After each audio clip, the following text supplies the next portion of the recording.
Yeah, you know what time it is.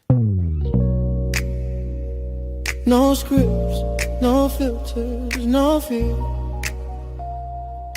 We said what we said and meant that. Off the record. Off the record. Yeah, we keep it real. No filter shit, we say what we feel. Politics, stories, truth on display. Come on. We talk that talk in our own way. Off the record, minion the God, let's go. Foxy 2, Roxy 3, she go hard. I swear on everything, that is exactly what he said right here in the studio. That is the funniest thing I have heard all week. So hard, Lizzie with the facts she never missed. I said what I said, that's the twist. Off the record, yeah. Come and catch the vibe. Where real ones talk and the truth survive.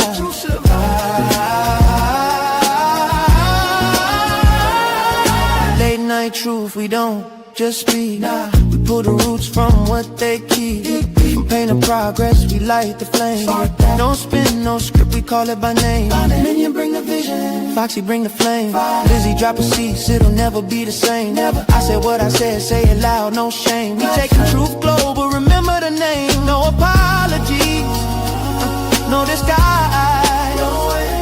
Just soul and purpose in our eyes. We move with power, bold and free. Say it loud, you gon' feel this energy.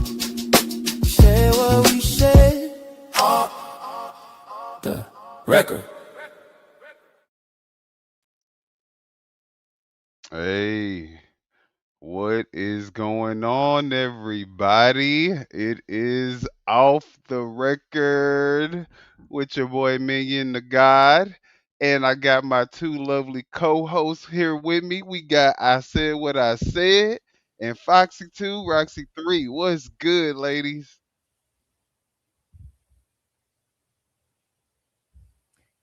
Welcome to the Nothing. show. Let's talk about it. It's going to be a great show. So all I can say is just buckle up, hold on. It's going to be a hell of a ride. And although this on here, make sure you subscribe, like, and share. Hey, everybody. Welcome to the show. Welcome back. We're glad that you could join us tonight. We have a great show in store for you. We have a new call-in number that we have scrolling across the screen. So if you want to join in on the conversation, participate with us and, interact with us on the panel, then Hit the line. Hit the line, baby. Dallas on the line. And don't forget to hit that like button when you come in. Yes, y'all. Make sure y'all hit that like button. Make sure that y'all, if y'all haven't done so, press the subscribe button to all three channels. Of course, Off the Record, I Said What I Said, and Foxy 2, Roxy 3. Y'all see what we talking about, what we getting into today. So I know there's going to be some people in here that have some opposing views. So hopefully y'all can feel, comfortable enough to go ahead and hit that line. But do we want to go ahead and do the shout outs? Yeah, let Foxy shout out the chat. Okay, let's see who we have in here today. Okay, we want to welcome Oregon City Street. I think Oregon City Street. Welcome to the show. Then we also we have Renee. Welcome, Renee. Welcome. What's good, Renee? We also have SBK. Welcome, SBK. Was good. Y'all subscribe to SBK if y'all haven't done so already. Okay, Hey, SBK. Hey, Oregon City Street. we have Javar. Welcome, Javar. Was good, Javar? We haven't seen you in a minute. Was What's good? up? What's up, What's up? Jabbar? What's up, dog? All right, y'all. So, you And know we what? have Mr. Keyboard official, and that's all we have at this moment. Hey, keyboard. All right. Well, first off, before we get into the show, guys, y'all know we have to talk about all the things that we are going to talk about today. So, if y'all want to know everything, just stay tuned. But hit the like button real quick. So today, guys, we are talking about first thing. Actually, you know what? We're gonna do it. Let's just go ahead and do it on the fly because there's a lot of stuff. Y'all just stay tuned. First thing we're gonna talk about though is the DHS posting a voice message on their X account. Now we just talking about this because we thought it was funny. They thought that they were, trying to say we're gonna catch you, we're gonna hunt you down. But let's look at the post.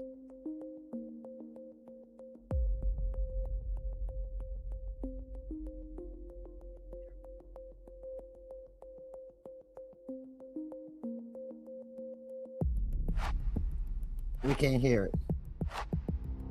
Thing wrong that could go in your life happens. I hope you have the most. Okay, no worries. Let's start over.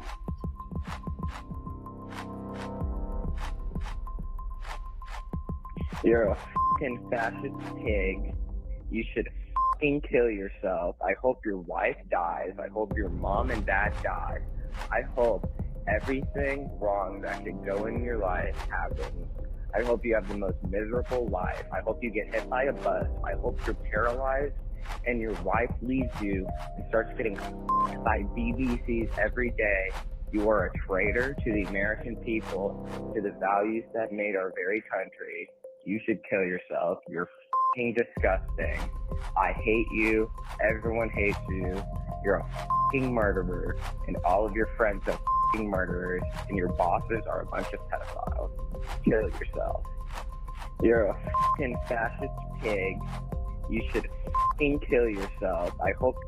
All right, guys. So we're gonna start off right there because DHS, they posted that because they wanted the public to see that, these were the type of messages people were leaving them. This is the reason why they needed 1,000 people in Minneapolis because they're getting messages like that.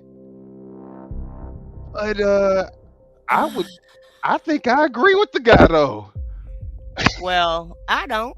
You know No, I why? don't agree with him. Uh, Well, well, no, I agree with the guy with what he said.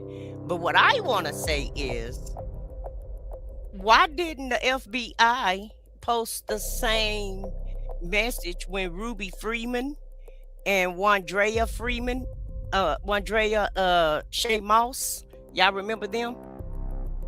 They were the two ladies who was receiving death threats by phone, email, and social media because Agent Orange and Rudy Giuliani ruined their reputation, said that they committed voter fraud in Georgia. Don't you guys remember those two black ladies that was Yeah, mother you and know, daughter. Mother and daughter. yeah, they hung them out to dry Yes. because they were doing their job, just like ICE saying they're doing their job, right? Right. They received all kind of threats and nobody said nothing. MAGA was not upset at all because they were the ones who were making those threats towards those people, only because the man that was in office told a blatant lie and said that they cheated and they committed fraud in the state of Georgia. So where's that same outrage outrage? and Nobody was outraged at that time. So I'm not outraged right now. This is FAFO. When you do something to the American public, then the American public is going to push back. Exactly. Absolutely. I totally agree. This is FAFO to the 10th power. Now, you know, would I want any of the ICE people's wives being banged by BBCs every day while they're at work? Well, Yeah, yeah. I mean, that doesn't bother me. No. Uh, they're probably doing it now, so Right. yeah, well, yeah. as as they say, well, And Yeah. it's just I stupid just. for. Oh, go ahead. No, I was just gonna say it's just stupid for DHS to even post something like that. Why would you post that? You're supposed to be the Department of Homeland Security. We get it. I mean, you're the Department of Homeland Security. We Hmm. expect you to get calls like that. What do Right. you mean it's not anything outrageous? And you just murdered. I'm sorry, not shot. You just murdered, assassinated Right. two American citizens in broad daylight in the middle of the street. So So, how do you expect for the American public to react? and justified it and called a VA nurse, a nurse that worked at the VA hospital, a domestic terrorist. So yeah, I mean, that's probably going to be light compared to. Oh, Wait a yeah. minute. I don't know what they're crying for because when they're patrolling, when these quote unquote law enforcement is patrolling the streets, what are they doing? What are they doing when they're patrolling the streets? Aren't they showing the most worst conduct and treating people the worst way that they could treat them? And so if all you got is a little voicemail, I think I'd rather get a voicemail message than to be pushed down on the ground and shot in the head. What do y'all feel about that? Hello. If that's hey, the So least that you can, that, and that's that's the if type of that's the stuff. least of your issues and your worries, then I'm not that. You shouldn't be that concerned. And see, them voicemails would be the reason why she say we need to send more troops out there. You know what I'm saying? You see the stuff, the way that they're treated. Come on now. That's like y'all. This is supposed to be our manly, masculine. Right. The Yeah, most masculine men there are. Remember, they're tough guys, right. right. Yeah. but they can't take a damn phone message, and they want to be crybabies about a phone message. Get the hell out of here with all of that. Look, then you got the ICE, the law enforcement's out there. If you show a phone, they're so threatened. Their lives are so threatened over a phone. You just show them a phone, and they're Meanwhile, they domestic terror. taking lives. Meanwhile, y'all Right, taking lives for real. Yeah, right, they got, I mean, they armed to the T. They got the damn guns. They got the damn taser, anything, but whatever they got military. Spray, Yeah, pep, yeah, pepper yeah, ball yeah. guns. They got right, military grade weapons, Right. Some of them got and this real man guns. with a Wait a minute. And phone, some of them got real guns. So real right. guns, right. So and this y'all got to man buy with a ammunition. phone Yeah.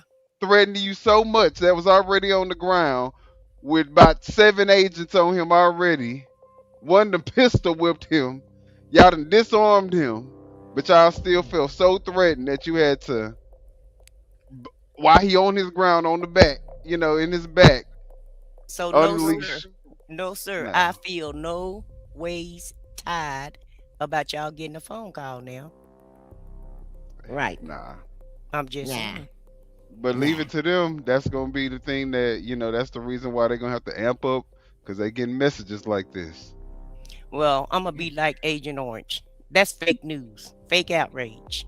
Now, before we get into the Megyn Kelly's vile comments about what happened to Alex Pretti, um, y'all know Nicki Minaj is out Mm. here cooning, shucking and jiving, whatever y'all want to call it, for a citizenship pass. I guess I don't know, but Allegedly. nah, this ain't no allegedly. She is.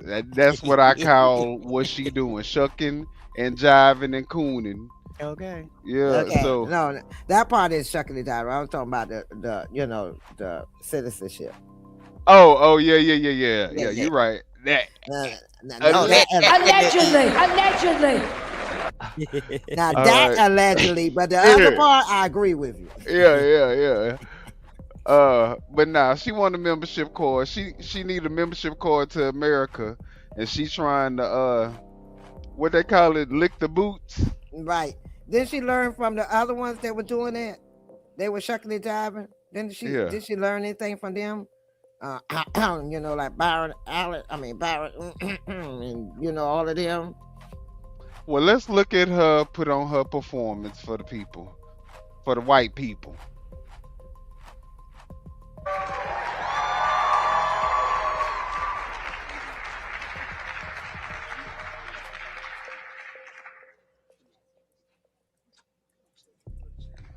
Hold on, wait a minute. Oh, wait, No, whoa. what? Excuse me? What? You don't even do that to Melania. What is going on right here? Look at this. You don't even do that to your wife. He is excited.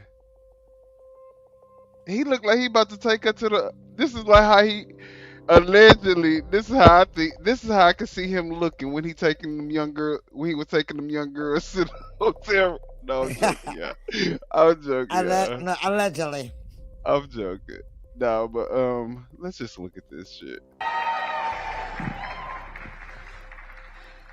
Hello.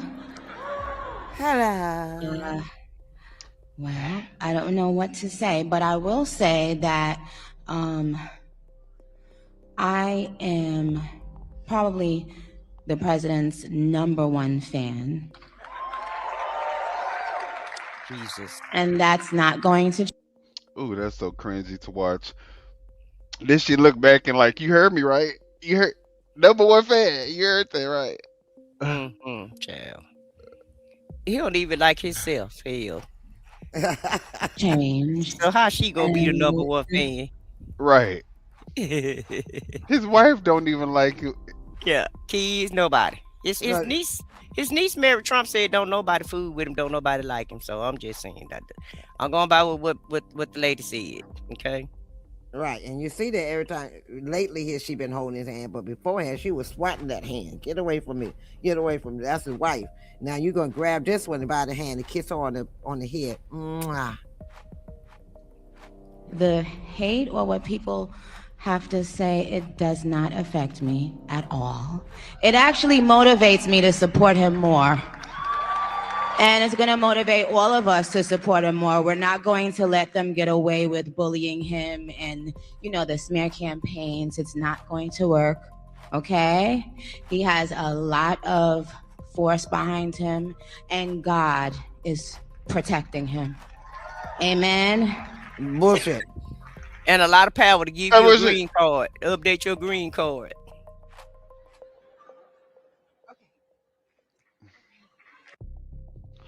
So yeah, that's wait a minute. Hold on. I'm still stuck on. I'm his #1 fan, and God said, don't put me in the middle of this. Y'all keep putting me in the middle of this. Y'all keep pimping God out. we just look at. I mean, look at this. Look how cringy that looks. Look. She act like he's having to help her walk or something. Look, it kind of looked like he. It kind of looked like he kind of rubbed her hand against his little child. Hold on, let me see some. Okay, here you go. Look, wait. Wait. Oh, okay. The things we gotta do for freedom, baby. Let freedom ring, baby. That's funny. Man. Wait a minute, we have it here. Wait a minute, look. He didn't. No, PG said, when is he going to grab her by the privates? I never grab her. He did that backstage, allegedly. Yeah, that already happened. And I'm with the queen of rap. That was her post. And this is her in the White House. Great. See, they forgot I was here now.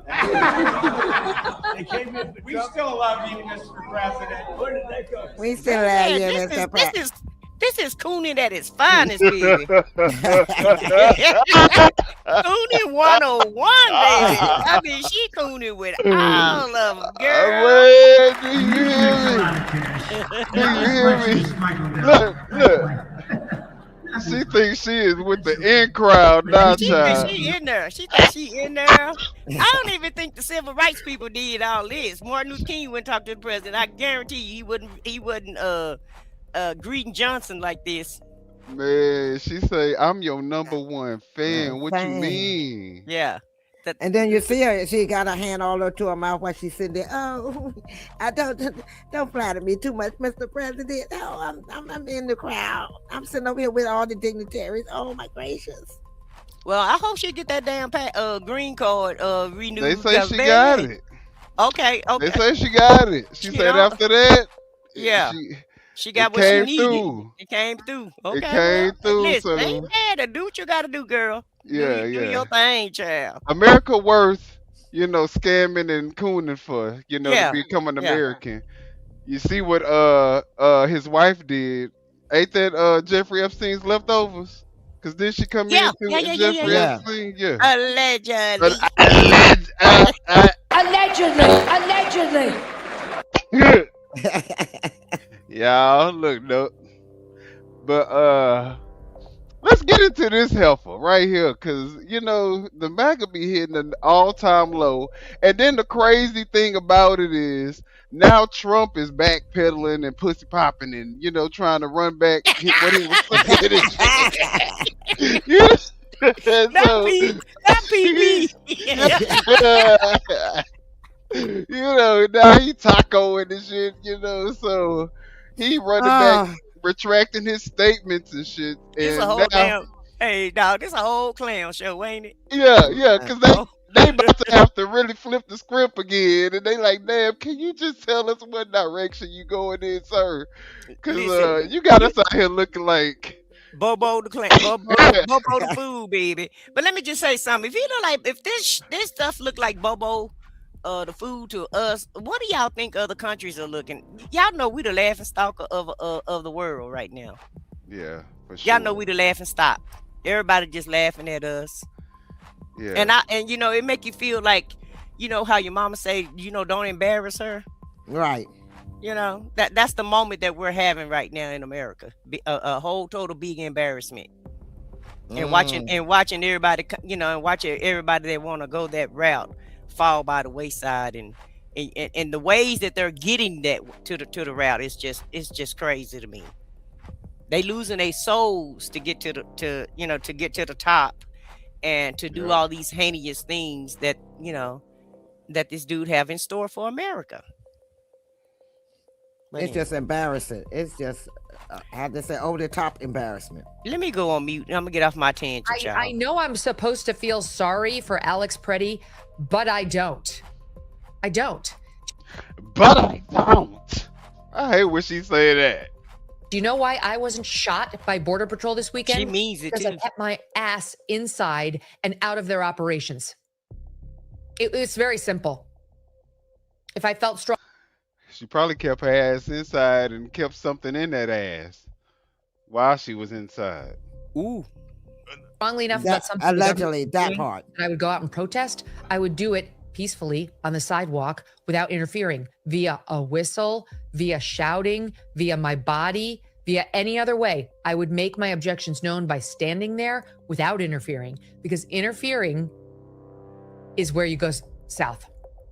And laying hands on a police officer trying to, or Border Patrol officer or ICE officer trying to conduct a law enforcement operation is a felony. And now you are going to get arrested. And if you do anything that resembles resisting, you're in serious trouble. So she said, if you do anything that resembles resisting, you're in trouble. And it's like she's nanny boo boo, Right. That's the way she's saying it, why she thinks she's being so powerful and really putting this message out there. So really what they're basically saying is, you join Y'all have no power. Y'all have no power. You join the movement of fascism. Or else, we're gonna do what we want to you. That's basically what they're telling us. Right. Get in line. Get in where you fit in. Get your ass in line. Yeah, and be quiet. So I mean, but that's Exactly. sick. It's like, where are these people's humanity? I thought you guys were the party of Christian values and all this other stuff. This is not anything Christian. This is, in fact, what Jesus was fighting against and helping the people escape. Amen. Right. There's this video that this man put out where he is explaining that we are even focused on the wrong thing. Not that we're focused on the wrong thing, because we could be focused on multiple things at one time, but he's saying that nobody is talking about the fact that this whole entire team is a goon squad. Just keep in mind the fact that they're now saying that 2 of the officers really were the ones who shot it off at this Alex Pretti. So, And why? and for nothing actually. But let's talk about this other guy who started the entire incident. Let's look at it. No one is talking about this ICE agent in the Alex Pretti shooting, but we need to talk about him. We need to talk about the guy who started it all. This guy is a genuine threat to society. Like, this guy seriously needs to get locked the fuck up. This guy right here. Notice the orange and like kind of beige beanie. Keep an eye on that. Okay, so starting off here, like, he just seems to shove her literally for no reason and then continues to aggress on her. And then First off, that right there should be enough to be grounds for him to be suspended. Because why is he doing that? And to a woman, that's the thing that gets me. You're doing it to a woman. You're a man. She's a woman. How much of a threat is she to you when she's filming you and you just run up and start pushing her? They're trying to convey a message. We're in charge. Y'all scoot over because we're in charge now. Get the fuck out of our way, or we're going to get you out of our way, one way or another. Yeah, that's how I see this. Right. and she goes to run behind Alex Pretti. She's clearly trying to get away and de-escalate, and then he just keeps coming at her. And then he shoves Alex, who was just there. Like, he literally didn't do anything. He was literally just there. Another woman comes up and is like, hey, what the fuck are you doing? And if you look at all the camera angles, like, this guy has no reason to be shoving these fucking people around. And then he shoves her too! So this guy's just literally out here fucking bullying people. And then Alex, like a literal fucking hero, gets in the way of this guy, clearly abusing his fucking power. And then he gets fucking pepper sprayed. Alex tries to get away, and then he grabs him and tries to pepper spray him even more in the face. I'm sorry, I thought our protocol was to de-escalate situations, not brutalize fucking people.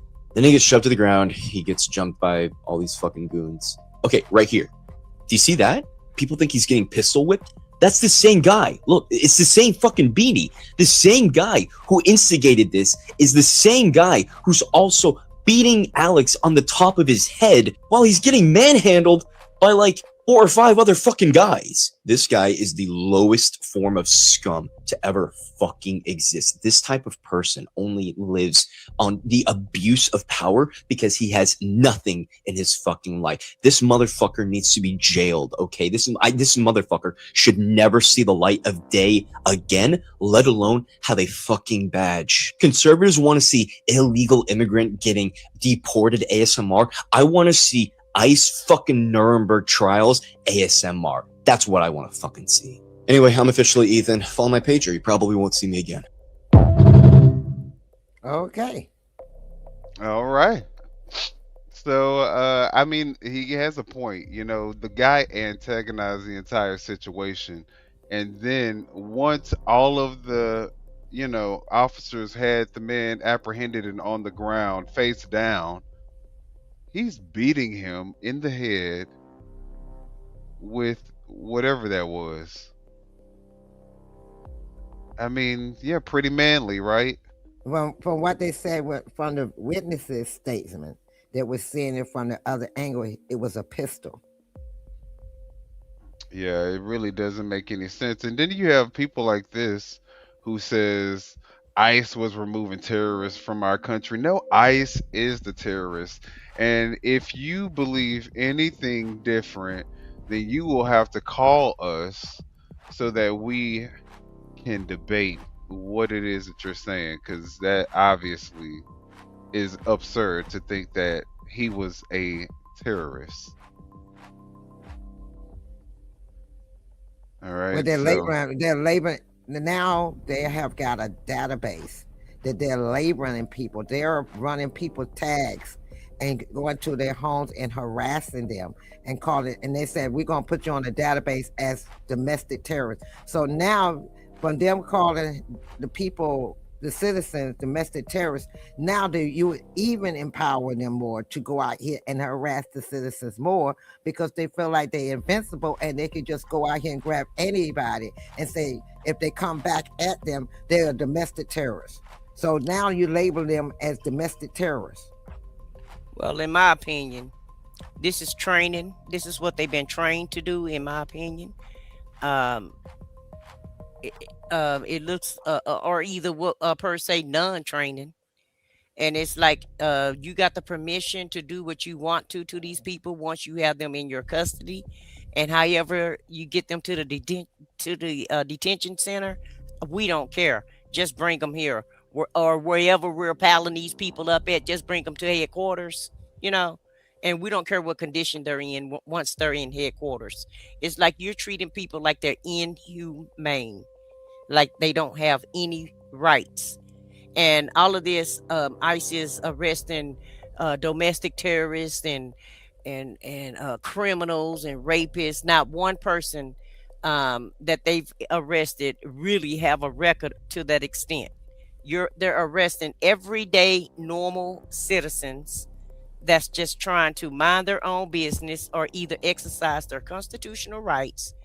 And what they're trying to do, in my opinion, is to shut everybody down. They don't want you there filming, but for whatever odd reason, they're filming with their cell phones. They don't have body cams to film with, but they're filming this with their cell phone. So I feel like this is some type of exercise, that they're doing. Like what you're filming yourself for, beating up the public. What use would you have for that? Is it more training to learn how to beat people up more? I mean, what's the footage for if you're not going to it's investigate definitely anything? something. Right, exactly. They don't want. They can film what they do to you. Well, you like you said, but they can't film. We can't But film you what can't they do. film what they do to you.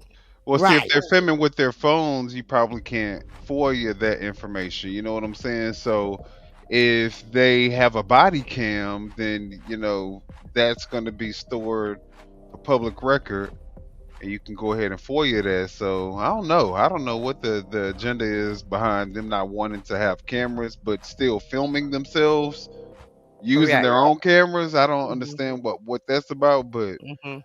So they can show it to their friends. They can show it to the other people that's not there that they deal with and say, look, this is what we did today. Don't they look awesome? I think it's for another reason, but I'll buy y'all opinion also. But I feel like it's a bigger picture for this. All of this is, to me, is a bigger picture, and just for, I don't know why I have this feeling, but I feel like it's a practice. Okay, I feel like that too. I feel like this is a practice protocol, is what I feel like. And they're trying to figure out what they can do, what they can get away with. They're gonna tweak things that aren't really True. acceptable by the public. No, I'm Mhm. talking about just like the way that they tried to pivot with how they responded to Alex Pretti.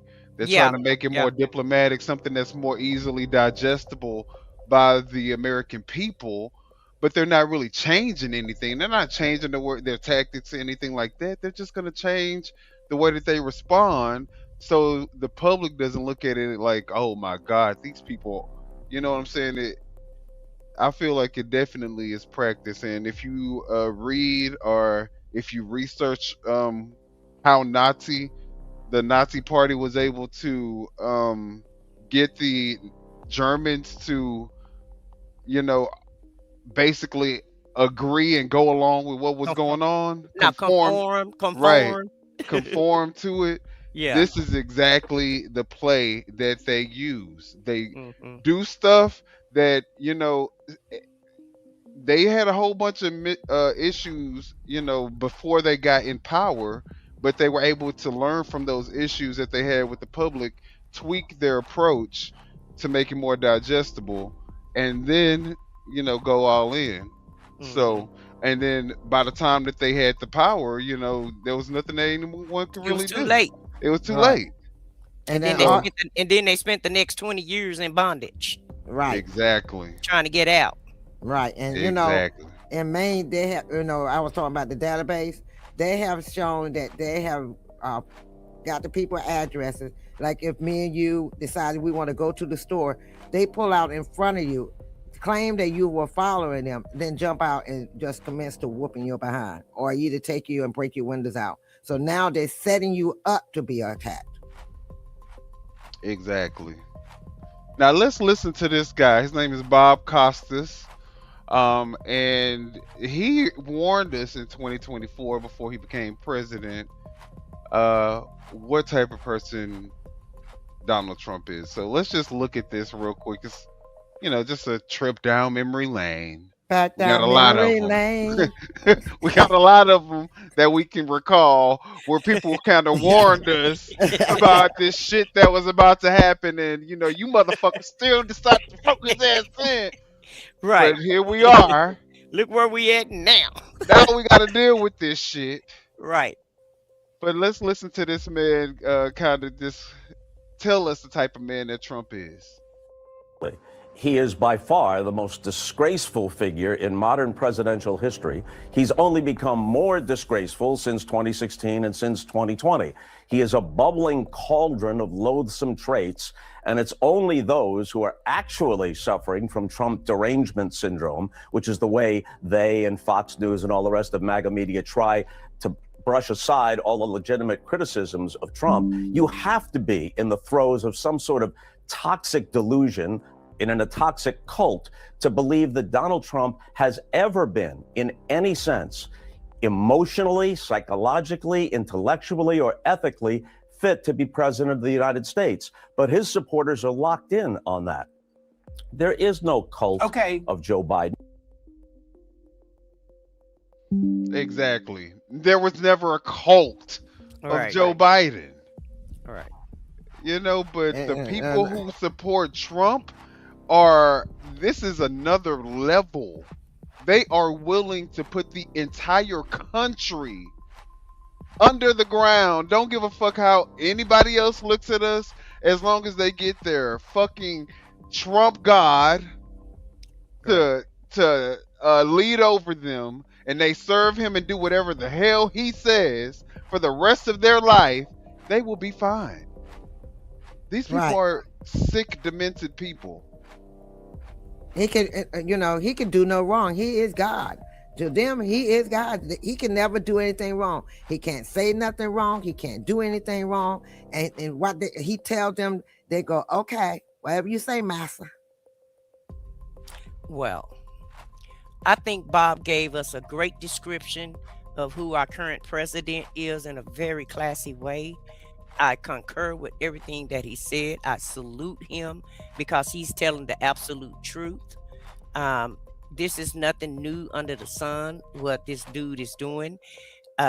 Just even if you didn't know who he was, I can't reiterate this enough. If you have 500,000 people leave in your first administration, what the hell are you doing being in having a second administration, and all the crazy things that we had to go through when we had C-19? And so, in my opinion, that's when people really start drinking the real the orange Kool-Aid. It's like the Kool-Aid was just, it was already. That's because they didn't have work. They wasn't outside. Everybody was stuck inside watching YouTube, looking at these radical right-wing podcasters, spew all types of crazy, conspiracy theories. And these people bought it. And at the end of the day, the right has radicalized so many different people, and they want to go around and say that immigrants and people of color are the problem. and that they're terrorists, and that they're, they put all type of labels on everybody else, when in actuality they're the ones who's radicalized. They're the ones who trampled upon the Capitol on January 6th and tried to overthrow the government. But now, they get a little soft voicemail, a little veiled thread of a voicemail, and they want to cry wolf. Right. After they done been radicalized to be terrorists, because that's basically what's going on. They're terrorists and homegrown terrorism is what's really going on at this point. And not only have these people are trained to go against Americans, people inside the United States. The border patrol that's supposed to be patrolling the border is now inside of the United States patrolling American citizens. Mm-hmm. All right. So when did this? So I want them to think about it. When did it switch to the criminals now are the American citizen and no longer the illegal? And the people exercising their constitutional rights are now domestic terrorists. Right. Like, people fought for us to have those rights. Not even that. Those are the constitutional rights actually instilled into the government for, you know what? Speaking of rights. And they're domestic terrorists. Speaking of rights, though, he's already violated so many different rights constitutionally, right? But the one right that MAGA claim that they love is that good old Second Amendment right. Baby. The one that allowed them to bear those arms, baby, any place they want to go. We're going to talk about that tonight also. Stay tuned for that one. Yes. Let's talk about them taking out Bovino and installing Homan. Let's look at this. How do you see this transition from Bovino to Homan? Sure, I see it as an escalation because the only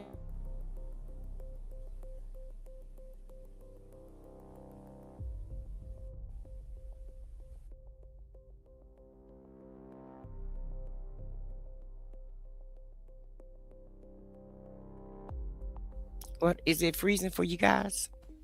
Yes.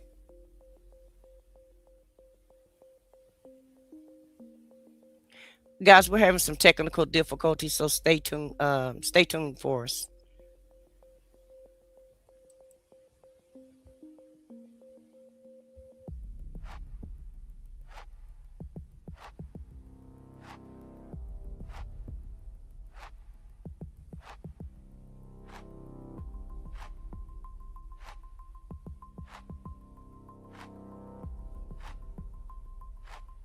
Okay, guys.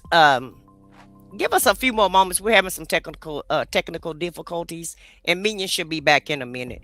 But Foxy, I was just saying about the Second Amendment and how really this administration is really trying to take away those rights now. I don't want to say too much because I know we have a few things, that we're going to present to the public about that. Right. But how do you feel about that with the way that the Trump administration is handling this unaliving of Pretti and the Second Amendment rights? Well, like you said, that was the number one thing, is to have the right to bear arms. That was the Second Amendment, and they were hard on that, all for it. Yeah. Bear arms. And if you remember, when Obama was president, that's what they were saying. The MAGAs were saying Obama was trying to take your guns. Right. Now, who's hollering they can't have them on them when they go anywhere? Well, we'll discuss it in a minute. I was just really trying to pick your brain to see, how you felt about how it's looking right now, because things ain't looking the same like it was looking in 2016 when that happened, or with 18 or 2018. So, Minion, are you back with us now? I am. I don't know what the hell happened. Can y'all hear me? Yes, we can hear you now. MAGA was after you. We just need our presentation. We just need our presentation back, is all. I got it, and Okay, you let me got us? put Okay. yeah, let me put it back. Let's get it. Yeah, okay. Because I'm real interested in getting to this other slide we have going on with this Second Amendment. I can't wait for that one. Okay, yeah. Let me see here. Hello guys, I'm with my favorite president. What a ugly My ass. favorite. No one is with talking my about this favorite side. president. He is by How do you see this transition from Bovino to Homan? Okay, Sure, here we I go. see it as an escalation because the only appropriate response after what happened to Alex Pretti was for ICE and CBP to leave the area. You say you can't hear it? No, I just said here we go. Oh, okay. There's never been any reason for there to be thousands of federal agents on the ground. Now, when I see Homan, I see the architect of family separation under Trump's first administration. So I see someone who knows how to perhaps do things more quietly, but that does not mean that they will not continue to harass the residents of Minneapolis, do widespread racial profiling, and we'll probably just see more of what we saw in cities like Los Angeles, where you saw just Latinos stopped for just existing on the street. I mean, Minneapolis has gone through so much. The only appropriate response of President Trump is to follow all the different public leaders calling for de-escalation. Homan is an escalation. It is nothing more than that. That's how I see it as well. Okay. I would simply say that change. Do y'all see it as escalation that they aren't, bringing just getting them out and bringing Homan in? What do y'all think? Basically, all they doing is taking them out of the skillet and putting them straight into the fire now. Yeah, because like they said, he's gonna be a little bit more quieter with it, but they're still gonna rain terror on the American people.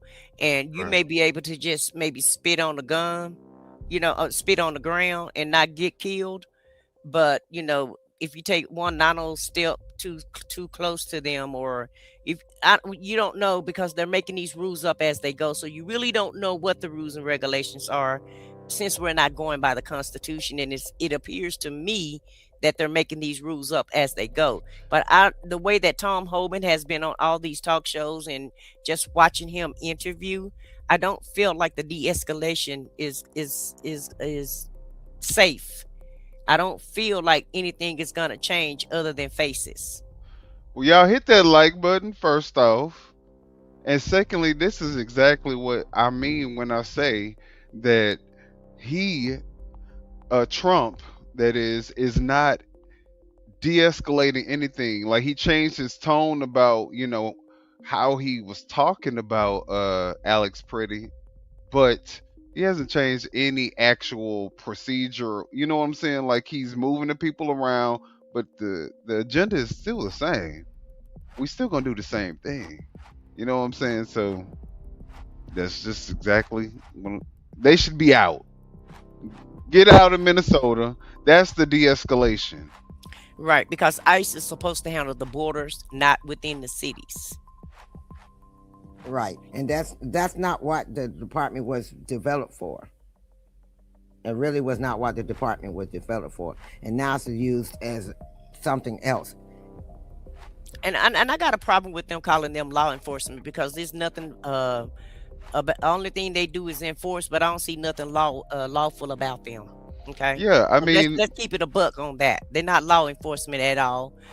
There's some goons. How are they law cities. enforcement breaking the fucking law, kidnapping people, breaking people's windows, unlawfully, racially profiling? These are hate crimes at this point. Yeah, it's not no law. I don't see nothing lawful about them at all. This is nothing lawful. And Come if on, you my guy. and you remember in one of the videos, I said what I said when me and you was on. The guy said this is like the game, and it's fun. He said this was an ICE agent. Said, "Wow, this is." I got fun. the video. Yeah, and it's sad. He said it's fun. like Call of Duty. Yeah, it's like the Call of Duty, the game. And they looking at that, and that's how they act. If you ever watched the game Call of Duty, I Googled it and looked at the game. A lot of what they're doing is exactly what they do in the Call of Duty. Well, I know one thing. A lot of these state AGs has says there's no such thing as absolute immunity. So stay tuned, I everybody. also heard that the two who were alleged to have pulled the trigger were suspended. With pay though. Yeah, we pay. Let's But keep they watching. finally, but look how long it took them before it had to be an uproar before they got suspended. But right after it happened, they transferred them to another area. Did not make them stay And on put the them on scene. desk duty. And look, did not take their firearm. They did not take, if they supposed to be law enforcement, they supposed to have badges. Did not take their badges. Did not take their weapon. They did not take that until the investigation over with. They took them and put them in another area and let them continue to be officers or whatever they are called. So this is what I have a problem with. If our regular officers have to do that, what makes them better than them? That they don't have to abide by no laws. And it's so funny because, you know, these people will spew anything just to justify their, you know, unlawful actions. Unlawful actions, exactly. If this is in fact the case, let's say that was the case. Alex Pretti attacked agents weeks before. He didn't let's say attack that but why, let's just go with that. Let's go with that narrative. Because we clearly see in the video that he did not attack any ICE agents on that day. No. So if he actually attacked these agents weeks before, he should have been dead weeks before. How is it that now, when he's not attacking the agents, he gets assassinated? Exactly. As unhinged as these people are, they would have taken him out on the spot if he would have attacked them weeks before this. He, like you said, he wouldn't have even made it to this day to try to attack them again, because you definitely don't get no second chance by even being within a certain amount of feet of ice. It looked like to me. It's like, and we see the video. Yeah, he didn't even attack he him wasn't on doing this time. anything. Yeah, he didn't attack him this time. If he did Yeah. do it weeks ago, he definitely did not do that right. this time. And why wasn't he arrested? You're right. Exactly. Why wasn't he arrested? He had the gun then. Yeah, he had the gun then. So why wasn't he arrested on the spot if he attacked ICE? So get out of here with that. Yeah, you guys are so brainwashed. You said it right. I'm brainwashed. Sorry for you. I'm just brainwashed. There's no hope for me. Okay. I'm sorry. Well, I'm sorry too. Yeah, I'm sorry too. Yeah, we're sorry that you brainwashed, sir. Yeah, go get some help. That's all we can tell you. You know. All right. Well, let's go ahead and keep watching. Changing leadership isn't the goal. It's changing the approach that we really need. Say more, Deborah. Say more. I agree with what Andrea said. Tom Homan has done some things that I'm very concerned about. Greg Bovino has done things that I'm very concerned about. Simply changing the leadership is like putting lipstick on a pig. And so, you know, we need a change in approach. And as Andrea said, the administration could de-escalate this any moment it chose to. And by promising a change in leadership, that's simply not de-escalation. You know, Alicia, to me, this really feels like an optical shift, but not a tactical one. Mm-hmm. And an optical shift is to address the optics that we've seen and how the people are feeling. You know, I will give credit. The people in the streets, the folks at that vigil tonight, and I checked the weather, it feels like 6 in Minneapolis tonight. Feels like 6 degrees, and with the wind, it's even colder. It is because of them. Their dogged commitment to standing up and speaking out that the president took Governor Walz's call today, I believe. It's the reason why we're seeing this optical shift. It is the reason why so many celebrities and folks with platforms that declined to speak out a couple weeks ago are speaking up now. It's the courage of those folks.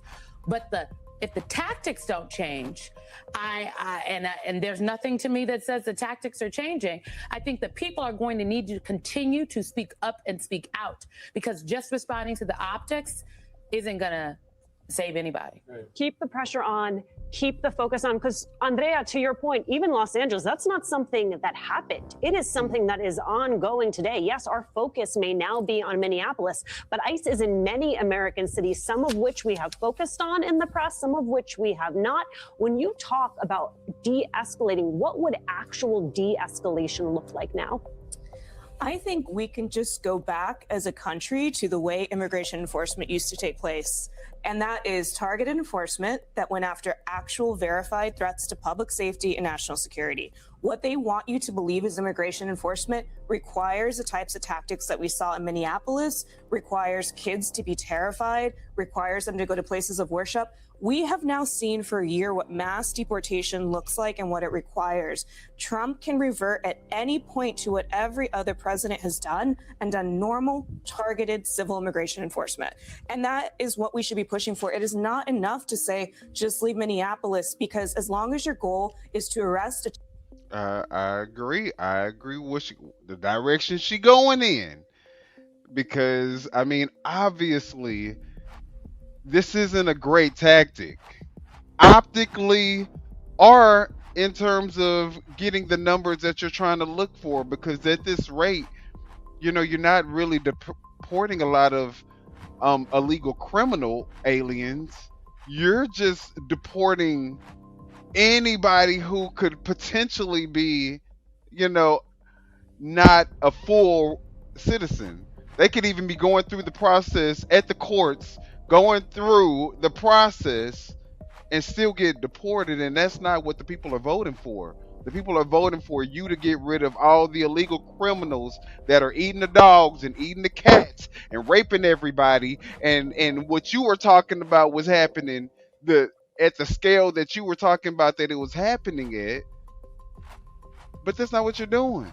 You're going, and now it's not even enough that you're just rounding up anyone who you deem as illegal. Now you're rounding up U.S. citizens. So yeah,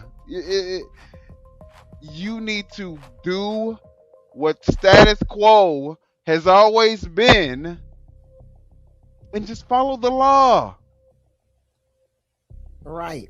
It's not even that hard to do. Obama did it. Biden did it. Why can't you deport the people and do it within the guise of the law? Bush did it. Bush Jr. did it. Reagan did it. Any president did it that way. Why you got to go out here and be so irate with what you're doing? You're not even deporting the people that actually doing the law. The ones, okay, what I'm looking at, you so busy fighting us on the street or fighting the citizens on the street. The ones that are illegal, the ones that are criminal, are sitting back looking at y'all laughing. Because they're like, hey, we can keep doing what we're doing because they so busy fighting the people on the street, they ain't even paying us no mind. You just stay on that corner and stay over here. And y'all don't even see how stupid you look. Well, the orange taco. 10 times more illegals were deported in Texas. Do you know how much bigger Texas is? Are you stupid or are you dumb? What are you talking about? Clearly, the amount of residents in Texas. It's only 130,000 illegals in Minnesota, the whole state of Minnesota. Like, this is the stupidity that I talk about. Like, these people are so dead set on trying to make their points work that they just say anything out of their mouths. But they won't actually come on the show. They won't call that number and say that stupid ass shit on the phone. Well, the orange taco has backed out because the optics, like Simone said, looks bad for him. And if he really wanted to deport all the criminals, well, guess where criminals are? Can y'all take a big guess where the criminals are? In the White House? No. Where do we keep criminals? In jail. Okay, so all you had to do was go around to each city, each jail, each prison, and pick up all your damn illegal criminals. That's it. Because that's where the real criminals are. They're not America don't allow criminals to walk these damn streets. Think about it, people. Use your own judgment. Use your brain, use your mind. We do have some criminals walking around because they haven't gotten caught yet, but you can't be an illegal immigrant criminal in America. In America don't just arrest you like that. Everyday citizens get arrested every day. Just That normal part. people that's got some damn parking tickets or sitting in jail trying to sit out a damn parking ticket. So do you actually think that America is going to allow someone that's constantly raping, robbing, killing, thieving, doing all type of criminal activity, and they're going to just let them walk around and just do that? And you Make know, that it's make sense. and I'm sorry because I didn't even really listen to what you were just saying because I was reading these stupid ass maggot comments, and I don't care if you don't like how I talk about you, but what I'm going to say, and you know, does not have anything to do with how my my co-hosts feel. This doesn't represent what their beliefs are, but let's just be very clear. This is the reason why I talk about MAGA the way I talk about them, because Obama deported twice as many people as DJT has. This is a MAGA supporter, guys. This is exactly what we're saying. He did it, and he did it within the guise of the law. All we're saying is, Donald Trump, you won your campaign on immigration. No one is saying that you can't deport illegal criminal immigrants. But just like Obama did, just do it within the guise of the law. That's it. And right now, the way they're doing it, there is no law. They're just making them up as they go. They're asking people for their social security numbers. It's asking them where they were born at. Asking them where they're really born here. Show paperwork if you were born here. I'm an American citizen. All I need is an ID. That you asking me where I'm born? Was I Now born you got to in have America? a real ID. Now you got to have a real ID because of this dude. Right. Now you can't even get on social media. You know, TikTok, everybody exiting TikTok because TikTok is asking people for their damn voters registration. They're asking for your voter information. Why You got a video on that too. Why the hell would TikTok need your voting information? Oh, they got a commercial too, asking for you to sign up and give your voters information. Right. Well, Why so would- I'm not gonna I'm not gonna harp on it too much because we're gonna talk about that also. However, I was just piggybacking off of what you were saying, Foxy. Oh no, we ain't gonna talk about it today. We not got talking about so it much today. stuff that Yeah. when it comes to what's going on right now, you and I Right. just talked about it. Like it feels like, if you Yeah. don't talk about it, it's like, but there's just too much to even just put in one show. And I wish you guys could have seen us. We got this show together last night. How about we had to go back in here and this administration is causing so much crazy havoc we had to go back and update our templates because yesterday news is just yesterday news. The news is going so fast we can't even keep up with everything that's going on right now, and that is crazy. And when you wake up in the morning, you don't know what you're going to see the next morning. You know, who thought we were going to wake up from a protest to a murder? Now we went from murder to a protest. Now you got a database. Now they're talking about using this some kind of thing. Palantir.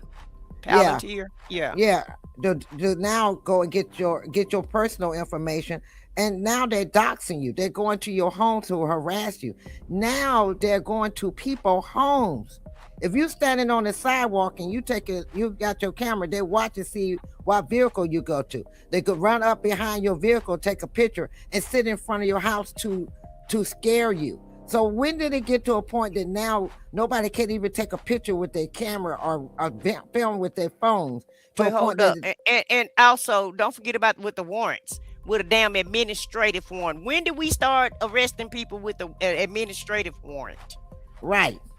But this is quote unquote law enforcement. No, this not no law enforcement. This is the Gestapo. And then they got and into a anybody that part. call it anything different has Trump derangement syndrome.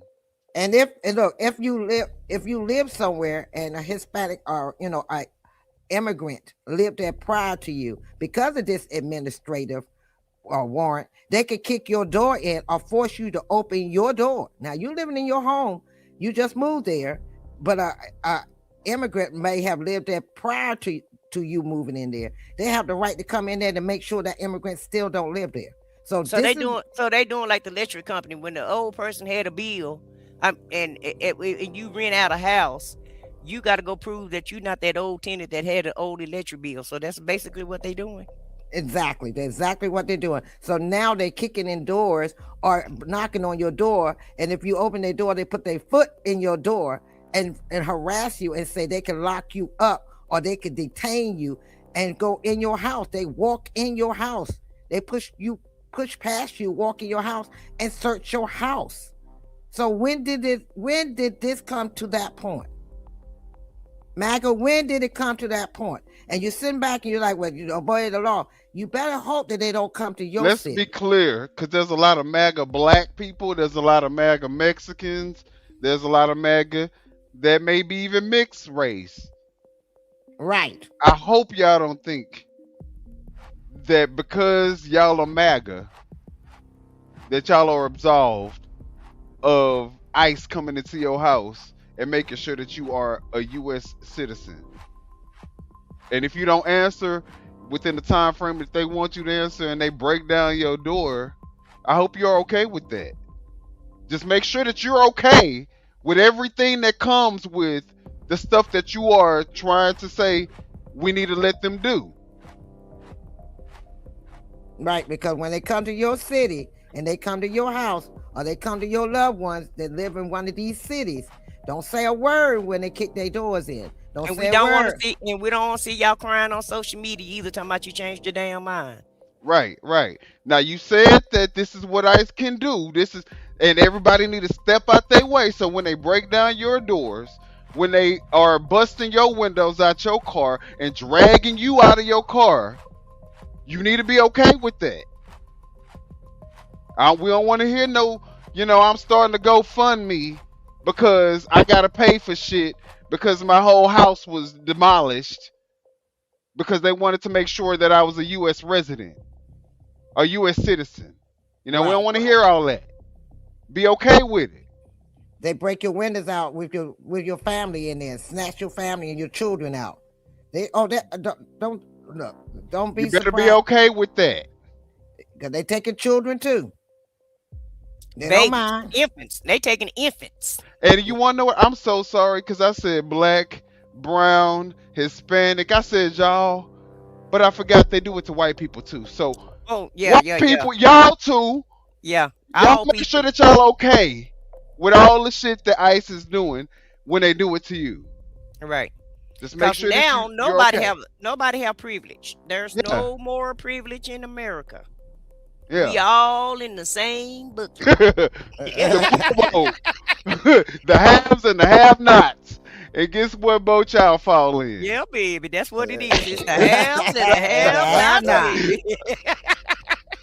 So we all here together. Look, we all here together now.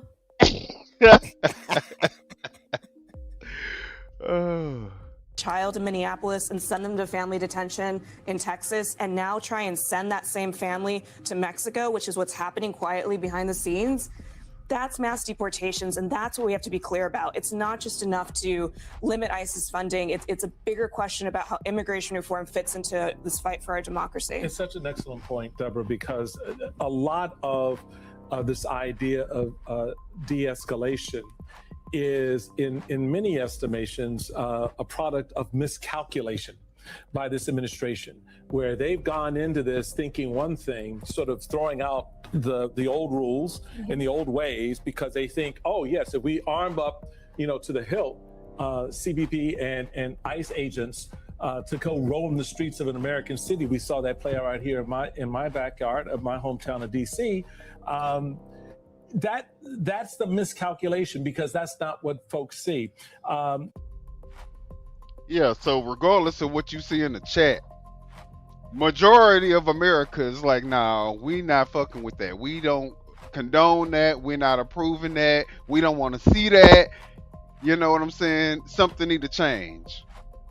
Yeah, they didn't think it was going to be this To way. the point where Trump, like I said, is backpedaling and pee-popping on how he was delivering his message about Alex Pretti. So regardless of what the people in the chat say, because eventually they're going to be the same ones changing up their narrative because Trump told them to. So, I'm not even worried about them. And on top of the fact that now one of them, that phone number has been up there for a long ass time. Now one of them are smart enough, capable enough, willing enough, competent enough to actually call that number and debate us.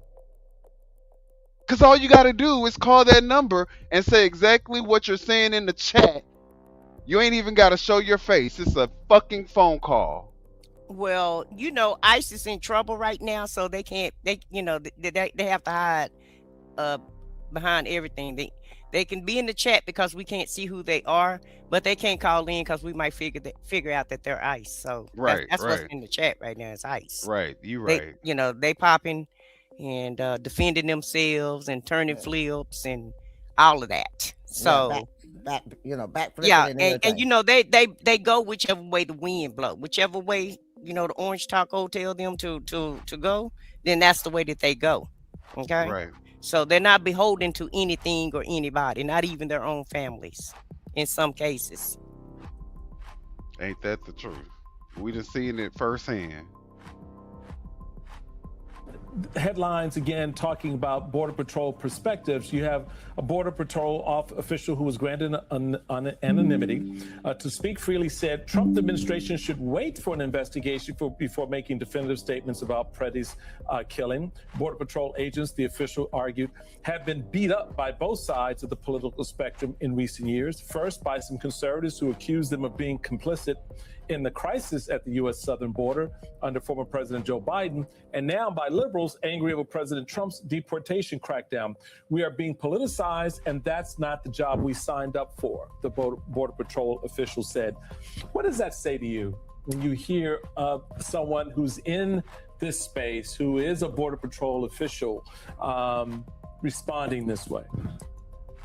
I think that the law enforcement agents in DHS, many of them, not all of them, many of them are frustrated. I don't think that this is the way that many ICE agents in particular want to conduct their jobs. They would like to go back to the way that it was, where they conducted careful, cautious, targeted enforcement as opposed to this sort of roving sweeps. We've seen this administration go from LA to DC to Chicago to Minneapolis, escalating in each city, right? And so now I think that we've passed maybe a possible inflection point where they've seen the harm that this is doing to the public. Public opinion isn't with them anymore. People are fed up. People are scared. And I think the DHS agents also see that, also know that this is too far, many of them, not all of them, and would like to see a move back towards rationality. Well, there's nothing rational about this administration, so that's not going to happen. And they're going to continue to do what they do until they're stopped. And the only way to stop them is really impeachment for everybody, in my opinion. I love it. Impeachment for everybody. You getting impeachment, you getting impeachment. Clean out the whole trough. That's right. Look, I'm trying to figure out which one... Which one we were on?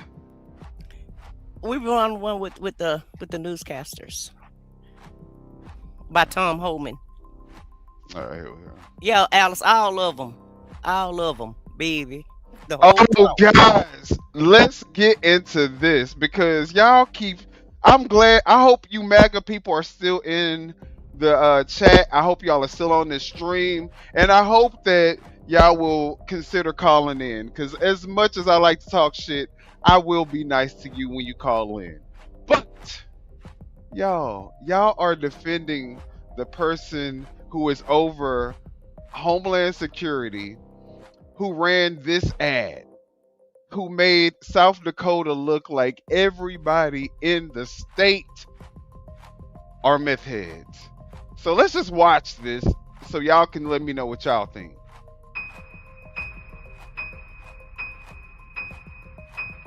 I'm on meth. I'm on meth. I'm on it too. So am I. So am I. I'm on meth. Meth is not someone else's problem. What? It's everyone in South Dakota's problem. War on drugs, but accuse everybody on drugs. I'm on it. I'm on it. What? I'm on it too. Oh my God! No, you're not on it. What?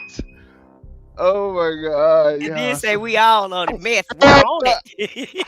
The whole damn city on meth. The whole damn city Yeah, is and on. they know, you know. Listen, this is look it up. Not this ain't me saying this. Just look it up. According to the people that do the surveys, everybody know America operating on damn 8th grade education. You know you're gonna have to make this a little bit more clear, because when people look at that commercial, they're like, "Is the whole city on meth?" Or because no, not the whole city, the whole state. No, the whole state. Yeah. And nothing about this commercial tell me that they're fighting to get people off of meth. They're gonna fight the meth. You know, they're gonna fight to keep meth out their city. What this look like, if you're not a critical thinker like most Americans are not, this look like the whole state is on meth, and she made a commercial to promote meth. But wait a minute, y'all. Okay, y'all, we gonna play that video one more time, y'all, just because not only, let's say she has some regular blue collar, white collar, white people that look like they were clean, and you know, you could probably infer that. But the people that she used look like, I mean, you have to question. Not that lady in the church now, Minion. Let's look. We're gonna watch it one more time, y'all. Let's watch it one more time. Let's just watch it one more time. I'm on meth. Suspect. I'm on meth. Suspect number 2. So am I. I'm on meth. Yes, suspect. Meth is not someone else's problem. It's everyone in South Dakota's problem. And we need everyone to get on it. I'm on it. I'm on it. I'm on it too. Maybe the last half. I'll give them a little more credit. The baby, the only one don't look like she on it. Oh my God. Oh, somebody put in here, the cows on meth.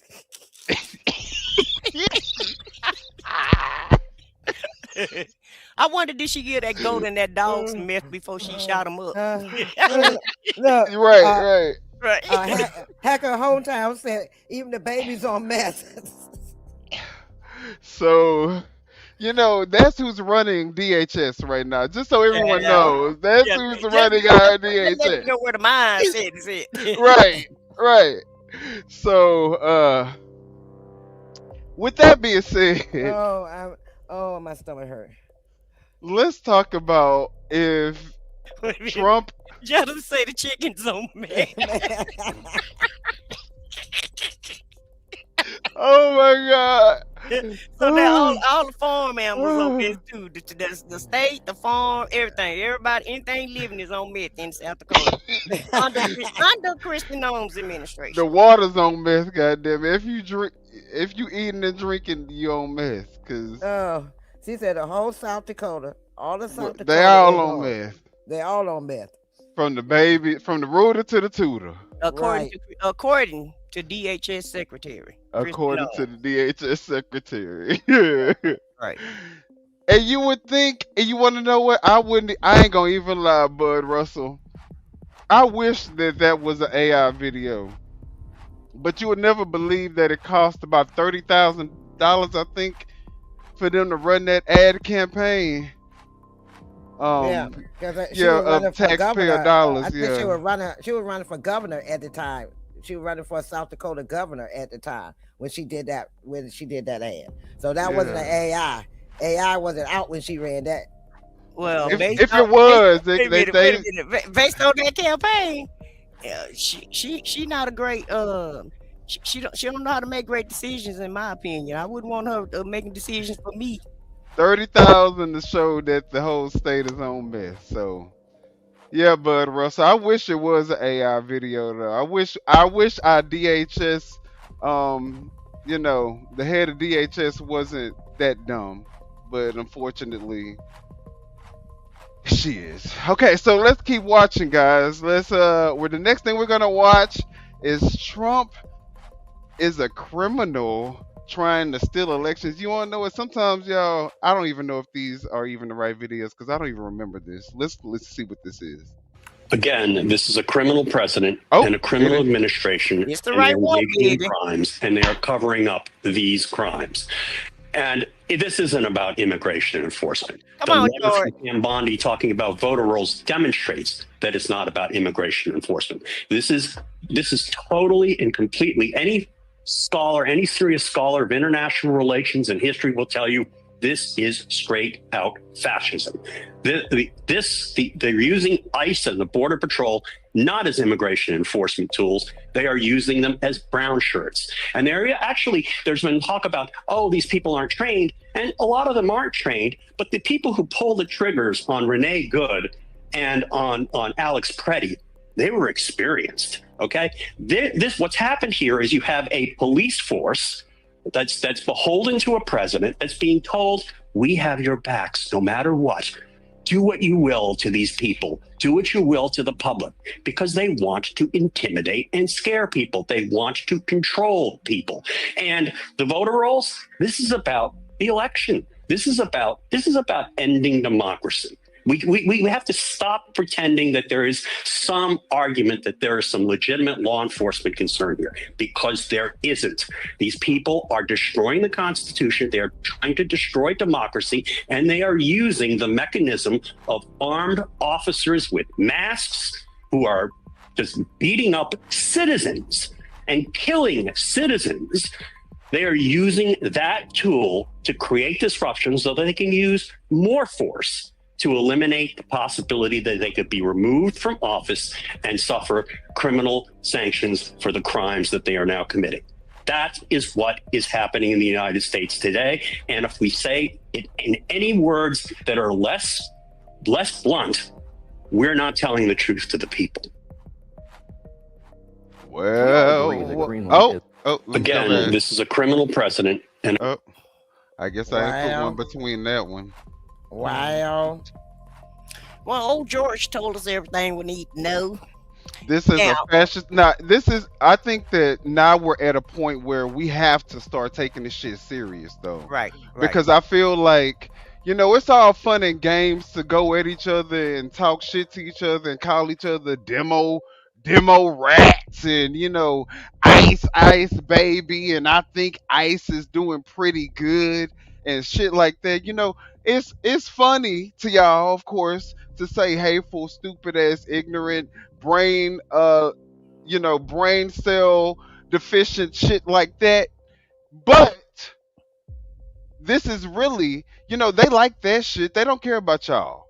They don't really care about y'all. They want y'all to do what y'all are doing. The problem is that this is actually happening from the top. Like, the reason why these people are emboldened to even say this stuff in this chat is because the man at the top is actually following through with this fascist regime ideological new Hitler playbook that he is trying to enact. And it'd be funny if this wasn't our real life. And the good thing about with George Conway speaking, George Conway know him personally. George Conway has been around him because George Conway is Kellyanne Conway ex-husband. And we all remember Kellyanne Conway because she's the one who helped usher him into the presidency the first time. She's the lady with the blonde hair. She was his chief campaign manager. and she's one of the people who helped put him in office the first time. And it gotten so bad, he did so much in the first office to it actually ruined her marriage.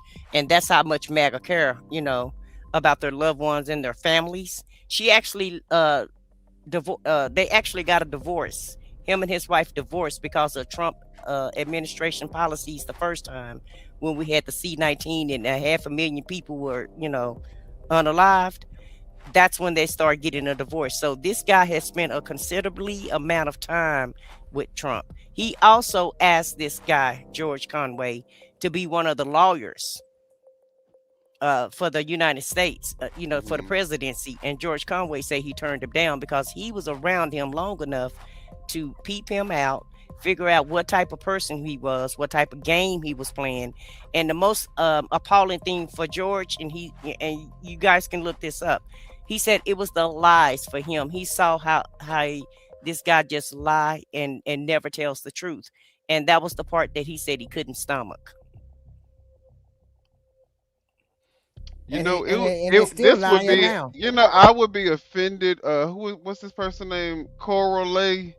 I would be offended if it wasn't for the fact that you were so shit scared to actually call the number, to actually say that on the damn phone, to where I don't even give a damn if you say stupid shit like this. I put a fucking number on here for a reason, so that you guys can spew your hatred over the phone. We want to hear your voice. Yes. No, they want to be keyboard bandits. Yeah, you want to be keyboard bandits. Keyboard thugs. I bet you won't call. Guarantee I bet you won't call that. Me. I bet you won't call that number. Cora gonna call us. Call us, Cora. Yeah, he's talking about. Yeah, cause you too scared. You chicken shit, taco ass mother. Okay, let's go ahead and go to the next slide. All right, y'all. Now the next slide that we're gonna have, talk about, guys, is gonna be Abby Phillips.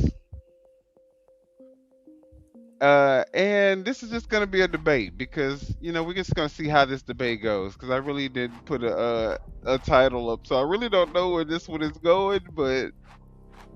We all agree that Greenland is important for our national security and economic interests, right? That's not debatable here. It's kind of a straw man because it's irrelevant, because... How's it irrelevant? It's not irrelevant. Because... You're telling me Russia and China hovering around? Yes, exactly. Russia and China are not invading Greenland anytime soon. Now, if that timeline doesn't sound familiar to you, it should.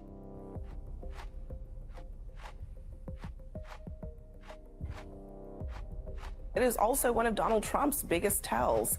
This week, after threatening to invade Greenland, declaring that the United States will own the island, and insulting and isolating America's allies over that issue, he basically said, never mind. Why? Well, because a deal he reached with NATO that is forever, in his words. But when he was asked about this deal, he gave this response. We're trying to understand what exactly the concept is here. Is the U.S. going to actually take ownership of it? We'll have something in 2 weeks. Now, if that timeline doesn't y'all know that 2-week time frame. Y'all know that 2 weeks. We're going to be announcing over the next 2 weeks numbers and specifics. We're signing a healthcare plan within 2 weeks. I think so. Over the next 2-3 weeks. You can ask that question in 2 weeks. I'd rather tell you in about 2 weeks from now. I can't tell you that, but I'll let you know in about 2 weeks. 2 weeks. 2 weeks. 2 weeks. So even though the president isn't giving details, CNN's reporting suggests that the Danes have agreed to allow the U.S. to build more bases in Greenland, an option that was already available to America. I suspect that the Greenland plan and the healthcare plan are sitting somewhere in heaven just waiting to be called down to their duty. Not in heaven. This is yes, she did. She said heaven. Europeans are fine with, because it basically lets Trump claim a win in 2 weeks. And then they don't have to do anything. I wouldn't say they're fine with it because, the president of the United States just threatened to attack a NATO ally and then traveled to Europe to speak in front of the assembled intelligentsia of Hey, you know what? Hold on. This is so stupid because you guys try to do this all the time. Reported for what? Because I called you out because you want to say hateful shit on our channel? He is a fuck shit stick. So are you. Get a brain. You want to say whatever you want to say in our chat, and you're mad because when I call you out on it, like I said, because all we're doing is having a conversation, you're too chicken shit scared to call in and have a regular conversation where you can spew your hatred, and then you want to go to, oh, you've been reported. This is what I'm talking about. Boo, boo, boo. And you guys do this on every show. This is what I'm saying. Is this what MAGA represents? And she come and this person come over here all the time. I remember reading the name. So you come over here, you hate what we saying, but you still bring your ass over here. Well, make sense. That show you how many brain cells you actually have. Because there's no way on the God green earth that I would hang out in somebody's channel or chat and don't like what the hell they saying, but yet I keep coming back. And this person, I would make you cry. We are asking you to do exactly that, sir. You know, I get it. A lot of people don't want to, you know. Evidently, he don't know how. Okay, go ahead, boy, baby. You go ahead. I'm on to dial that number in FAFO. I guarantee you're going to be crying before we will. Trust me when I tell you that. And basically told them to go screw themselves, and then said that they didn't fight and die in Afghanistan. They didn't fight well enough, although they actually did. And then he backed down when he realized that they weren't just going to hand over Greenland, because that's not a thing that countries do. They don't hand over their land because you threaten them. And by the way, that's what Xi Jinping and Putin do. That's what the dictators do, not the democracies. And then after all of that, he just said, oh, well, forget it. We'll figure something out, doing long-lasting damage to the NATO alliance, teaching all of the Europeans that they can no longer trust the United States. And by the way, pissing off the Greenlanders, who are not going to want those bases after what we just put them through. So no, I wouldn't say they're fine with it. I would say that they're relieved that we're not going to have a war between NATO and NATO, because that's crazy. But this is not the end, because Trump will do something else crazy that will be intended to harm them sooner rather than later. And then they're just going to have to deal with something else. And that's what we're just going to have now in the transatlantic relationship. It's a pretty bad situation. How much? I mean, just to add my 2 pence to that perspective and that point, 100%, listen, people over here in the UK, in Europe, are absolutely pissed by the comments that it is that Donald Trump made. Even in regards to everything that it is that he's been saying about Greenland and whatnot.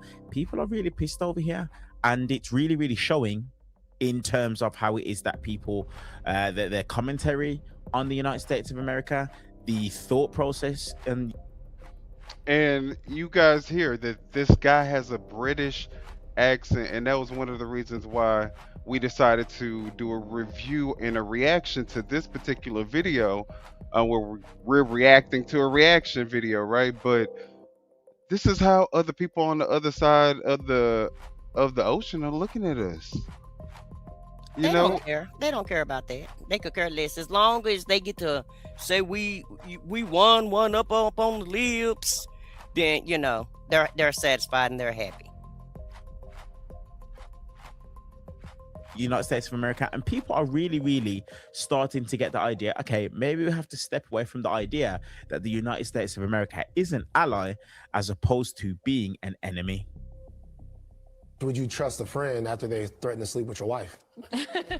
I mean, you know, I think I'm getting the analogy. I'm just saying. Take it, what's yours? It doesn't matter how good of a friend, what you get from the friend. Once the friend goes, hey man, I'm thinking about sleeping with your wife. Whoa, now I have to protect myself. It changes the nature of the friendship completely. The reason why you treat things that are valuable like they are valuable is so that they know that they are valuable. He treated NATO like it was something that is not valuable. The question now remains how they respond. I don't think it'll be in the same way it was before. We all agree that Greenland is important for our national security and economic interests, right? That's not debatable here. It's kind of a straw man because it's irrelevant, because... How's it irrelevant? It's not irrelevant. Because... You're telling me Russia and China hovering because around on Monday? Yes, exactly. Russia and China are not invading Greenland anytime soon because... Yeah, we're not talking about tomorrow, though. That's my whole point. Ever, because this is like forward thinking. I mean, that's my point. This is a NATO ally Why would they? But just twisting in knots to try to Right. agree with what this deranged orange taco is saying. And Just and don't even use no type of critical thinking of how this look, because like dude said, once the trust is gone, it's gone. And even if they say that we'll take you back, if they take us back, if we can go back, it's still the trust is gone, so it's still not going to be the same. It'll never be the same. Like he said, it's like, if you in a relationship and your partner cheat on you with your best friend or something. It's like, no, it never will be the same. And Sheena B, the lady, you're right, the lady in Greenland was eloquent about how she addressed Trump and this administration. She was on point. You're absolutely right. And that's the problem. These MAGAs don't see none of that. That's why we're addressing them tonight, because they're not actually observing what you are saying or we are saying. They are in this mind frame that they don't understand, that we try to help them to understand that this is not only for us, it's for them too. Well, you have to have some decency to understand logic, so that part. Greenland. We already have a plan to defend Greenland. We're already obligated to defend. Right, And we don't know the details of how all this is going to shake out. I know that's what everybody seems to think, and he's a very optimistic guy on 2 weeks. Yes, I will give you that. There's more discussions to come, but I just wonder if we accept at least the strategic imperative of getting and having more ownership of Greenland.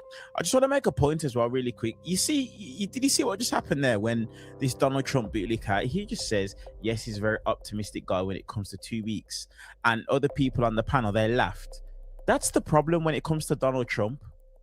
We're so used to the BS that comes out of his mouth that now it's just a joke. It's a laughing matter, but it's not funny. It's actually not funny.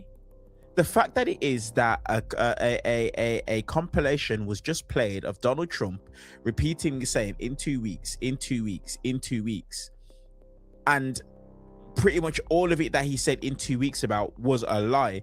Still no healthcare plan for the United States of America, and he said that back in 2015, I think it was. The fact that it is that the commander-in-chief of the most powerful country in the world just lies to the American people, and it's just a common lie because everyone knows in 2 weeks basically means it's never going to happen. That's vile, and that's a massive problem. That shouldn't be something that's just laughed at. No, I don't accept that we should have ownership of Greenland. But I do we're think not an expansion of imperial country. Did he just read us? He was like, y'all just laughing at this shit, but no, that's not really laughing, something to laugh at, because this man is literally lying to y'all. And y'all think the shit is cute. Right. And they're so blindsided that they can't think for themselves, that their way of deflecting, facing the truth is by calling names and doing insults. But they haven't, did you really listen to what was being said? Or do you, everything a lie, fake news, everything fake, everything a lie? But it's not even about that. I think it's deeper than that, because what it means is that we are so used to all this basic reality TV show shit. We're pretty much, everything. Our White House is the fucking housewives of DC at this point, because this is what we've been programmed to take in, all this, craziness. But the thing is, it's like, but this is our reality though. This is not a reality TV show. This is actually our reality.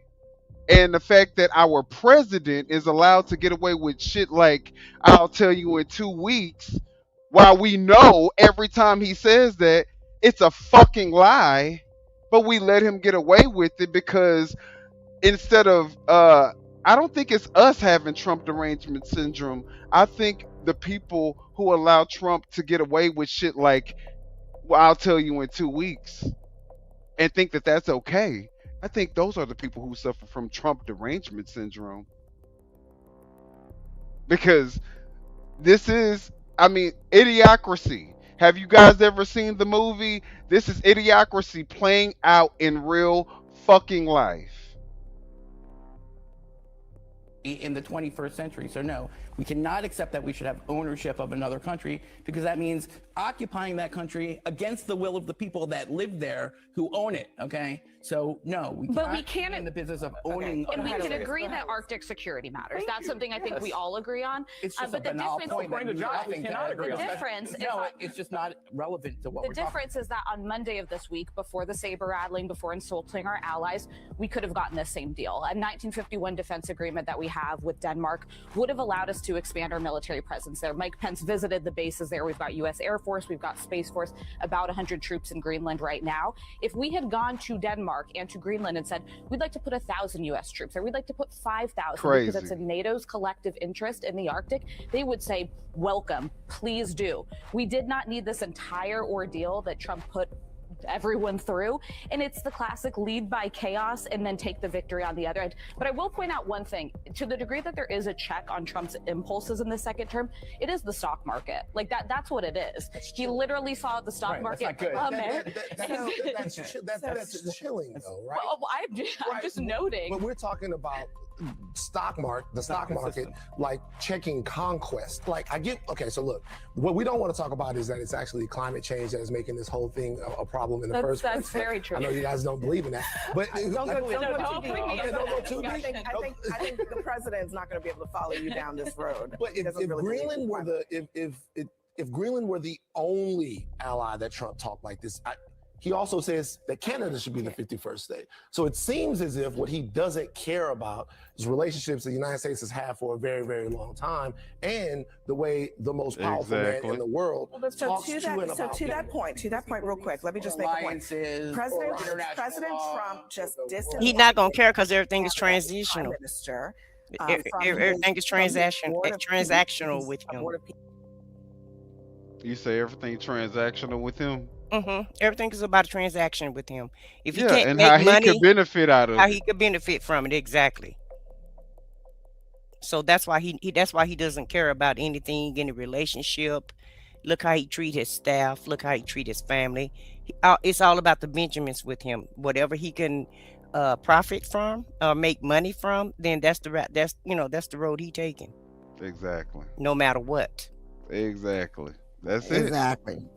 Exactly. Look, ever since you showed that video about meth, the chat is just everybody's on meth now. Everybody doing meth now. I'm like, damn, that's all y'all hard on. That's the theme of the day, right? Hey, I didn't know we was gonna bring meth back in style. Hell, that wasn't the goal. You see what I'm talking about? 8th grade education. 8th grade education. You showed that one video, and the chat has now been it's lit branded up. in their brain. Right. That's funny.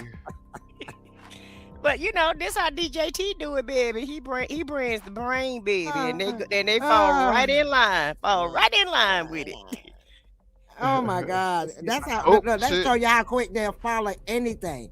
If they follow that one video to just go through this whole chat with meth this, meth that, meth, then that shows you how easy anybody can throw anything at them.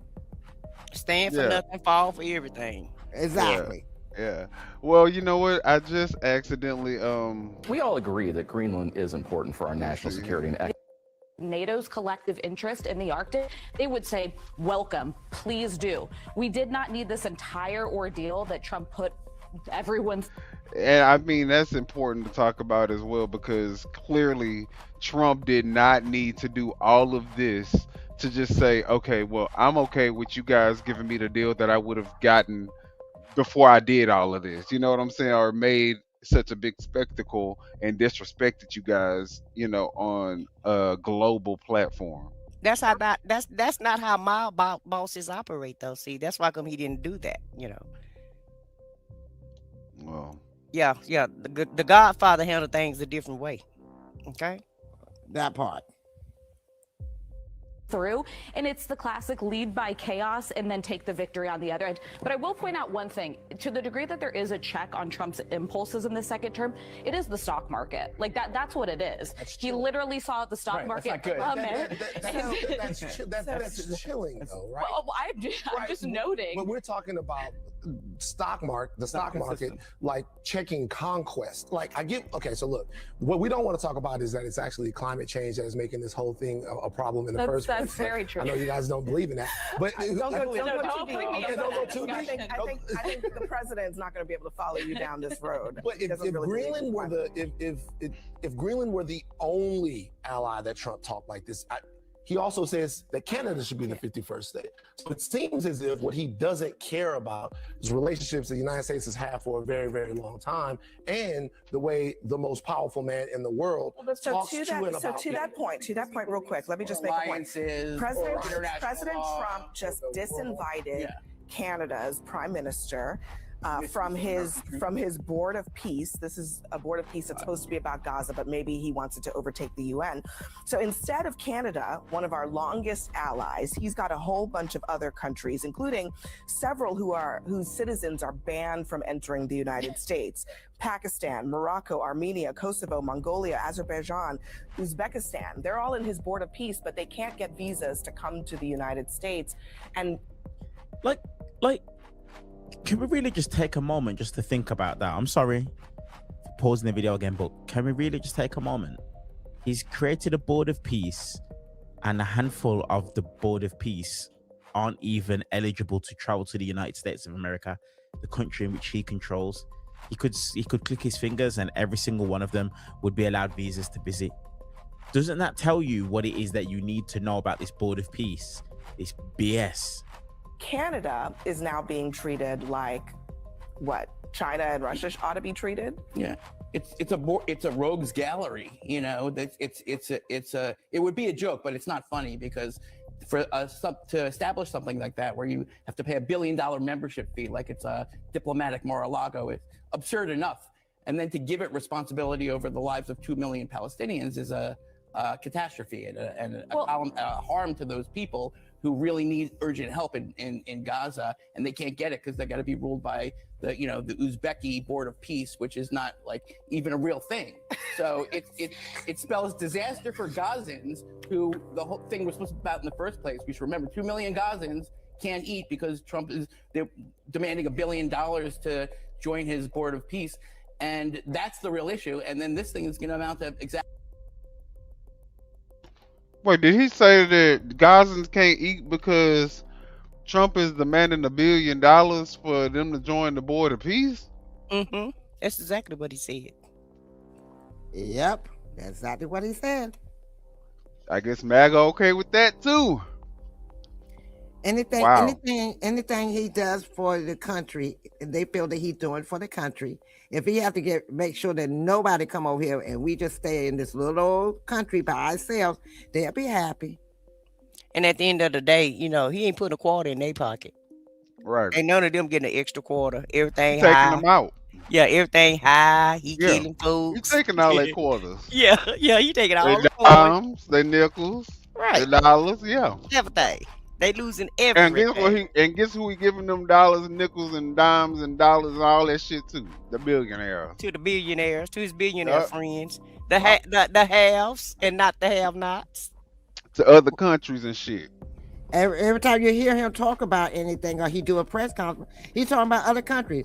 When is the last time he actually sat down, MAGAs, and talked about plans for the United States? Lately here, all his conferences about Venezuela, Qatar, Iran, Germany, France, Canada, Mexico, Colombia, and the list go on. But they ain't saying nothing about all the tech billionaires got titles in the military. That's right. And he doing something for the country, Foxy. That's not true. He's building us a ballroom. That's right. We get a ballroom that we'll never ever be able to afford to for him to go hide in. So he is doing something for the American public. Oh, I forgot all about the ballroom. I forgot all about it. Thank you for reminding me. And be grateful for that ballroom. Right, okay. that you ain't gonna never get to see. I see it from a distance. exactly nothing. I'm also just old enough to remember when conservatives did not support the UN Human Rights Council because countries like Libya and North Korea and others have sat on it. We said, how could they be enforcers of human rights? And I think to have some of these countries represented on a board of peace is very similar and a bit hypocritical on our part. Next for us. So honestly, man, I continuously say the humiliation ritual just continues when you're MAGA, when you're a Donald Trump supporter or a bootlicker. Like, I can't remember his name, the guy that we can see on the screen in the kind of tan, beigey brown jacket. You know, Van Lathan really hit on a massive point, and it's interesting that nobody has really brought it up before. So kudos to Van Lathan. Like, this is definitely about climate change. The reason as to why Donald Trump is trying to explore this is because of oh my god, the name has literally just evaded me. Global warming. Because of global warming, we're seeing a lot of the ice that used to block travel channels from places like China and Russia. They've melted away, you know. But people like Donald Trump, like Republicans, MAGA, all of those guys, they don't believe in that. They don't. Honestly, that's the reason as to why I say it's a humiliation ritual to be MAGA, because it's all hypocrisy. It is all hypocrisy, and these guys do not want to admit it in any way, shape, or form. But the fact that it is that the stock market was the thing that made Donald Trump say, okay, you know what, maybe I need to hold my horses when it comes to this rhetoric I'm speaking in regards to annexing Greenland and why we have to have it, and why I'm even open to the idea of taking it by force.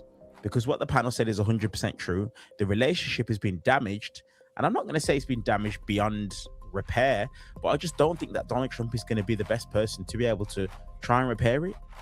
You know, we see what it is that he's doing with this ridiculous board of peace, you know, trying to create his own version of the UN, but it's foolishness because the majority of the people, a large majority of the people that are on there can't even gain entrance to the United States of America itself anyway. So it just doesn't even make any sense. But it doesn't surprise me, because anything with Donald Trump,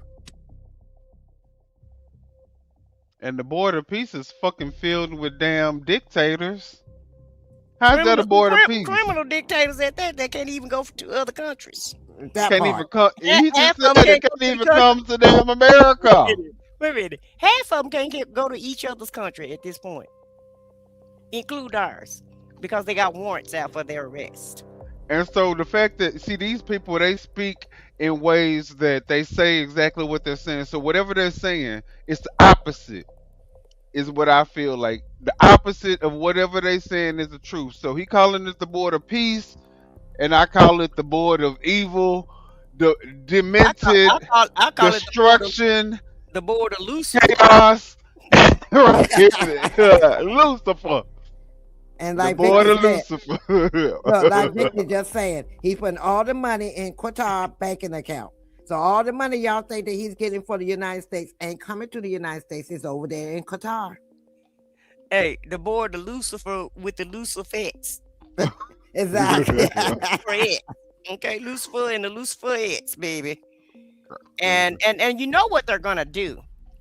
They're gonna try to stronghold NATO. I feel like when this board is complete, think of the destruction that can happen.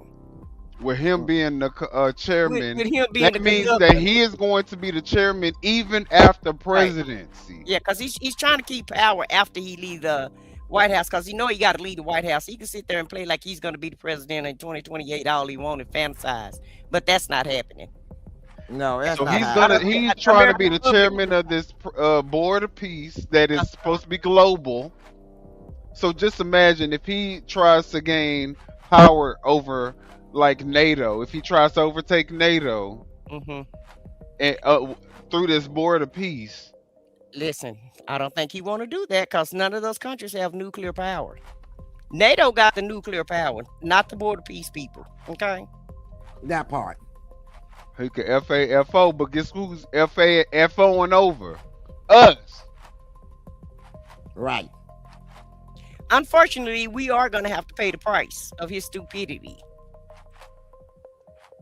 ambitions, and unorthodox behavior. That's the nicest I can put it. doesn't surprise me. Yeah, Or doesn't shock me. that's a good, nice way. You see, this is a man who has absolutely no clue what he's doing, and I'm sorry. You know, the one thing that it is that he's actually delivered on, which is the border crisis. He's absolutely undoing all of the work he's done there, simply because people are now turning on the way that it is that they're going about it, because of the murders that it is that we're seeing of American citizens. He can't even deliver on that. It's absolutely humiliating stuff. But as I say, the humiliation ritual continues when we see Republicans and MAGA defenders try and come on television and try and defend Donald Trump in front of our face. But as I always say consistently on this channel, you can't defend the indefensible. Let me know what you guys think on this. Well, now this is somebody from Britain. Obviously, you can tell by the accent. But this is what they're saying about us out there, overseas. This is how they're looking at us, like this is indefensible. So, people can say what they want, but this is tearing down our nation. We worked hard. I'm pretty sure the people who are in here who claim to be patriots work hard to make sure that our nation remains the stronghold, remains the top nation, remains number one. And for us to become enemies with all the people who we've made alliances with, which are the reasons why we are number one, it's kind of crazy. It's outrageous to me that people are saying that, we are A-okay with everything that Donald Trump is doing, although it's tearing down not only our nation, it's tearing down the dollar, the value of the dollar. Our economy is breaking down. Nobody's neighborhoods look better a year into Trump's administration. Florida getting snow with the global warming. Right. That they don't believe in. And then when there was natural disasters in blue states, he was trying to withhold funds to help these people like they're not tax-paying citizens. Like, what do you got? And guess what? MAGA say, yeah, that's fine. We're okay with that. In fact, that's what we voted for. Well, some of those people were MAGA that was affected with the natural disasters. Yeah, and absolutely. So some of them had to change their mind. And once again, until it hit home, a lot of people are not going to change their mind, or until they wake up and they find themselves in Nazi Germany in 1950. Well, 1930 is when it started. So when they find themselves living like the Nazis did in Germany, then I guess that's when everybody will wake up when it's too late. And then, it's always too late for America. We do everything, late. Right. We're late on everything. So, well, I think that we're gonna talk about that too, because it's so hard to even tell what direction we're gonna end up going in. But I hope that the people choose the right thing, and I hope that we go the right direction. But Lord, I just don't know. I'm so. Do y'all think that it's okay that we're there is a chance that in 2026 we could be facing a civil war? Yeah. Do you guys think that is something that is okay? If in the chat, do you guys think that us having the potential to face a fucking civil war is okay with you? Why you guys ponder on that? I thought MAGA didn't like war. Well, why you guys ponder on whether or not war is okay, and whether or not the Second Amendment is okay, and all that good stuff, let's look at Kristi Noem, because in her book, this heifer lies about something that is even, like, it wasn't even worth it to lie about, but she lied about it, and guess what? They caught her in her lie. So let's look at this clip, and we'll talk about it on the other side. Talk about meeting some world leaders, and one specific one. Quote, I remember when I met with North Korean dictator Kim Jong-un, I'm sure he underestimated me, having no clue about my experience staring down little tyrants. I've been a children's pastor after all. Did you meet Kim Jong-un? Well, as soon as this was brought to my attention, I certainly made some changes and looked at this passage. And I've met with many, many world leaders. I've traveled around the world. That's a no. This was brought to my attention. We went forward and have made some edits. So I'm glad that this book is being released in a couple of days, and that those edits will be in place, and that people will have the updated version. So you did not meet with Kim Jong-un. That's what you're saying. I met with many, many world leaders. Many world leaders. Many world leaders. Just not him. We ain't asked about all them. We talking about Kim, Jong. I'm not going to talk about my specific meetings with world leaders. I'm just not going to do that. But you put it in the book, dummy. In the Oh book, my and God. as soon as it was brought to my attention, This is I made shit. sure The lies that rolls off of this woman's tongue. It's just so easy. Oh my She God. could just lie off the fly, baby. Yeah. Where did she get this? I want to know when. Well, you know what? She a politician, so why am I surprised? This is so funny to me. But I'm not going to talk about about my conversation with them. You put it in the book that you talked to him, dummy. Like, why would you even say it if you know you didn't do it? Hey, Like, Kristi said y'all got to buy the book to find out if she met Kim Jong-un or not. Shit. Go buy the book. She ain't telling everything. That is crazy. Well, this lady is something else. She is something else. If you would lie about something as small as that, though, Right. Right. In a book. You didn't even have to put that in, and you still would have sold the same amount of books, I'm sure. It's not like, you know what I'm saying? Like, why are you lying about meeting Kim Jong-un? And people think that's okay. People are like, well, she was just trying to sell her book. But out of all people, how is that even a flex? Exactly. We're talking about Kim Jong-un. You could have said that you met Prince Edward and would have been better off with him than meeting with Kim Jong-un. The dictator of, you're right, exactly. Of North Korea. Of North Korea. Right. I'd rather get one of Epstein's friends from the island and let you meet him, honey, than to meet Kim Jong-un. I'm just saying. And then she act like it's a flex. I've met many leaders in that's a flex. many countries. Darling, do you know who I am, darling? Y'all must know. I've been all over the world, darling. I can't even know about me, baby. The world leaders that I've come in contact with. I can't help it if maybe one of them happened not to be one of, like, girl, shut your stupid ass down, Hey, Lexa, play Beyonce, You Must Not Know About Me. Please, Lexa, play You Must Not Know About Me. That is not a flex. It's not a flex. Talking about that you met a damn dictator that killed people and starved his people.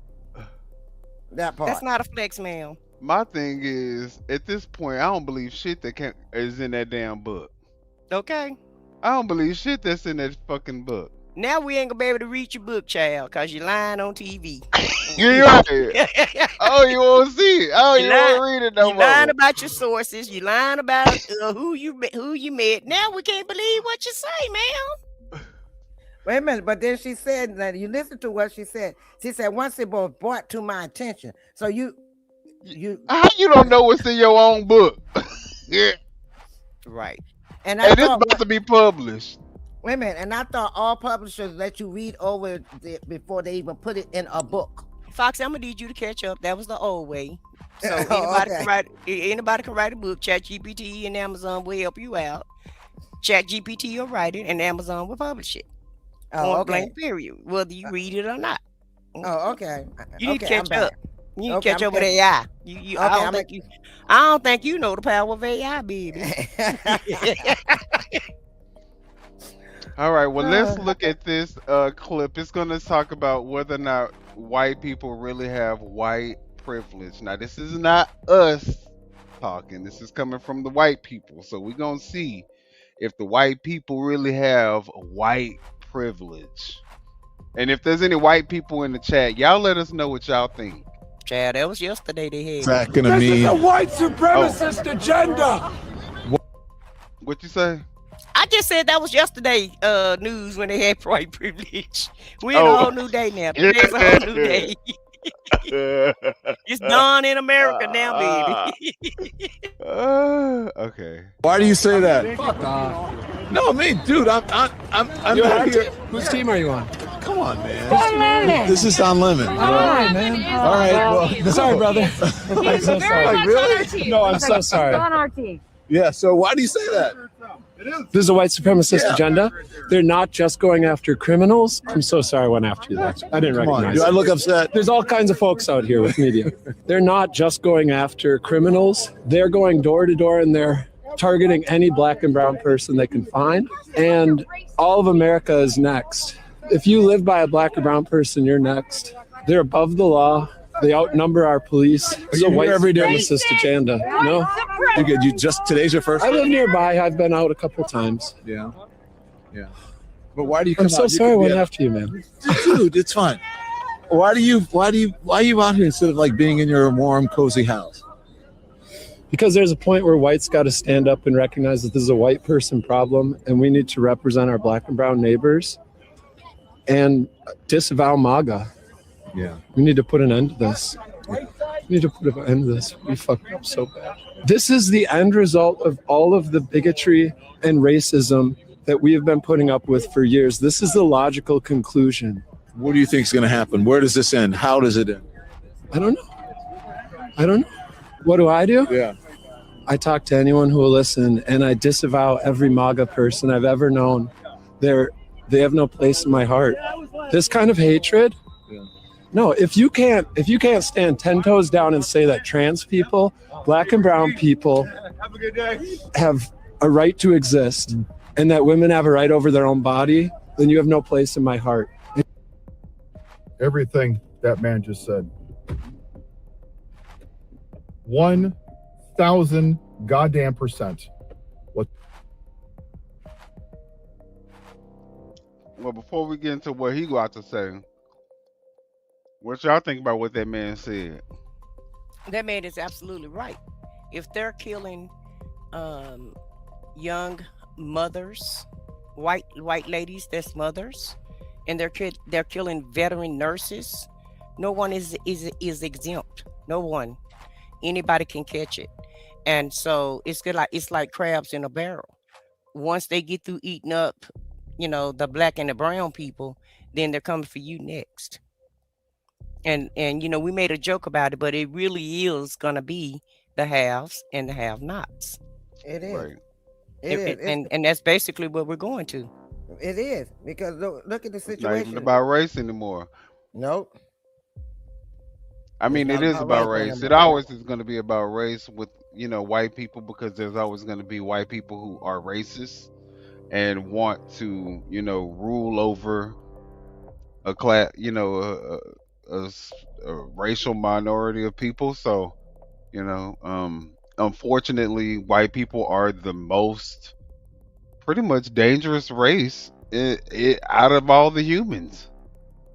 They're the only ones that go after every race of people probably have had to deal with white discrimination, racism, slavery. I mean, it's Jim Crow. At some point, white people just have to understand, like, y'all race is fucked up. Well, the guy said it also, Minion. He said that the white race is the reason why we're in the space that we are today, because of the white privilege, right? And so for so long, a lot of white people, and I won't just say white people, a lot of just all people have sat back on the sidelines and just, if it's not happening in your front door, to them, right? then they don't care. They're So- never going to be the person on the receiving end of it, because none of the other races believe in these cold-hearted, evil ideology, like their belief system. No one else believes in these type of things except for them. Right. So And they'll so they- never be on the other receiving end, so they'll never really feel like they need, Well, up until now. Up until now. Up until Up now. until Let's now. make You're that right. disclaimer. Let's put that disclaimer in there, dog. But the tactics that's been used has Up been until used for now. their benefits for this whole entire time. Right. Everything has been for them up until now. Now it's a new game being played. And Right. so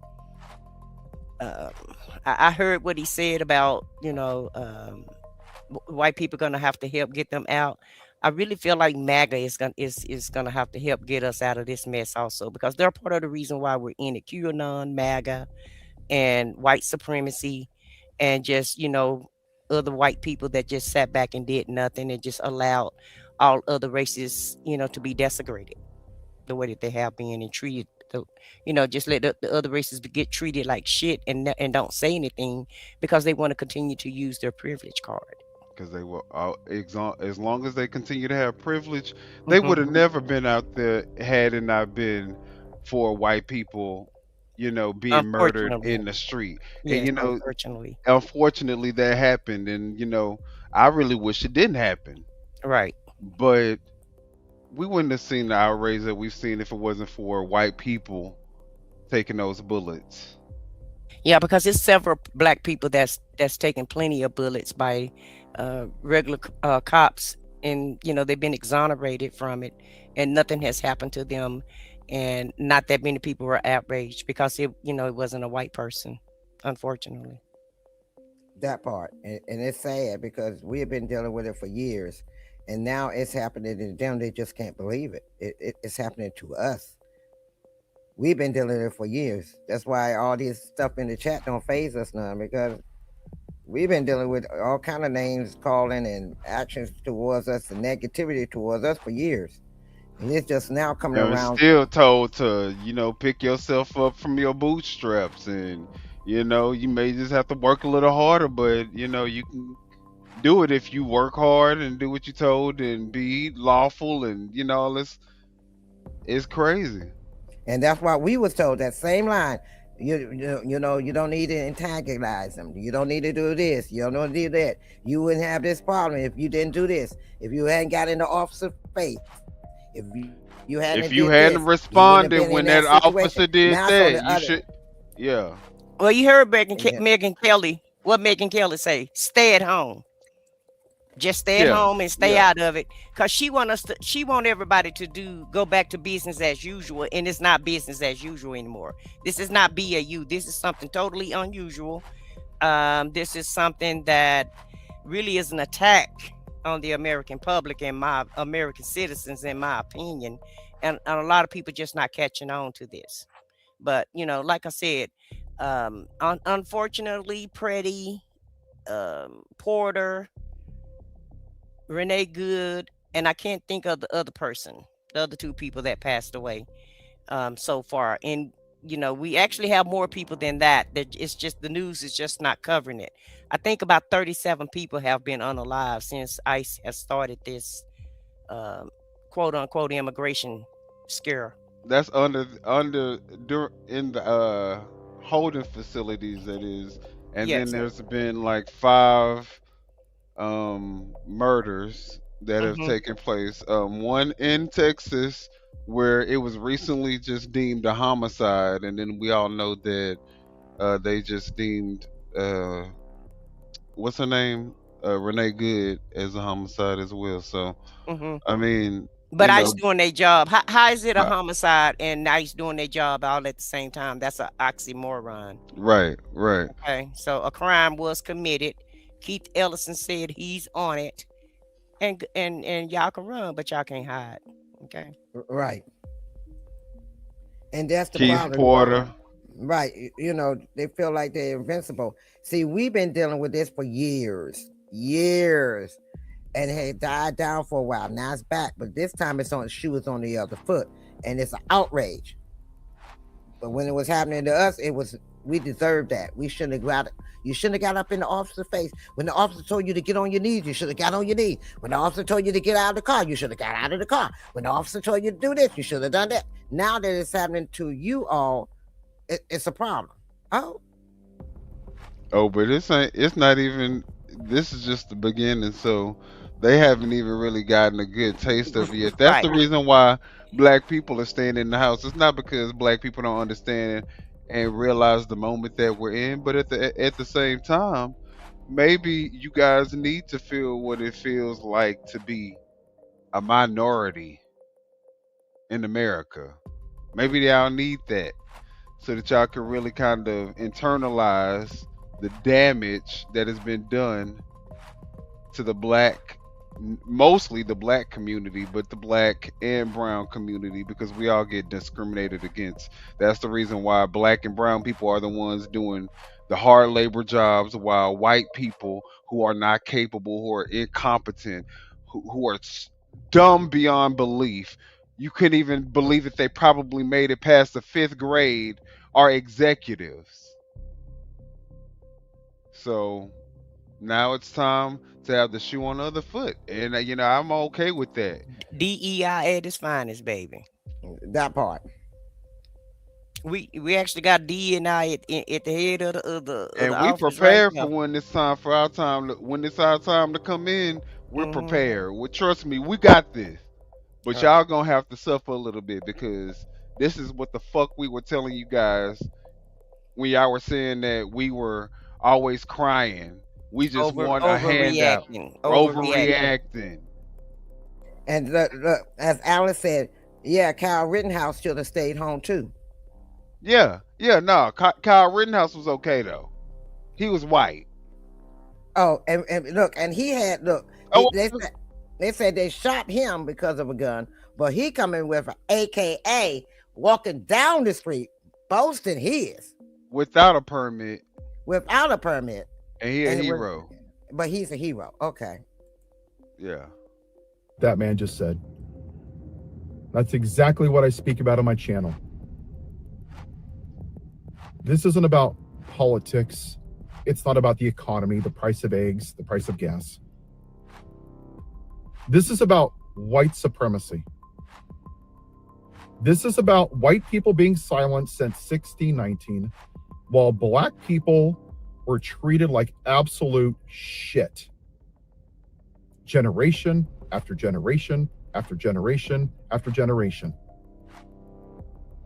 And this is what it comes down to. Right now, white people are finally, a few of us, are finally opening up and seeing that they've been living in privilege their entire lives. And it's hard for a lot of people. I watch videos online all the time of people that are just like, it's like they've woken up. Remember the movie The Matrix? When they wake up and they're shocked at what the world is? It's like that. This is what I talk about all the time. Because with great power comes great responsibility. I have privilege, whether I like it or not. Now, here's the problem. There's still too many white people that are unwilling to sacrifice or be uncomfortable. And that's what's going to determine, in my opinion, if this remains a democracy and a functioning society. How many white people are willing to be uncomfortable right now? Are you willing to risk losing your job? Are you going to post online, on your Facebook, on your Instagram? Are you going to make videos? Are you going to talk to your family that voted for this rapist president?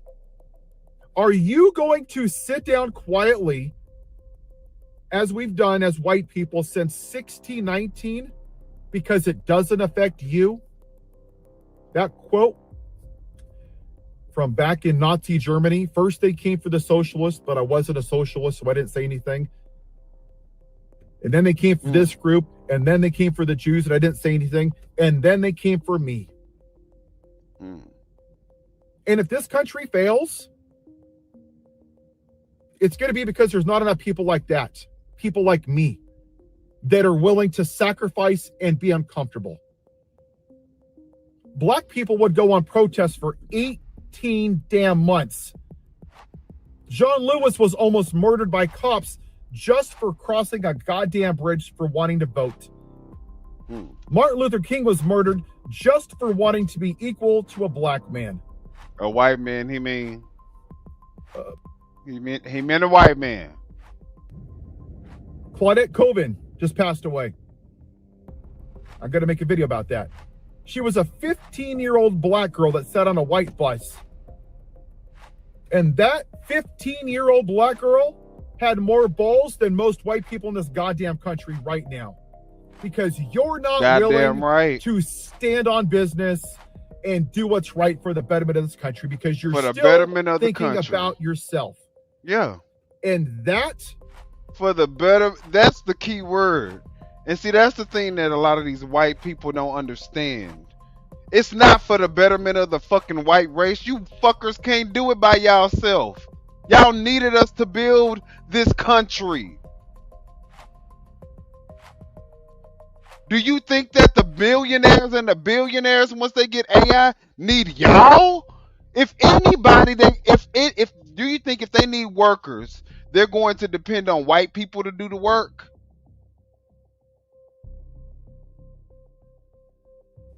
Why you think they're sending so many jobs overseas? Because they don't need you anymore.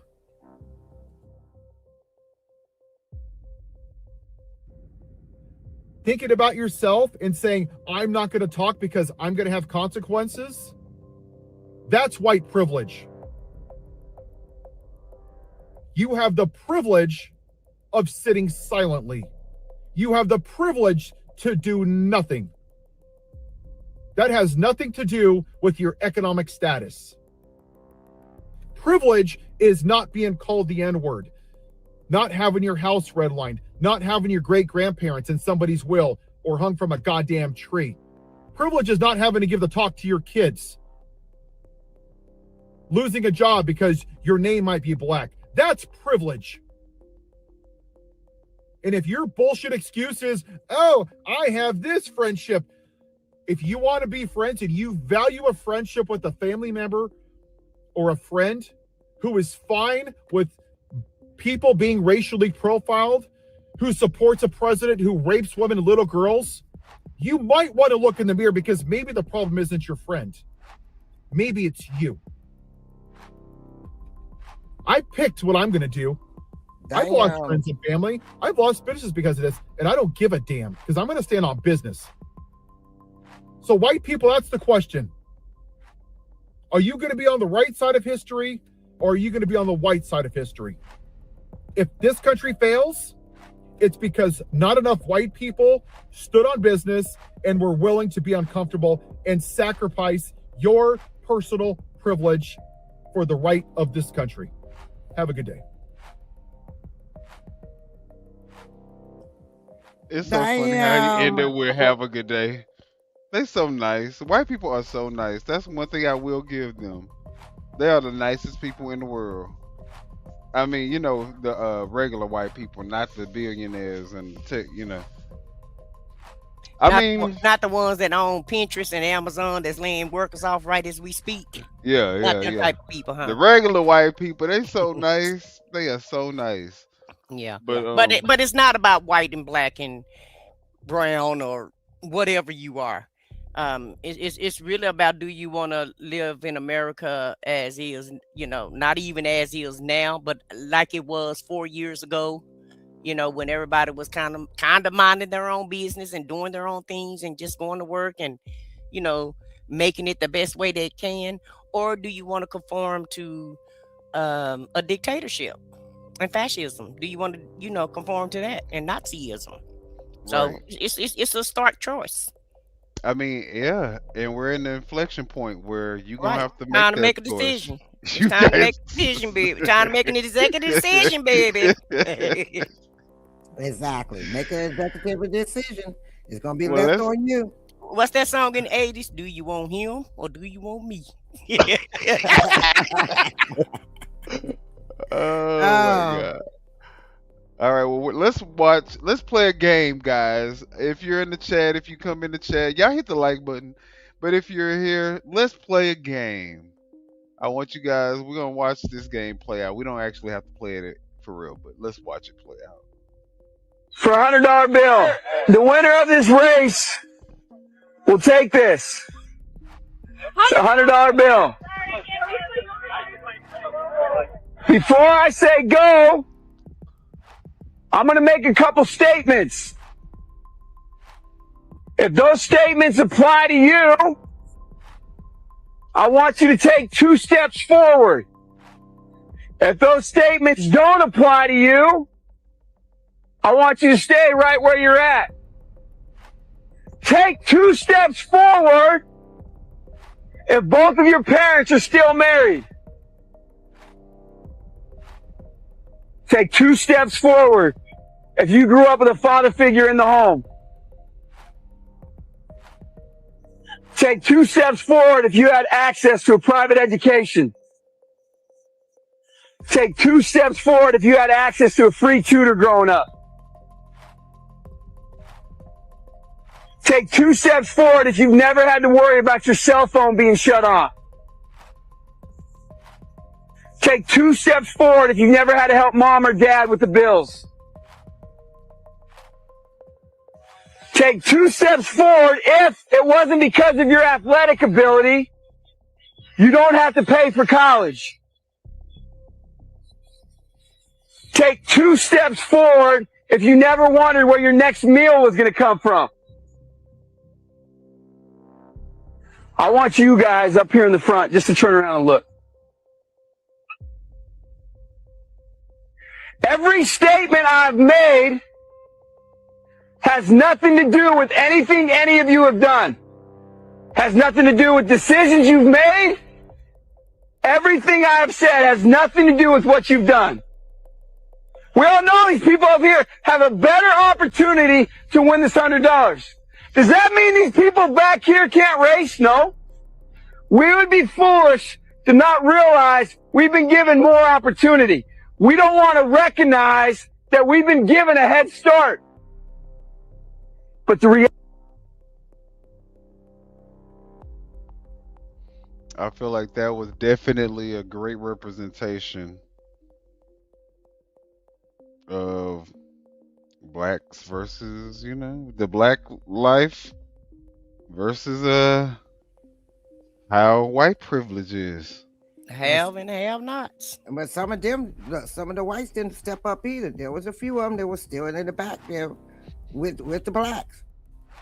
Some of them might not been as far back as the blacks, but some of them was still back there near them because they didn't have all the privilege. And they said the ones in the front turn around. They're the ones that had to do nothing to get what they have. Nothing. They got everything on a silver platter for them. They didn't have to make no decision on their phone bill. They didn't have to worry about where they get their next meal. They didn't worry about what college they had to, they pay for their college. They didn't have to worry about nothing. No worries whatsoever. Just walk around and exist. But the ones that was further to the back, those are things that some of them have to still worry about. So yeah, just some food for thought because let's finish out what he's about to say. reality is we have. Now, there's no excuse. They still got to run their race. You still got to run your race.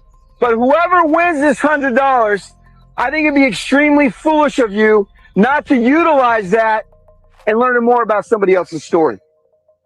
Because the reality is, if this was a fair race and everybody was back on that line, I guarantee you some of these black dudes would smoke all of you. And it's only because you have this big of a head start that you're possibly going to win this race called life.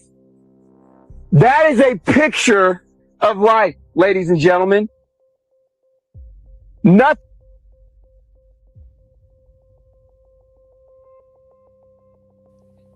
All right, guys. So, and you, what what a comparison in layman terms, and those kids are gonna get it. Right.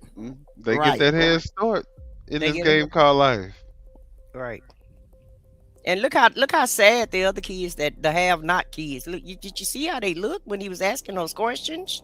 They looked like they was embarrassed, or some of them even kind of looked surprised, like, I can't believe this is happening right in front of my eyes, and I'm not realizing it, because they looked like they were mesmerized, as if they didn't have a clue either that this was going on. What do you guys think about that? Well, Tamika says black fathers abandon kids We don't work hard on education. We run fast. It looked like a lot of kids didn't grow up with their father. So based on that Right. analysis and based on what we just watched, a lot of it looked like a But lot why of y'all black think guys are that? abandoning their kids also. Yeah, there was a white But one why back do you then. think that? But I think that okay, yeah, there may be white families, but I think that it's systematic that black men aren't in the family like that. I think that they've promoted that so that it is that way for black people to think that And why being a aren't they? dad and a But let's break husband that isn't even down. cool. Let's They break think that that being down on the though. streets, having a whole bunch of hoes, being a D boy, being able to have a whole bunch of stacks in your hand, that's what you need to be focused on, and that's by design. Well, some of them, but a lot of black fathers are in jail also, incarcerated. Okay. And so the government purposely took the black man out the home when they started welfare so that they could push this narrative that black fathers don't care about their kids. And yes, it was some other, some of those white kids' father wasn't at home either. But, you have to understand the news, the psychology of it all. Because if they just put everything about black people on TV, yeah, it's going to make us look bad. But that's not true, though. Not all black fathers abandon their parents. A lot of them do, but I wouldn't say all of them do.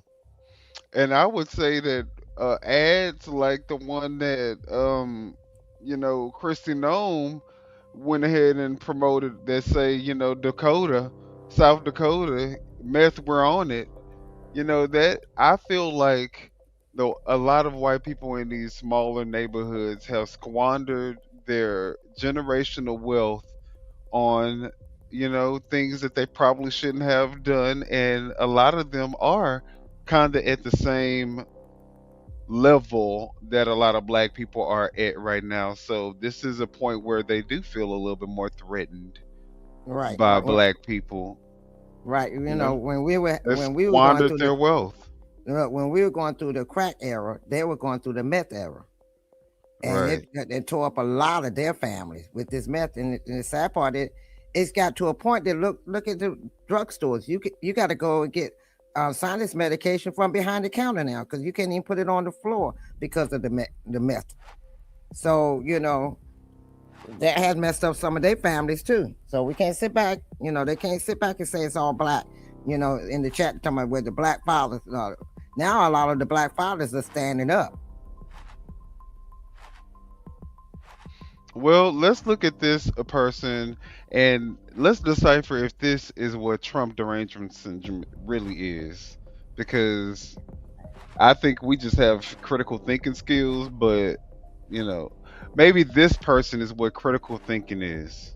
What did you think when Joe Biden suggested that COVID could be cured by shining a bright light inside the body? It is very sad that Joe Biden is clearly a dementia patient. Okay, I'm so sorry. These are not, I got my notes mixed up. Can I ask you this question? Can we start over and me ask you? Okay. What did you think when Donald Trump suggested that COVID could be cured by shining a bright light into the body? It depends what that technology is. Child. So he not demented, huh? Yeah. He don't have dementia. 'Cause Trump did He's it. talking about some foreign new technology, Yeah. that we don't know about yet. So, Baby, the yeah. orange Kool-Aid at its finest. She drunk a quarter of that Kool-Aid. And look, all she heard was the name Biden, and he did. When they said Trump, then they said, well, it depends on. It's a difference now. If it's Trump, it's okay. We got to figure out what technology you use. But if Biden, it's cynical. Radical. Y'all just listening what to are the you name. talking about, Curtis? Yeah, Look, what are you talking about, Curtis? Because you talking about I got this whole channel shut up. What are you talking about, sir? Can you at least call the number and shut us up? I don't know what you mean. Okay. With all right. this typing in the chat. Quit all that typing and call in. We trying to do a show. All right. Talk about we got. I think they said that Curtis is a bot, but I don't think he's a bot because I've seen the phone. He's on his phone. Oh, okay. But somebody had said in the chat at first that he was a Now bot. he on the vertical chat. That's what you see. It's vertical. Right, vertical. Y'all, we'll let Curtis leave, child. Yeah. He typing out all his frustrations for the week, okay? Yeah, he typing you know, them out. the black man got his job, child. He is typing them out. See, I can't do all that typing. I would just call in if there's a number, but you know, we all prefer have our preference. Vicky said she tried to call in. Vicky said she tried to call in. Oh shit! Don't tell me that. Girl, we gotta try to pay attention to it.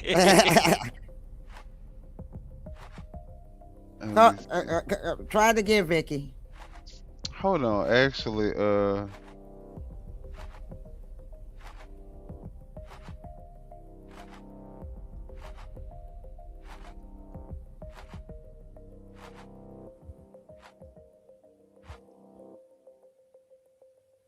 I think if you want to talk about us and okay, I see we got a couple of missed calls. All right, my bad, y'all. We sorry. Gilbert Garcia, can you learn how to spell, dog? Can you learn how to spell? That is not how you spell Satan. All right, I'm gonna call y'all back. Let me see. Not you gonna call him back.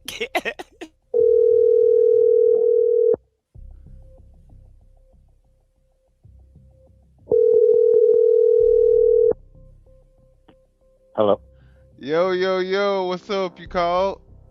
This off the record? No, you got the wrong number. Oh, okay. It's on our call ID. We got the wrong number. What's up? Hi. Can you guys hear me? Yeah, we can hear you. Hey, Vicky. Okay. All right, good. Good evening, guys. Good evening. I forgot what the topic y'all was talking about at the time I was trying to call it, but damn near an hour ago. That is so funny, and I'm up here talking shit like, you know, like that's so funny. Shit. That is hilarious. What's going on? Not much. I'm just listening. I'm glad you guys are bringing up all these various topics about this. I'm just sitting here like, you know, I was watching a video today. It's and someone put it very poignantly for me, like how we're just like you as some of us as Americans are constantly living at a point of we're just looking at, you know, we can't just live our lives from day to day. We have to look at we have to live at a state of red alert, because like we can't just look at the news and just say, oh, somebody lost their dog, they're looking for little Scooby over here. We're constantly looking to see what has he done now. Absolutely. And it's worse than what it was the first time. Yeah, I totally agree. And I don't know am I connected? I can't hear them if they're talking. We wasn't saying anything. Can you hear us? Are they talking? Yeah, they are. You can't hear them? I can't hear them. Oh man. Okay. Let me see.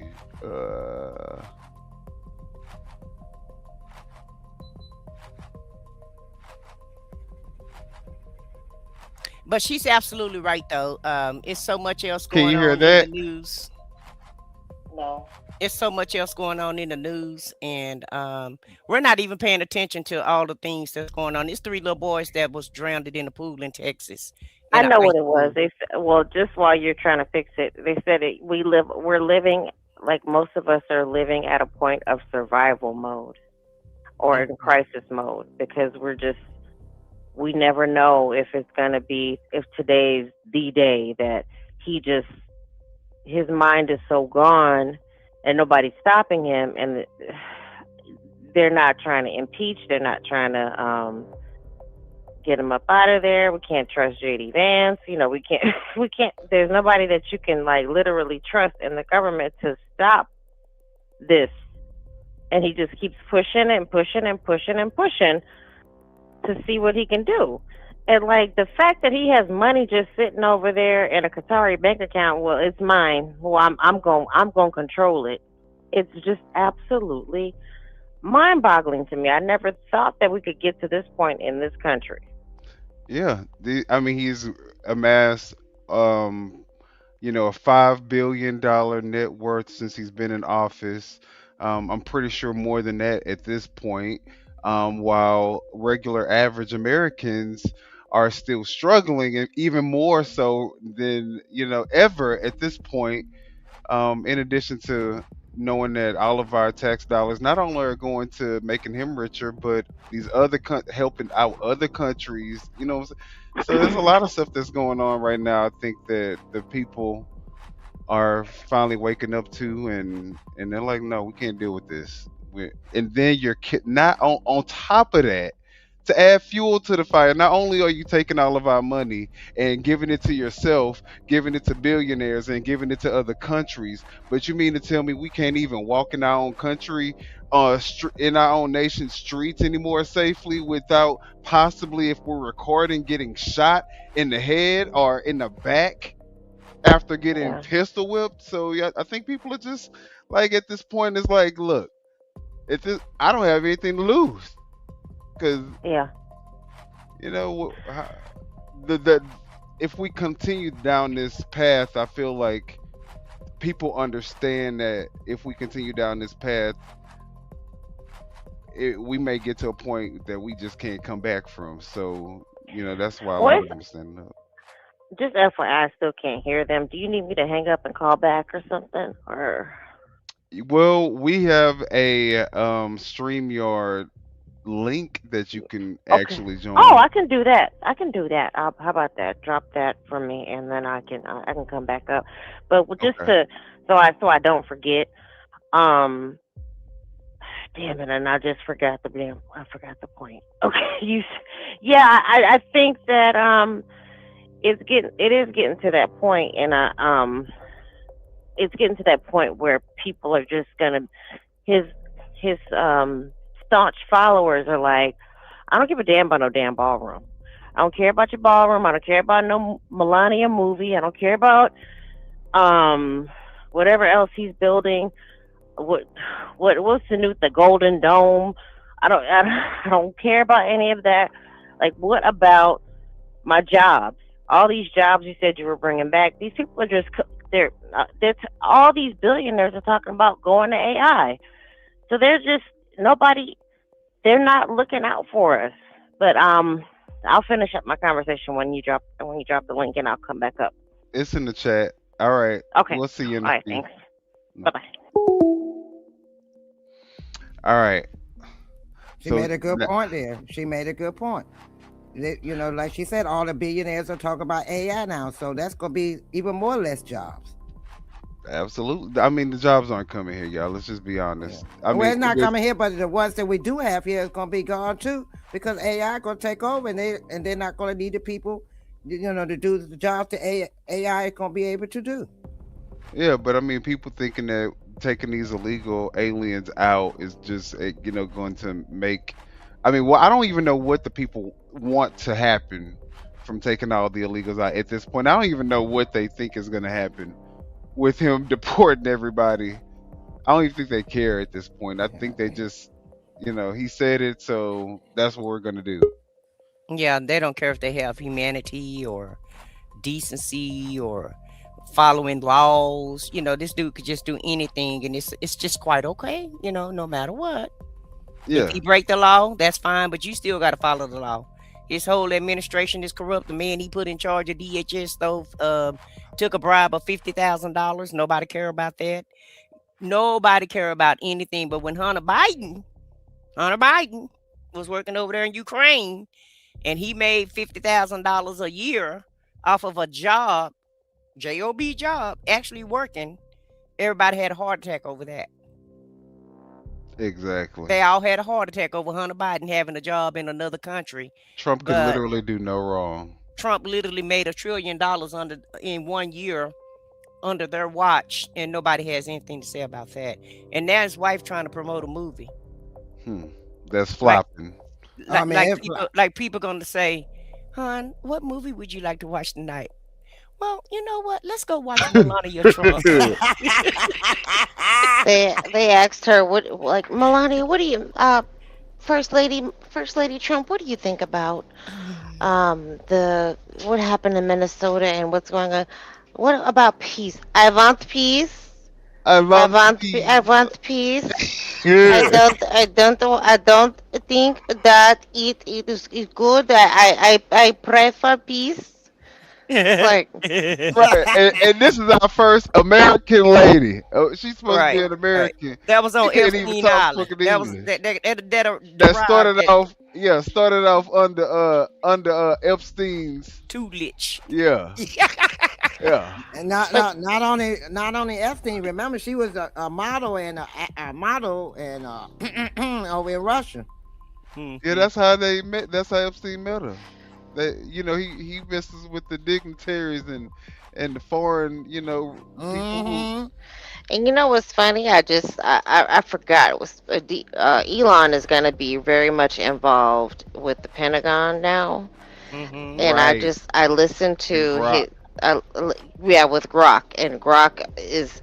I listened to the Tesla earning calls today, or some of it. And I'm like, the dude's whacked out of his mind. He's high as hell. You could tell he's high, or I mean, he wasn't as bad as he usually is, but he was loaded. He's a freaking K addict, so he's usually gone.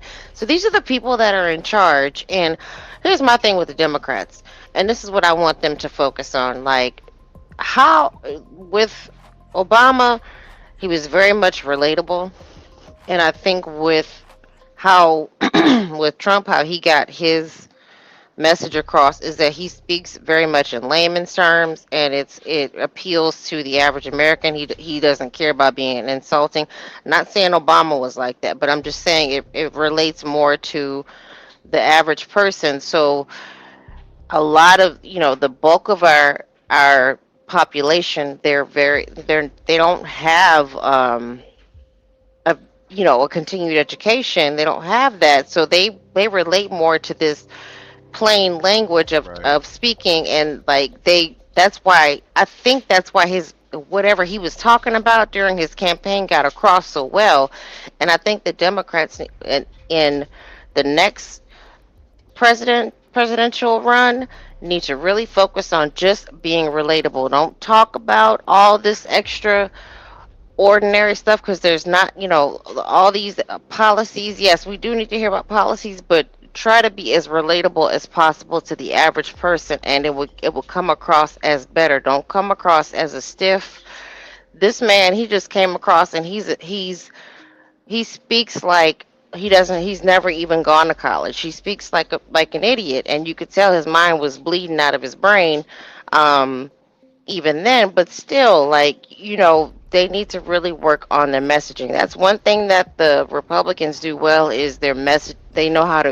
They put money into the messaging. They may not do anything else. They'll steal all the money, but they put money into. Let's just be clear, because the messaging that they're using is the most divisive. Most we're talking about the radical. They're using the most radical messaging, most polarizing messaging. They called the nurse veteran. The nurse at a veterans hospital who was murdered. They called him a domestic terrorist who wanted to come there and do maximum damage and massacre office like these. That's the language that they were using. I know.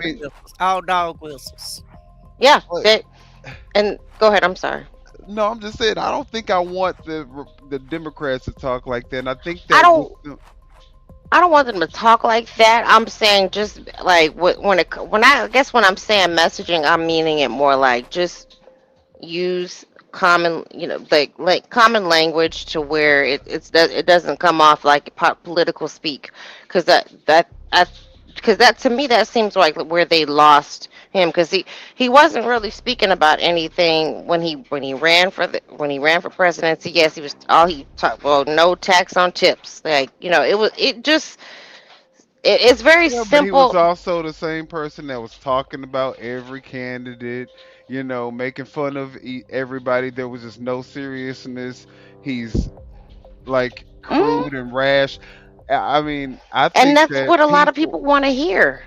that's the problem. I think that the fact that he is the president speaks to what the problem is with this nation and the reason why we're in a space where we could potentially be going down a road to where we could have a authoritarian, government.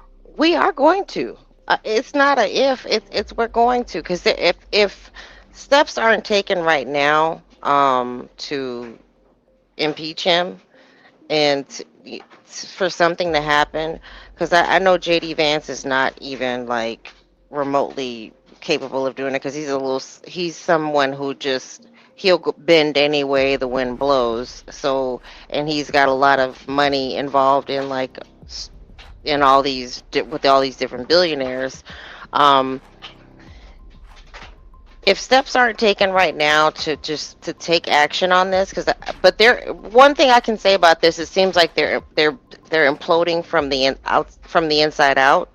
They're starting to blame each other for these for the recent events of the nurse being killed, and the other young lady being killed. They're blaming everybody else except the ICE officers who actually did it. But Kristi Noem has to take blame. What's his name? Greg Bovino has to take blame. He has to take blame. But they're starting to implode. They're starting to blame each other. But Oh yeah, especially now that Trump is getting all the backlash that he's getting from it. But I think I saw a comment in here that was talking about, let's talk about the fraud. I think that's a great segue into this other video, and you're more than welcome to stay, Vicky. But we're about to watch this video on this guy who is going to explain why Trump just may be more corrupt than a Somali daycare. So let's look at this clip and get into it. The prompt was that Donald Trump is more corrupt than a Somali daycare center. So that's something that I was going to bring up there. My argument basically is, we need to focus on the fact that you can't really claim to care about whether or not there's a daycare center that has kids or not. I think Nick Shirley did a pretty terrible job trying to uncover that fraud, considering he walked in there with a camera and was like, show me the kids. And they were like, no, we're not going to let you into a daycare center with a camera and your film crew. And 2 hours before they opened. And then he cried fraud. So I think that that's a bit ridiculous here. And I think it's also very important to, focus on where the fraud is here. So let's focus on some of this Somali fraud. So let's talk about Trevor Milton, who defrauded his investors, costing tens of millions of dollars. He was sentenced to 4 years in prison. Oh, he's not Somali, and Donald Trump pardoned him last year. We know about Paul Walchek, who stole over $7 million from his employees' paychecks. He was sentenced to 18 months in prison. He was also pardoned last year by Donald Trump. He's also not Somali. We can talk about Michelle Fiore, who stole over $70,000 meant for a memorial to fallen police officers and spent it on herself, including her own cosmetic surgery. You guessed it, Donald Trump pardoned her last year. We can talk about Lawrence Duran, who ran the largest Medicare-related fraud scheme in history. Yeah, there's a few more. It's a long list. It's a long list here. He led the largest one there. Yeah. We could talk about Philip Esteformis, who orchestrated the biggest criminal Medicare scheme in history, over $1 billion in fraudulent claims. We could talk about David Gentile, who defrauded over 10,000 investors of over $1.6 billion. Donald Trump pardoned him just last month. Okay, so if we want to talk about fraud, if we want to talk about corruption, you can't talk about them unless you talk about the fraudster in chief, which is Donald Trump. So I think it seems to me that conservatives and people on the right don't actually care about fraud. They only care about fraud and corruption when it's committed by an immigrant, a person of color, or someone who's part of the LGBTQ community. Because it's not really that fraud is what you're against. You don't like Somalis. So just come out and say that. Just come out and say that. Okay. Don't pick up this whole scheme about that. I might say that. Yeah. All right. Well, that was an earful. These people always talk about criminals and getting rid of criminals. Right. The biggest criminals are the ones that Donald Trump pardons.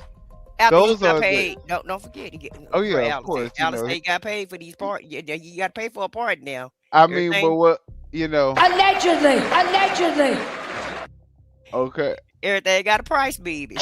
Hey, and look, what the man from Honduras, the biggest drug dealer, 45 years, got pardoned. So now he back out here slinging drugs again, allegedly.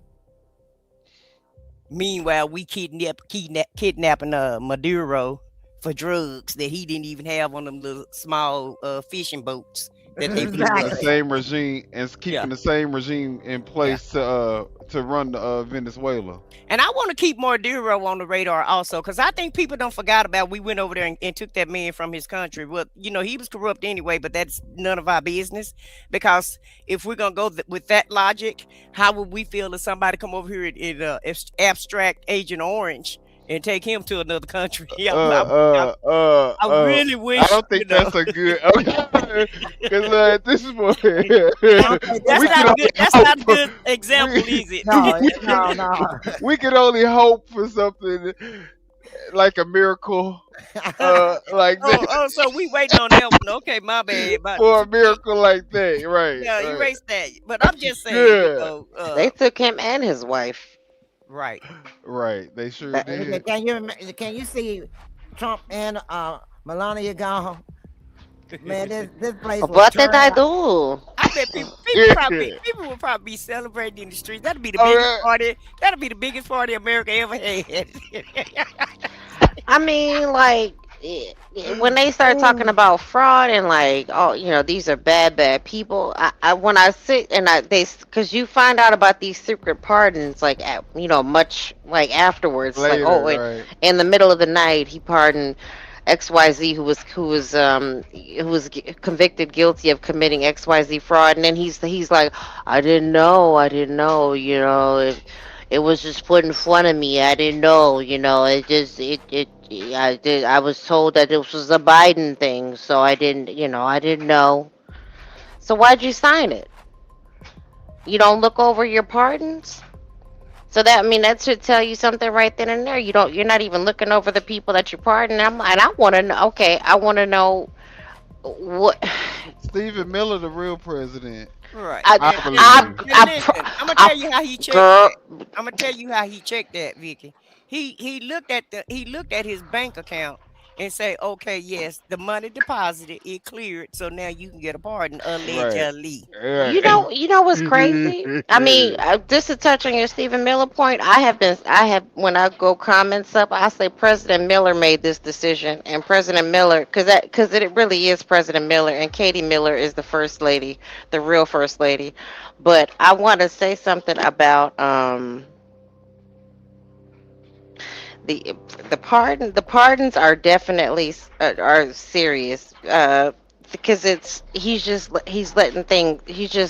letting these people go, and they can go back and do something. But Stephen Miller most definitely is like in control of these things, and his decisions are the ones that are costing us a lot. His decisions and him just blowing smoke up his tail are the ones that have gotten us really into this, because that man is. I'm dealing with a couple people who have dementia and Alzheimer's. They don't know. They remind me of the inverse of Jafar from Aladdin and whoever the emperor was, whatever his name was. They remind me of the inverse. Well, no, that Jafar and that man from Aladdin, I think, because Jafar was evil too, right? Yeah, Jafar was evil, yeah. And it's sad how, all these pardons, he's unpardoned all these people. And the thing is, it's not pardon for people that has less crime. It's pardon for the people that has the worst crime that he's pardoned to put back on the street. But yet one minute you taking people that has bad crime, putting them back on the street, but you detaining the ones that you claim that you have no proof of having the bad crime and putting them in detainment. It's like you're doing the opposite. You're taking out people to put other people in there. Yeah, you're taking out nannies and farm workers and construction workers. You taking them off the street and putting them in them camps, while where are the damn criminals that you're supposed to be getting? Where are they at? You can't find them. What's going on? And then they're saying, and then you taking out of the jail the criminals that have 45 years, up to 45 years in prison, Right, and pardoning guilty, them. and Right, found right. guilty, and And proof of pardoning them. them. I'm Right.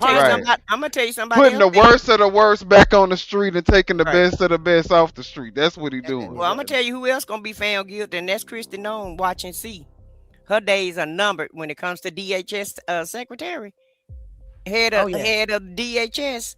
I wholeheartedly feel like her days are numbered. Her and Pam Bondi. I thought she was head of. Wait, is she head of ICE and Greg Bovino is the head of Department of Homeland Security? Yes. Yes. Okay. Don't she look like Mrs. Mashed Potato Head? She look like a lot of things. I don't want to like be ugly and talk. Go ahead. That skin looked like she could have been on that damn ad Meth. that she had. Meth. You know. Don't forget the code word tonight. It took a lot of it took thousands of dollars for that skin just to get to the little amount of lumpy that it is right now, where you can just barely tell that she probably used to be an addict. Her face looks like a loaded baked potato, like it just like a loaded mashed baked potato when they fill it back up and stuff it with cheese and the onions and all that. When I look at her, it doesn't even it doesn't move, and even the what's the one that does all the speaking? Pam Bondi. Not Caroline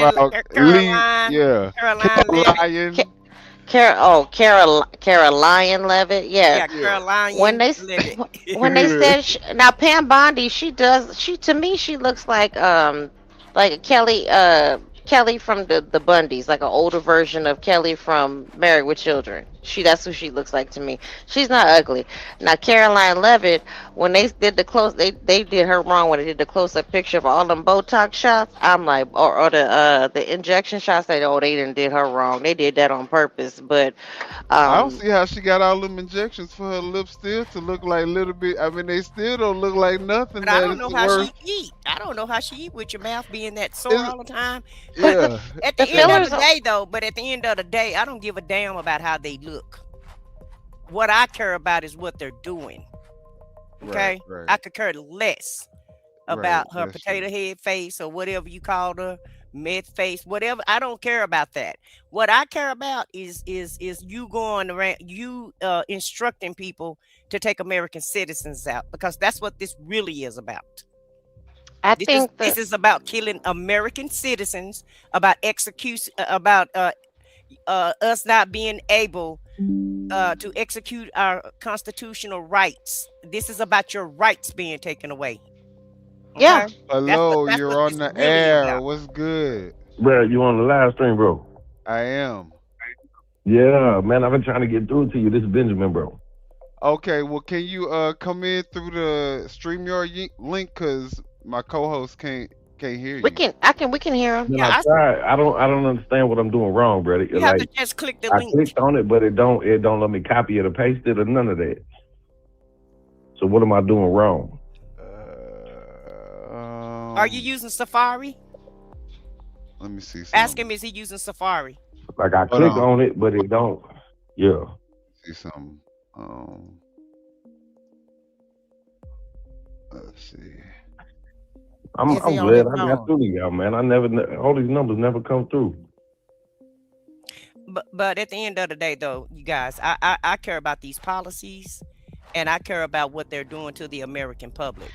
I think I cried when that young man, his life was taken, because I watched it from so many different angles, and I'm just like, what are we doing here? And then when I saw that little boy being used as bait.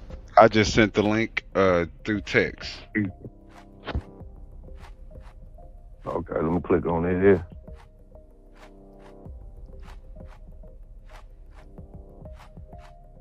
Oh, is he on the vertical screen? I'm not sure. Probably. Who is it? Benjamin. Let me see what he on. Yeah, that's me. Yeah, he's on a vertical screen. That's why probably why he can't come in. Okay. I mean, whatever you sent me though, it's working though. I just gotta set this up real quick. All right. Well, we'll see you in a minute. How many people you got in the room right now? Well, it's like 5 of us. Well, 4 of us. You'll be 5. Yeah, for sure. All right. When I saw the young man not the young man, the little boy being used as bait, it broke my heart because and then they shipped him off immediately to Texas. And I'm seeing all these videos of just ICE just being out of control, talking to people like they ain't got no sense. And if you get loud with me, I'm gonna end your voice. Just different things like that. It's like yeah. where I understand police and You I raise get your voice, I erase your voice. That's what that's you yes if you raise your voice, I erase your voice. And the crazy part is that he had an accent. It's like, wait a minute, where were you born? And they got a story, and they have a story for everybody. It's a story for everybody. And then he even said, one of the ICE agents said, haven't you seen what happened to the young man? You want that happening to you? Then you know we will eliminate you. Well, we got Benjamin on the live. I mean, they already heard you anyway from when you was called in, but yeah. Hey, Benjamin. Hi, Benjamin. Hi. All right, we're gonna let him get his audio together. But while we wait, y'all, not only, of course, we already know what they're doing, but let's look at what the world, like Greenland, is saying about Trump. Trump deserves the Nobel Peace Prize. Yes, Mr. President, you are a true peacemaker because your threats have actually brought Denmark and Greenland closer together than ever. Oh, it's too tight. No, Brad, come. Who knew a colony and its colonizer could be friends after all these years of tension? And I'm not a Danish colonist. I'm just an immigrant, right? Take responsibility or ice raise the ice. Get the hell out! Okay. Greenlanders, Danes have always been kind of toxic. It's like being with someone who lies, cheats, and has zero morals. Milana knows what we are talking about, right? All things considered, there's nothing as unifying as a common enemy. That's how you make peace. You want peace. A little piece of Venezuela, a little piece of Greenland. You goddamn piece of shit! Vi har lige aftalt så godt som det. Ikke kan med stor bogstav. Ja, han er en kæmpe lort. What's up, guys? The subtitles! Stupid subtitles! Yes, Denmark deserves the Nobel Prize, but you, Mr. President, deserve the Nobel Prize for uniting us against you. Still too tight. No, it's not. I mean, that's gold right there. Like, that's what the world is thinking about us because of Trump. Hi, we Benjamin. bringing other people together. How you doing? Hi, Benjamin. Can y'all hear me right now? Yeah, we can hear you fine. Okay. So where y'all from? All over. All over. I'm out of Illinois right now. Oh, okay. Oh, you saw the number. That's why you was asking. Well, what's on your mind?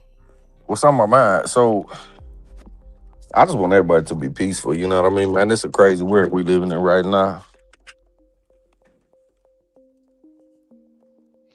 I mean, of course, we want everybody to be peaceful too. I mean, but what you think about what's going on right now, though? Do you agree with ICE or? Man, I don't. Okay, look, I don't agree with nobody being shot right now. Don't nobody need to die. But at the same time, y'all work, right? Everybody on this chat, y'all be working, right? So we pay taxes. Don't nobody need to be here illegally, right? Illegally. Now, if you come over, look, if you set up the this and that and you get in the country like you supposed to be, I'm all down for you. You coming to my barbecue right now.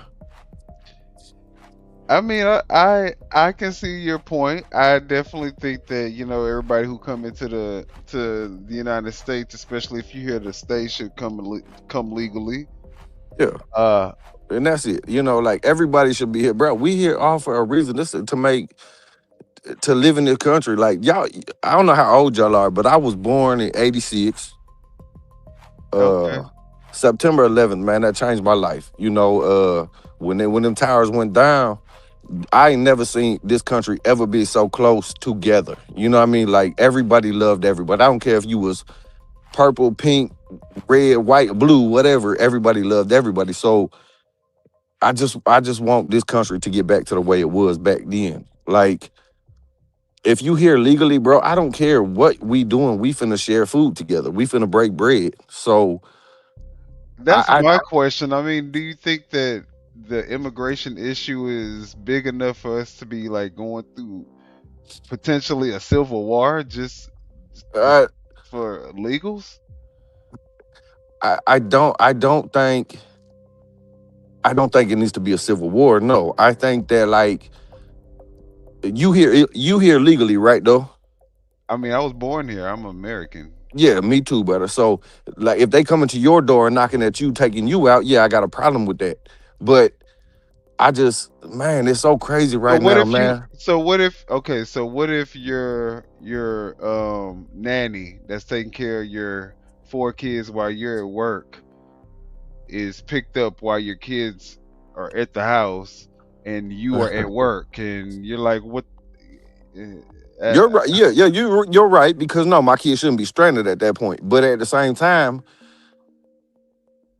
yeah, bro, I get what you're saying. I get it. Like, I get it. I get the struggle that people are going through and the realization of that. But at the same time, what if my nanny was one of them people that's out there raping little girls and now he raping my daughter? You know what I'm saying? So like, I get your point. Like, no, I don't want my kids left on the street.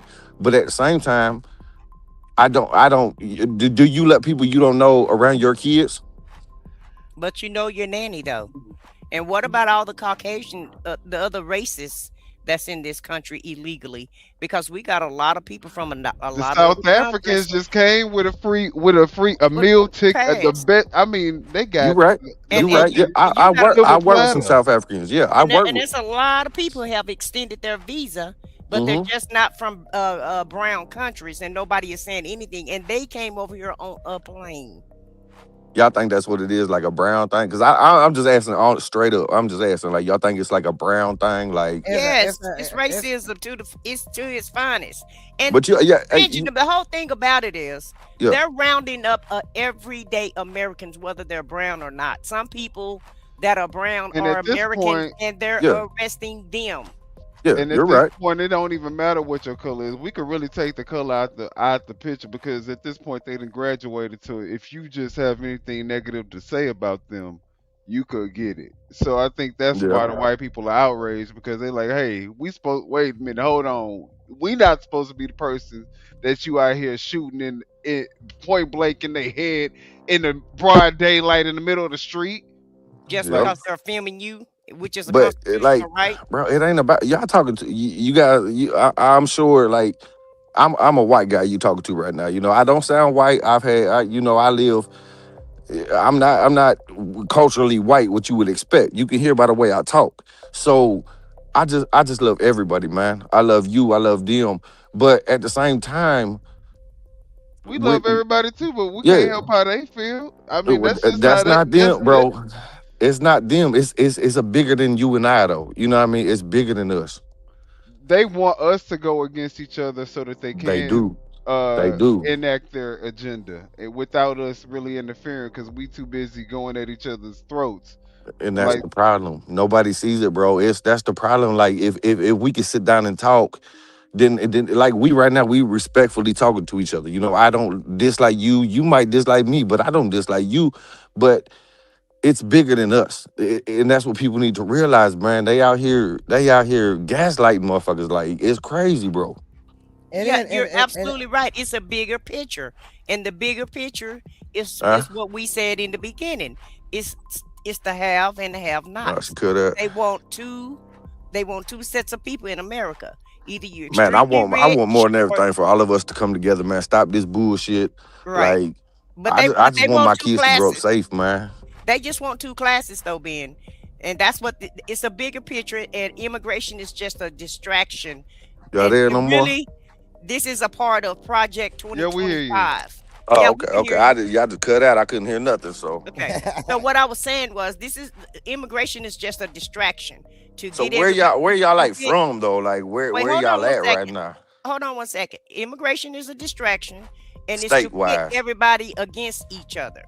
And really, the bigger picture is to take all the money, give it to all the billionaires, your tax dollars, money that they spend in the government. They want to give to the billionaires, and meanwhile, everybody else is going to be on the bottom, and robots are going to be doing the job of what everybody feel like the immigrants are taking. And They so talking about basically, that's the bigger picture, in my opinion. they talking about how Democrats are socialists when you got billionaires who you know for a fact have not worked hard like the majority of the Americans here who are getting handed billions of dollars off the backs of these workers every day. So, that's the biggest socialism if you ask me, and it's the biggest transference of wealth. So, and I agree with you, Benjamin. I'm looking at what happened to humanity. What happened to a Humanity. Yeah. Humanity is gone. It's like hate or love. And right now it's more hate than it is love in this place now. And it's hard.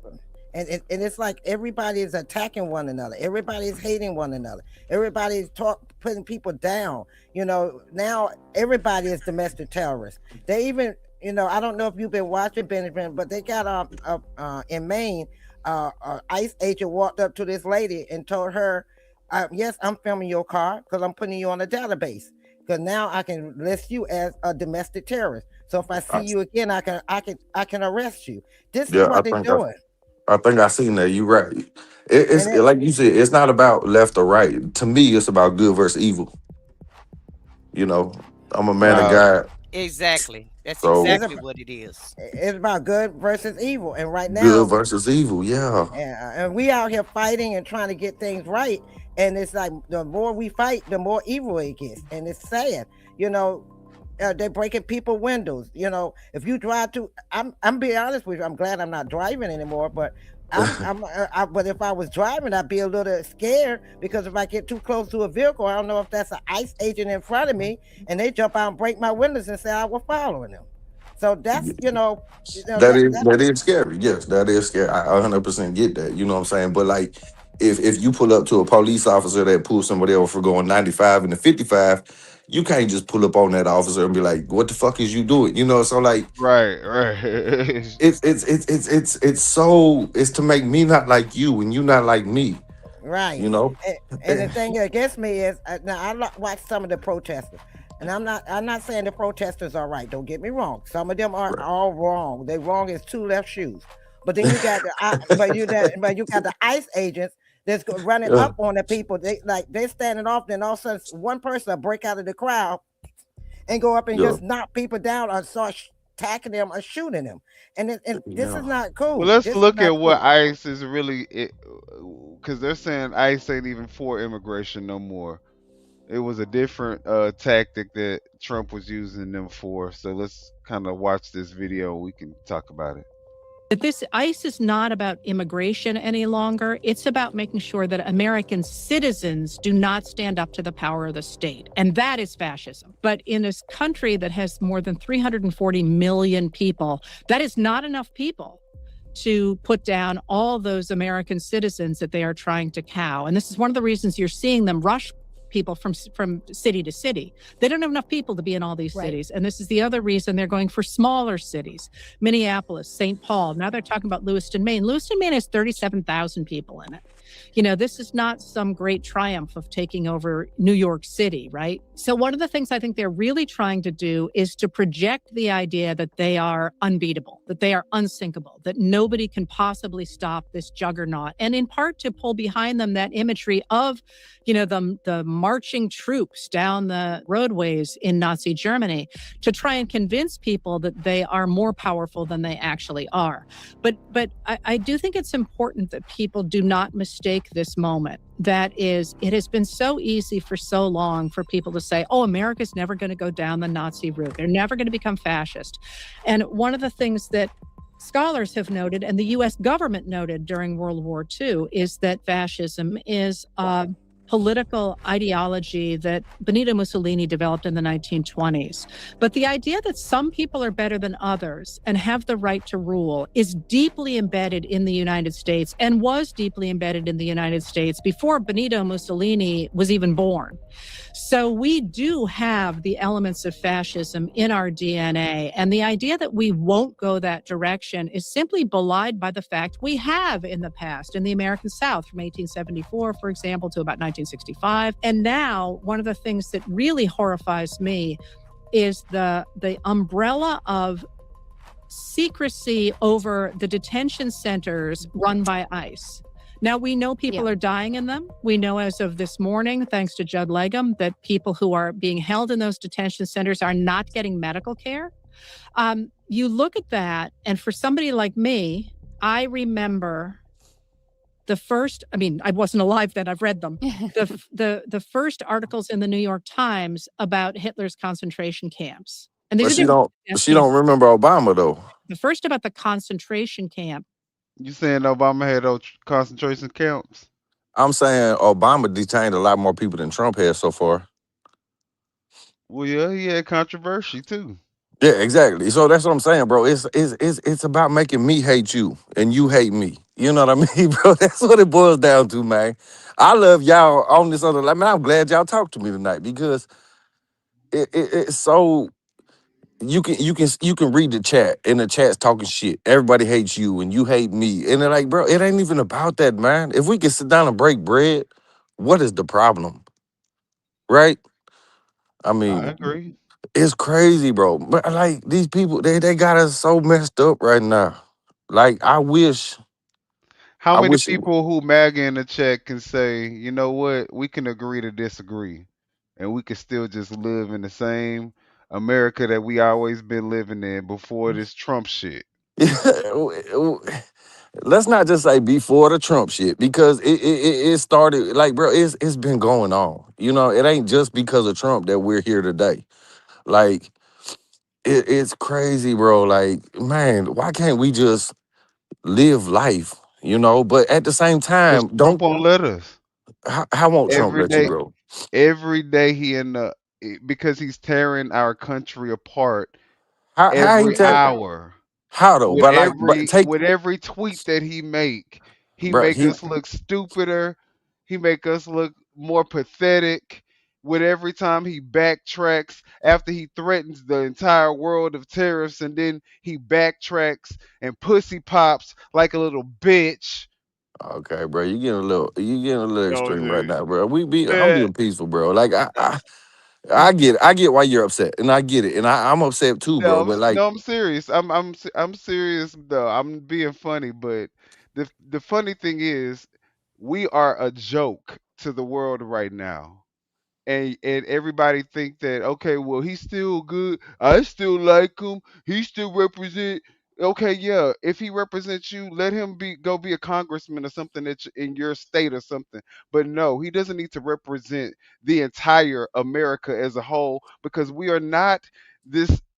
I mean, he but is a joke. are we a joke because Trump's doing this or Trump's doing that? Or are we a joke because we're allowing men to be in women's sports? You know what I'm saying? No, Like, no one's talk. No other countries talked about America being a joke because they have allowed men in women's sports. They're talking what about other him. country allows that though? But they're talking about the country because Have you looked at some of these sports overseas where they're wearing skirts? no one gives a fuck. Does that affect your everyday day-to-day life? Does that put more money in your pocket if a boy or a girl is in a sport or not that you It, don't even look at? it does if I have a daughter who's playing against a man in a boxing ring. Okay, well Yes. then speak up then. But if it's not affecting you, why are you even worried about it? So what is affecting you about Trump taking out the illegals? The fact that he has these people going into churches, he has them going into hospitals, he has them going into schools, he has them going door to door. You've So seen he that is though. going Without a to Yes, warrant, without a yes. valid warrant. And it's on their website where they got the paperwork to say they doing administrative warrants to people homes. They're saying it out of their own mouth with DHS. It's not what we said, it's what they saying. This is what your administration is saying, Benjamin. We're only reporting what they are telling us. They're coming So out of their mouth with that. They're the ones that said they have an administrative subpoena, not federal subpoena, so your administrative opinion to go into your home. They're telling you, and then they describe in the website how they go about in doing it. So this is not something that we're saying out of because we believe this or being, this is what they actually put on the website. so if they go up in somebody's home that's a rapist that rapes No. What they're if they saying do is though, is that a problem though? No, that's not a No, problem. But obviously that wouldn't be a no, problem. Okay. Hold on, y'all. Look, Benjamin, I'm trying to understand where y'all coming from, but Benjamin, you know what I'm saying? Like we'll never understand where each let of me us are ask coming you from, this, bro. Like it's crazy Benjamin. because But let I me just ask want you. America to be safe, man. Let me ask you I this. want your kids to be happy. I want your kids to prosper. Like I want my kids to prosper, but I get the divide and I get it. You Benjamin, know let what me I ask mean? you a question. Let me ask you a question. How many I'm just people? glad. I'm just glad that y'all being peaceful enough to talk to me like this. So a lot of channels won't do that. So But how at many least we people? can meet eye to eye on this. You know what I mean? But Benjamin, how many people do I get America? the frustration. I feel the same frustration that you guys feel, but on the opposite side. So But how many people man, I do? just love my country, guys. I'm a veteran. Like it's crazy right now. But how And many? if you're a How many veteran, then you criminals? should be outraged at the fact that Right. one of the people who took care of probably hundreds, maybe even thousands of veterans at that VA hospital was gunned down because he was exercising. And as a Republican, I'm pretty sure is what you identify as a Republican. You should definitely be an advocate of the Second Amendment and the fact that this man was lawfully carrying a firearm that he did not even take out But during the whole entire ordeal. but at the point that if I have a firearm, bro, and I walk up into a police shooting, like I cannot. That wasn't a police That shooting. The girl was pushed into him. He was trying to console the girl that was just pushed into him, and the officer came there and started attacking him. You're right. Look, I'm not gonna speak on that because I don't know. I never seen. I did see the video, but Oh, I I could don't know play the it. I video. could I Yeah, could no, you definitely play it understandably you can play that, but at the same time, bro, like why are these people out there? You know what I'm saying? because they're Uh, exercising their and then First Amendment right they make because that's right. what we We have always march. a But Benjamin, constitutional right to do. but But let me okay, ask so Benjamin. so if Benjamin, let if me you a ask you a police question. officer and You you must pull hear this guy over, do you feel like you should be bum rushed by 20 people because you trying to hand out a ticket because he wearing a seatbelt? Benjamin. That's Yes, not ma'am. happened though. Yeah. That's not Yes, That, ma'am. happened. that, that, Benjamin, can you okay, hear first me, of all, Benjamin? Hold on, Foxy. Benjamin, can you hear me? I love the way you talk, Miss Ma'am. I love the way Okay. you talk. Let me ask you this question. Just know, How I many? will respect you. You know, I can't wait to come to your house and eat some dinner. Like I know you be Yeah, throwing I got down in some the green kitchen. Just know, cornbread and all of that. I got all of that. But let me ask you man. a question, Anyway, Benjamin. I'm sorry. Go ahead. Let me ask you this question. How many rapists is America gonna let walk the street and they know What happened? that this Y'all person cut me that, out. that, Hello. that this person, hold on. How many criminals, how many I don't know if y'all rapists can hear me is right now, do but man, I know that America, lady be cooking some good food. but how many rapists do America allow to walk these streets and they're known rapists and Oh, somebody wait a accused minute. Hold them on. of? Oh yeah, you Yeah, there you good. go. There you go. I can hear you now. Okay. How many rapists are I on was the just street? respecting her, man. I know she cook good food. You know she cook good food. Yeah, but I want to ask this Yeah. one Can question. you hear her talking to you right now though? I hear you, buddy. Not her though. Oh, I hear okay, you he now. doesn't hear me. Finally. Okay. Oh, okay. He Okay, can't hear something going you. on where he can't hear me. Yeah, but ask Okay. him my question, Minion. Okay. She What's the How question? many rapists do we allow on the streets, and we know that there my are known question. rapists and they're brown, and America couldn't just let that slide? Wait. I just know that lady be cooking good, bro. Don't be lying to me, bro. Wait. No. No. This is so funny. All right. No. She had a question where she asked, "How many rapists are we gonna allow on the streets that are what A known rapist that that somebody accused him of, that and are they can known give a good rapists, description, and and and they can all give the a good dogs and shit won't be out looking for this person. and they can give a good description, and all the dogs won't be looking at for that person. If we know that about the Especially if you're an rapist, immigrant. Especially if you're an immigrant. especially if they're immigrant. Yeah, you kind of cut out halfway through that question, but I don't even know. You said something about rapists and let them go. I didn't hear you, bro. Okay, I hate Benjamin, can you hear relaying the me? message. Yes, I can hear you now. Yes, ma'am. Okay, she was asking how many known rapists that has not been that is known that's walking the streets that has not been sent by dogs to get back off the streets. They have been known to be on the street and released back on the street after they are known to be rapists. I can't answer that. I don't know. Right, and that's the problem. There are all different races has those criteria. The thing is, we're harping on one particular entity that and it's around. It's all races that have those criteria. There's rapists, there's robbers, there's thieves, there's this, there's that, they're on drugs, they're on this. Every race have one of those categories in there. And there shouldn't be that one particular group should be categorized as the worst criminals there are, because everybody have them in their race. Even overseas have those. And immigrants don't commit that many crimes anyway. It's most Americans. Can I ask you a question though? Everybody in the chat, who in the chat right now? Him and her? Yeah, I mean we all in the chat. There's a whole lot of people. I can't even read it right now because I'm on that live stuff, so I don't even see the YouTube chat. But my question is, y'all believe in God, right? Absolutely. Yeah. Absolutely. So why are we fighting? Who are we to judge? You know what I'm saying? Like, We're at the end not of the day, fighting. guys. We're not We're fighting. not We're fighting just you. explaining. No, what? We're just explaining. Okay, Benjamin. This is what we're trying to do. I'm gonna tell you this. I know it's a whole bunch of people I come in contact with who are MAGA on a daily basis, and now one of them disrespect me. So until that happens, I don't give a fuck the only thing I care about is if you are bold enough to try to impose your belief system on what you think I should be doing on something that will affect my day to day and my bank account, then we got a problem. So as long as you stay in your lane, I'm gonna stay in my lane, and we could be cordial. I don't give a fuck about your belief system as long as it doesn't interfere with my day to day life, and as long as it doesn't make my cost of living higher. Then you can believe whatever the fuck you want to believe. Exactly. So, like, yeah. So, are you out there protesting, brother? I'm definitely not doing that. Okay. So, yeah, that's where we But at. I Like, don't have any problem with people who are going out there exercising their First Amendment right. I mean, if they you're right. didn't go out there and they weren't recording, we wouldn't have actually seen what really happened in both of these situations where an American citizen was murdered.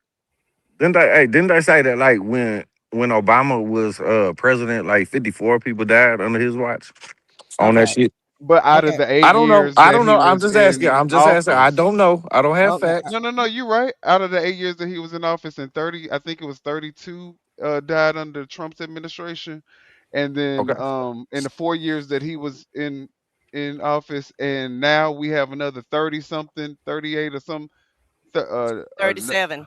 37, and then of course we have the 5 Americans now that have been, you know, Five. so I I didn't know. mean, I didn't know there was five. I thought it was only two, but maybe I'm No. wrong. I'm not. I'm No, not. it's I'm 5. not battling you on any of that facts because I don't know that. I go to work. You know what I'm saying? I wake up every day. I go to work. That's all it is, brother. I work as well, but I So still stay But on you top can't of. sleep on I'm this not stuff. arguing you. I don't discredit you. I'm just saying I go to work. I just, you know what I mean? It is what it is, brother. And Like that's the whole we thing that family, everybody man. Like sleep. at the end of the day, you a believer in God, me too. We're brothers.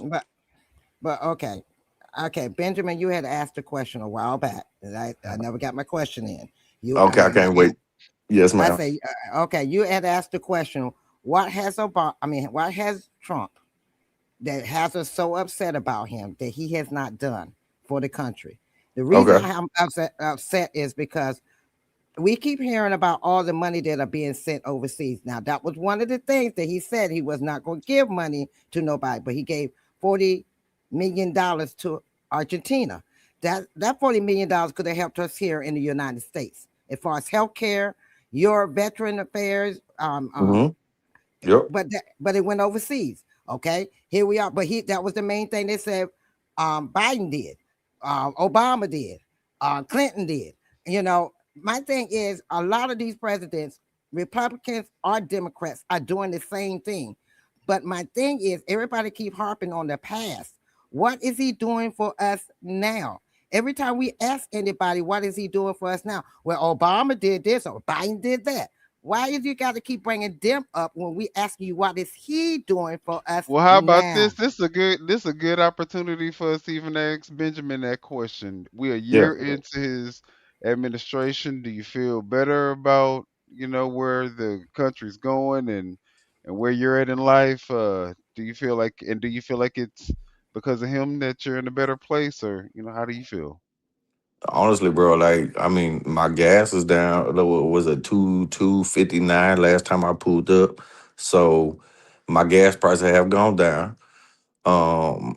No, honestly, bro, the whole void, everybody, the whole void is what's going on in Minnesota right now. That's what it boils down to. That's the only thing I can think of is like, why can't we get along?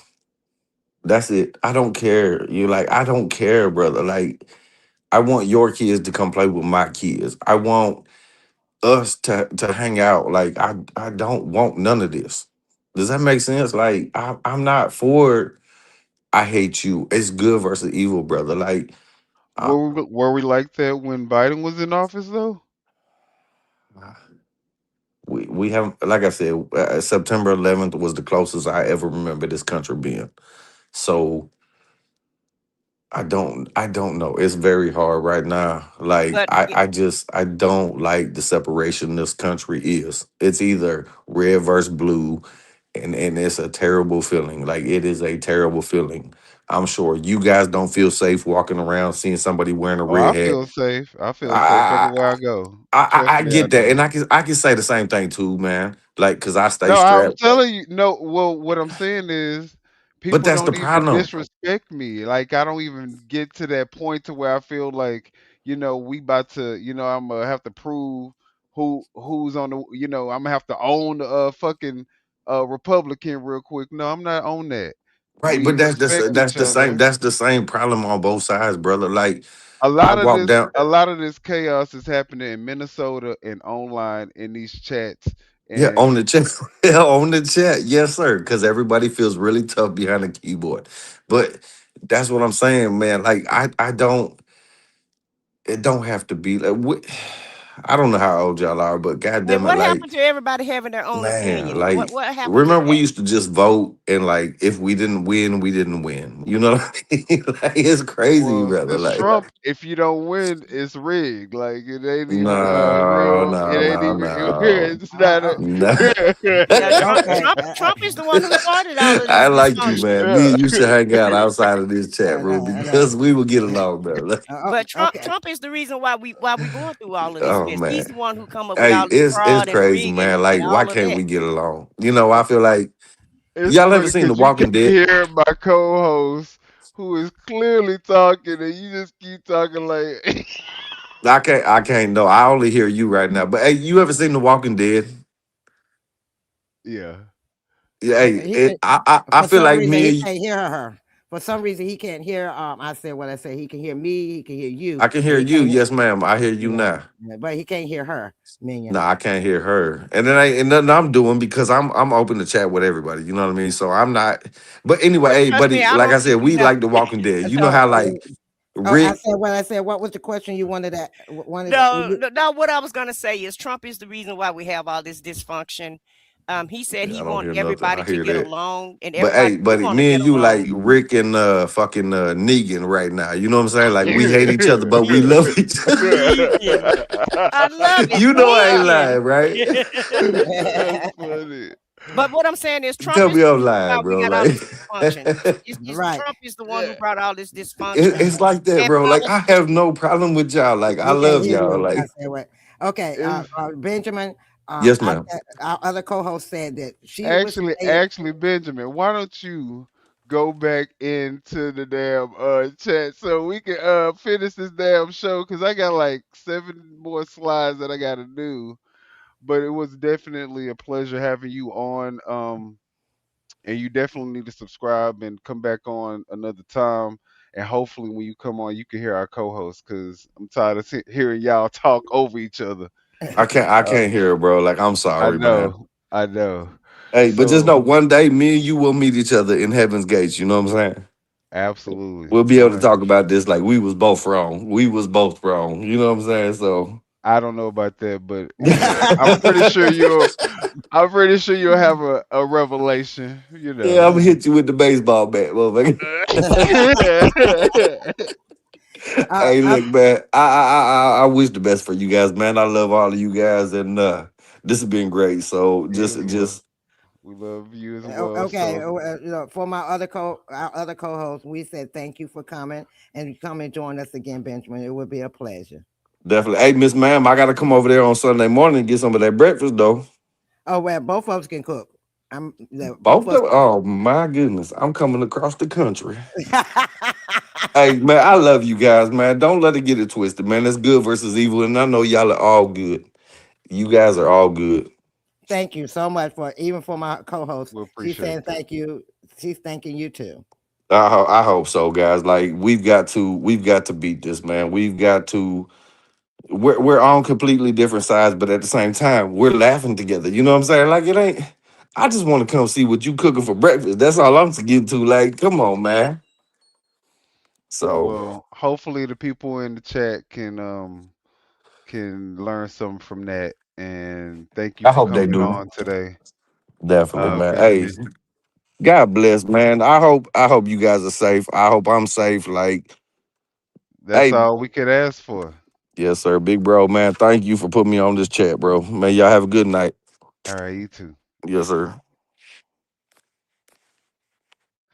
All right, y'all. So now we're going to finish this off real quick because I got like what 20 minutes before I have to really, I do have a job and I'm not trying to be tired. You got a job.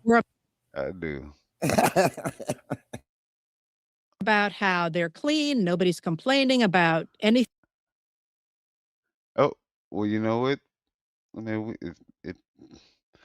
let's talk about ice going to the Olympics because that was another controversial thing that just happened recently. So let's look at what was going on with them.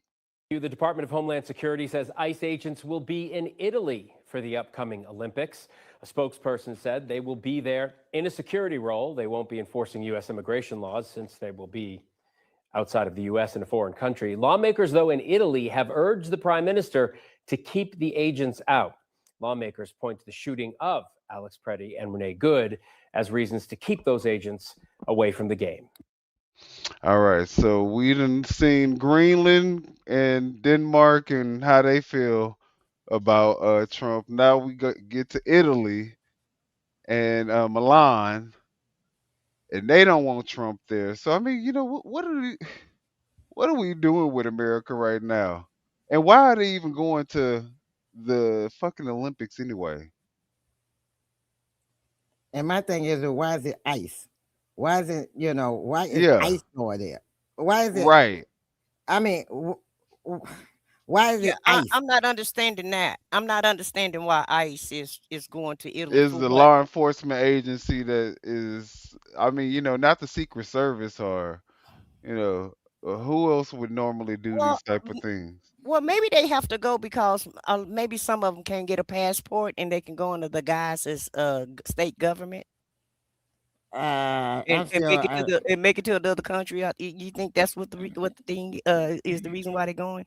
no, I don't think that. I think that somebody's trying to flex that they have their own security for America. So they flex. Oh, okay, So they flexing. Okay. flexing. They're flexing because we've been in all these other countries. We ain't never had ICE to go to all these other countries for any other Olympic. all of a sudden we're going for this one. And think about it. Italy is part of NATO. So who's going to flex now? But the only problem is you flexing, but they're in a hotel. They can't even be out there where the Olympics is. Right.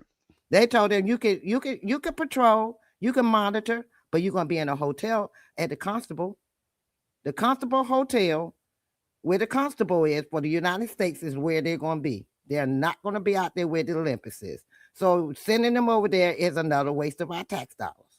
Waste of money. They just Voila. get a free vacation. Look, voila. We need to go apply for ICE. Shoot.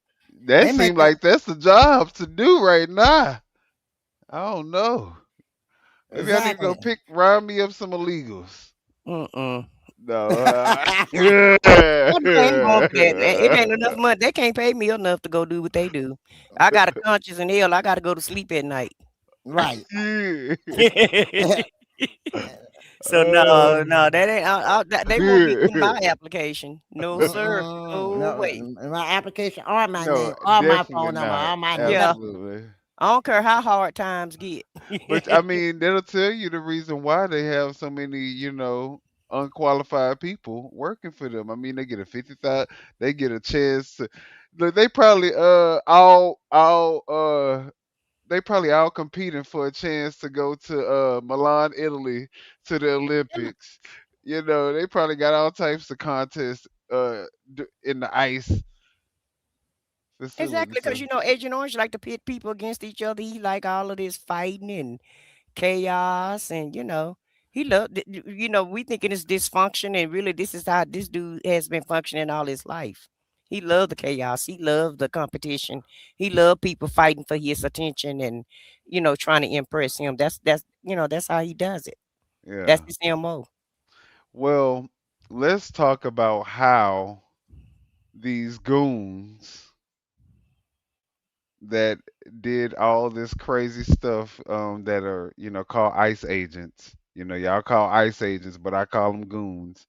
We're going to talk about how they could possibly be held accountable for their crimes. Hi, everybody. Stuart Stevens here on another sad day in America. And who is he, Stuart Stevens, from where? From the Lincoln Project. Okay, yeah, the Lincoln Project, that's right. Mm-hmm. I don't want to talk today about the death squad, because that's what ICE is turning into, a death squad. I want to talk about the trial of Stephen Miller and the trial of Kristi Noem. There has to be focus. He's talking about holding them accountable. Legal framework is going to hold these criminals responsible. Oh, okay. And it's pretty clear what that should look like. It needs to be backed by a Democratic House, but it has to be done under the assumption that the president will pardon everybody, including the apparently what looks like steroided up freaks of ICE. I don't know where they get these guys. You go to the last call at the back of Gold's Gym, and guys shooting up steroids who can't get a job, and throw them in an ICE uniform and give them a gun. Don't expect great things to happen. That part. But one of the reasons that we're here now is a failure to hold Donald Trump. Well, he giving them credit because I thought they may have came maybe from, the bus stop on the side of the grocery store or something. I don't know. That's where I thought they came from, on the street corner. And they finally put the bottle down I for think mama's basements and stuff. Right. They came from there too. Oop, my bad. I always do that. Hi, everybody. Freaks of ICE. I don't know where they get these guys. You go to the last call at the back of Gold's Gym, and guys shooting up steroids who can't get a job, and throw them in an ICE uniform and give them a gun. Don't expect great things to happen. But one of the reasons that we're here now is the failure to hold Donald Trump accountable. And we can go on about why it happened, or we just know it did happen. I think it happened for the best intentions by the Biden administration. But what Democrats need to do is show outrage and show the fact that we will not accept a violation of law in America. Organized death squads. And they're being directed by Stephen Miller and Kristi Noem. And these individuals need to be tried. So there's not a state in the country which is legal to kidnap, human traffic, and murder, which is what ICE is doing. So a federal pardon is not going to get. He said they human trafficking. Stephen Miller and Kristi Noem. Murder. Jeopardy. Dang, he said they human trafficking, murdering, kidnapping. And that's what they're doing because they're not doing it under the guise of the law. They're doing it under administrative warrant, lawlessness, and, you know, really Godfather tactics is what is basically how they're handling the American public. Because don't nobody care about y'all enforcing immigration. And how about Congress do their job and you know, and I don't even know if Congress, if they would have done their job, got an immigration bill, you know, in place. And if you guys remember, they had a bipartisan immigration bill when Biden was in office. And what did Trump do? He said, kill the legislation, because he wanted to be the hero of immigration. He wanted to run on immigration because Congress was trying to do their job and put an immigration bill on the floor to try to pass, bipartisan. And even a Republican helped sponsor the bill. Right. And that wasn't good enough. So in my opinion, Trump has caused all of this disorganization, all of this chaos. And this is what he wanted so that he can implement plan Project 2025, because that's basically what we're looking at. This is nothing but the playbook of what Project 2025 have in store for America. And if you don't conform, then they you know, in so many words, they're just going to take you out. So that's what we're looking at. And the thing that bothers me most of all is, like you know, we're sitting back and we're, you know, don't get me wrong, we all want illegals that's out here, there's criminals, to be sent back to their country. But when you're going out here and just grabbing anybody, if they go up to your window, make you roll your window down and ask you for your ID, then ask you, are you a United States citizen? Then ask you, where were you born at? Then ask you, do you have your papers? Then ask you for your social security number. Now you've gone too far because you have an accent. There's a lot of people that's born. And you know what? The thing about it is, I'm sorry, Foxy, but the thing about it is if Barack Obama hadn't set a precedent of being able to deport the most immigrants without having all the stuff that he's, you know, going through right now, without having to break the law, without having all this controversy, without having to kill so many American citizens, without having to break so, you know, I mean, if he didn't have to do that, then it means there's a clear path to where Trump can get the same amount of people without doing all of this. So I don't want to hear none of those excuses that anybody else is saying. Barack is the blueprint that proves that you can deport millions and millions of people without starting a civil war and starting global issues with every country that used to be an ally. Like it's absurd, like what people are willing to accept just to say, you know, I'm a Republican or I'm MAGA. Y'all are sick in the head. Right, because it's not about sides with us. With me, it's about what's right and what's wrong. I don't care if you're a Democrat, Republican, or Independent. This shit that they trying to pull right now is unconstitutional. Hold him accountable. Hold him accountable. Just like you hold everybody else accountable. If you really love the country, you would hold him accountable regardless of your partisan beliefs. What party he's in. That's right.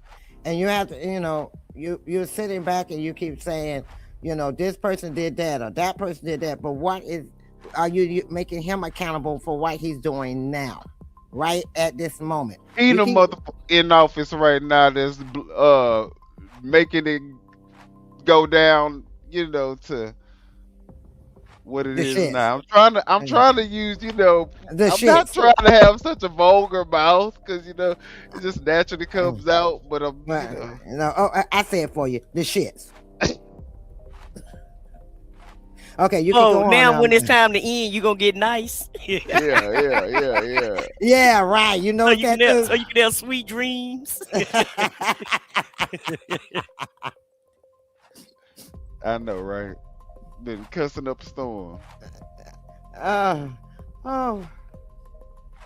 There needs to be a coalition of state attorney generals, similar to the kind of coalition that came together that brought the great tobacco tort, that finally got that huge tobacco settlement.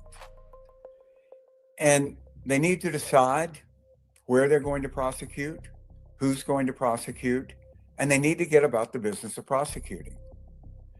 And I know that's right. Get about the business of prosecuting. There's no reason Stephen Miller can't be arrested. There's no reason. The Attorney General of a state issues an arrest warrant for him. It goes to a grand jury, presents the evidence. There's no reason Kristi Noem can't be arrested. This idea that J.D. Vance says that they have total immunity. I mean, they need to be arrested for even saying that. That's one of the tragedies be a crime. Is 99.9%, whatever, pick a number, it's really high, of law enforcement in this country. Look, they like Newsom. What are your thoughts on Newsom? Look, I like Newsom, to be honest. I do too. And we're not gonna like 100% of what nobody do. But what we care about is, I don't care who get in office, as long as you follow the Constitution, treat everybody right and equal. And not have a vendetta against anybody, and you're trying to better my life. Because I'm gonna just tell you something, baby. If Trump got in office, I'm sorry. Right, I did not vote for George Bush, but hey, I prospered under George Bush. Okay, see, even though he robbed the country blind. But Trump got up in there. But listen, he let all of us rob the country blind. He didn't take our forces. We all robbed the country together, baby. Yeah, baby. So we if can he was in there doing something for the people, we don't care. We wouldn't have nothing to say. We could care less. This motherfucker you want to rob cutting Medicare, cutting all types of shit. Food stamps. Shoot, like you said, Bush. Look, I was doing good. I was man, I was doing good on the Bush. Bush helped me to be where I'm at right today. Thank you, brother Bush. Yeah, thank you, brother Bush, Father Bush. Thank both of y'all. But yeah, it's just all the corruption and the lawlessness, the fraud, the smoke, the mirrors, the bullshit, the hiding, the kidnapping, the murdering, the gaslighting, the backbiting. Nobody. The going. Most people in their homes don't function in a dysfunction home. You don't function well when things are dysfunctional. So how can America come together? How can we function together if the top is dysfunctional and sowing chaos and bull crap every day, all day long, 24 hours a day? We done abducted and kidnapped the damn president of Venezuela. And nobody said a word. Nobody said a word. And that's not even a headline no more. Is the man gonna go to court? Like, what is he doing? What is Maduro doing? Is Maduro being fed or what? What's going on with Maduro? We like the Venezuelans. We need to see Maduro's face, because where is he at? Yeah, we ain't seen or heard from him. No, he done been to court. He done pleaded not guilty, and he done sent back to where he was. That's it. That's all you know. End the subject. Wow. So I mean, this is the state of our nation right now. His wife said she's not guilty. Okay, it's on the books. Now they're right back where they are. So they still kidnapped. Nobody being charged. I mean, nobody has been sentenced or nothing. They just sitting in those cells, sitting where they are, and waiting for whatever else come next. Right now, everything else is going on. So, like you said, we ain't heard from the man or his wife. But let's let Stuart Stevens finish, because I got something to say when he finished talking. Professionalism, great restraint.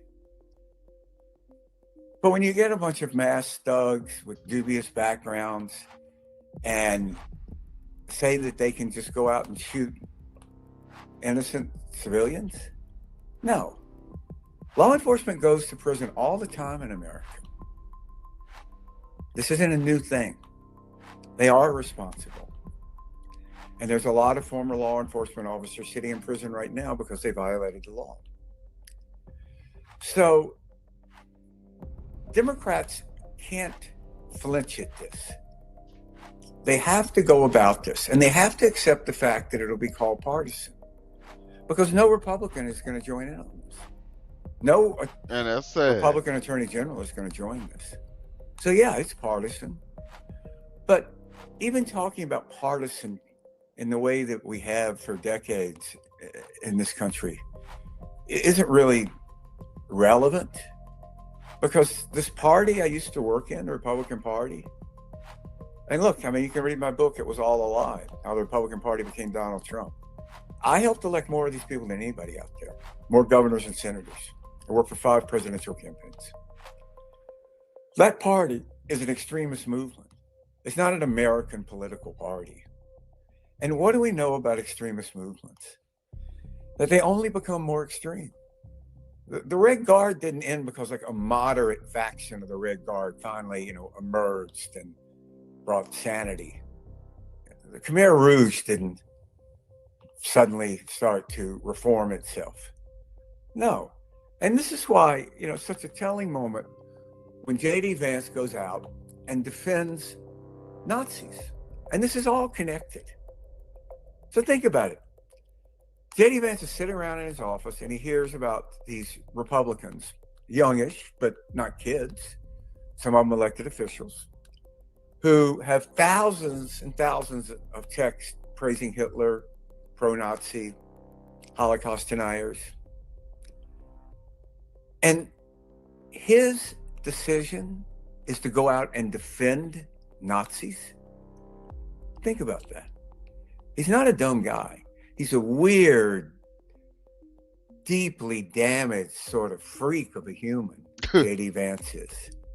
But he's not stupid. Smoky eye, He does it because he believes, and I think he's right, that the way to advance the Republican Party is to show who can be the most transgressive.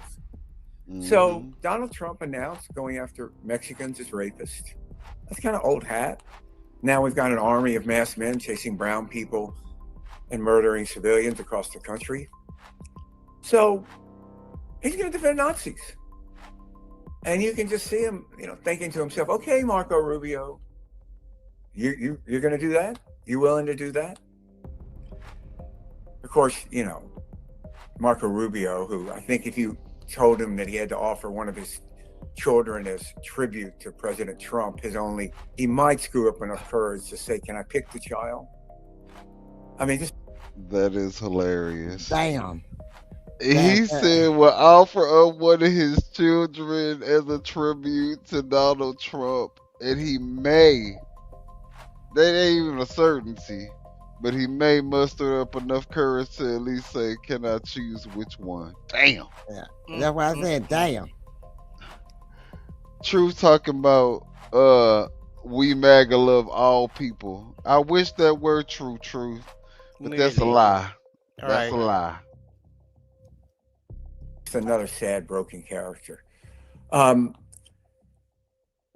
that party is an extremist movement that is only going to become more extreme with more and more purity tests.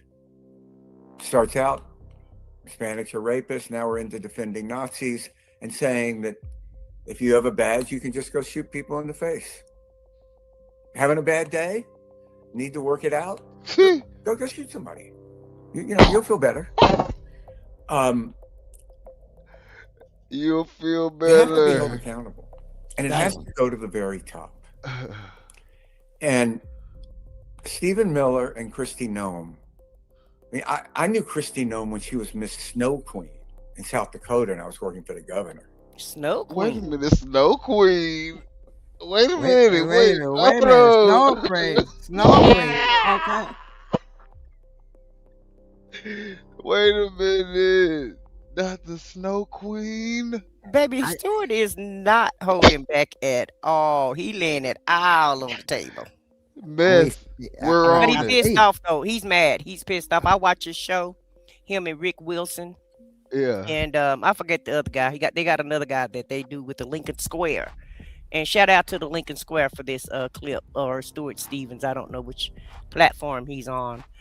But you can listen to him on the Lincoln Square podcast. But you know, they talk about this stuff all the time. And Stuart has you know, he has displayed his distrust in his disgust in what this Republican Party is doing. And if you heard him in the beginning, he's the one who helped usher in a lot of these Republicans. So you could just imagine how he feel on how the country is going now. He's I think he said he even worked on Ronald Reagan's campaign. That's how long he's been into this. So I feel like he know what he's talking about. He know how to describe these people, and he really have worked really close to these people, so he know them in and out. Right. Well, he say he gonna probably got more of these politicians in office than any of the other ones, especially Trump. Yeah, he was a Republican strategist. And Stephen Miller, you know, it's not like these people, these freaks around Trump woke up. What's good? In 2015 or Walmart. 16 and decided they wanted to be involved in Republican politics. We wouldn't let them in. I mean, the Lewandowski's, the Stephen Millers, Jason Miller, who I'm embarrassed to say was my intern at one point, Steve Bannon, all of these freaks, Kellyanne Conway, they all tried to get involved in Republican presidential politics at a high level.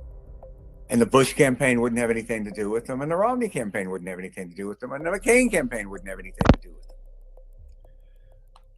They're not very smart. Exactly. They're using public policy and public life to work through deep personal problems. They're just freaks. And that party is what that party is now. And you can't think and kid yourself that it's going to come back to some normalcy. It's not. That party is dead. And, you know, you go back to 20, when the Lincoln Project was launched, there was sort of a division in anti-Trump, we'll call it. There were those, and I think everybody was very well into it. I think he about to talk about this America First party. Is that what? Yeah, he's getting ready to talk about it. Yeah. There were those that thought that Donald Trump was an aberration and that Republicans just needed to defeat Donald Trump. And then there were those of us in the Lincoln Project. And we said, no, Donald Trump is the Republican Party. I mean, when I wrote It Was All a Lie, I wrote in that book, Trump didn't change the party, he revealed it. And that's, I don't know any other honest conclusion to come to. People don't abandon deeply held beliefs in a few years. Excuse me. I was out outside today in Vermont where it's minus 15. So Democrats have to focus on this. And one of the key tests, I think, for the midterms and for the potential Republican Democratic nominees for president is their ability to articulate a plan to try Stephen Miller and Kristi Noem, and the passion that they have for it. Because if we allow this to go unchecked, if we allow these people to be sitting in their office conspiring to murder people, if we allow that, what does it say about America? And so, a sad day. Hold a family of this brave man in our hearts, just as we hold the family of the brave woman who was shot. And sadly, it won't be the last. You have armed, masked men. Wait, I'm so sorry. Oh, Lord. It's so you just show you how stupid some people are. Talking about Right. Trump is going to Patriot. I knew you was laughing at this comment. Patriotically serve a third and fourth term because gracefully passing the president before gracefully passing the presidency. So what they saying is like homeboy got another 8 years in him. Based on them ankles and them hands, I don't think he got another 8 years to go, sir.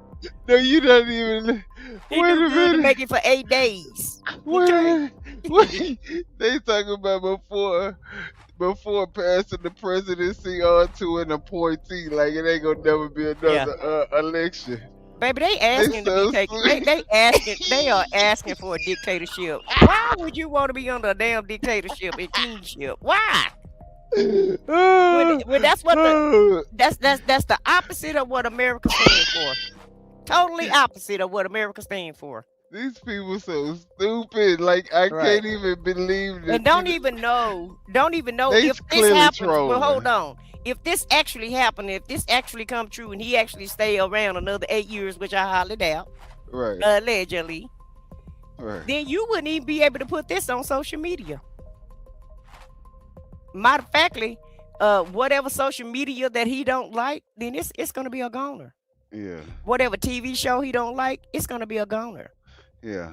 Yeah, you won't have no freedom of speech no more. First, all constitutional amendments will be gone. Yeah. People so stupid though. They'll say anything just to troll you.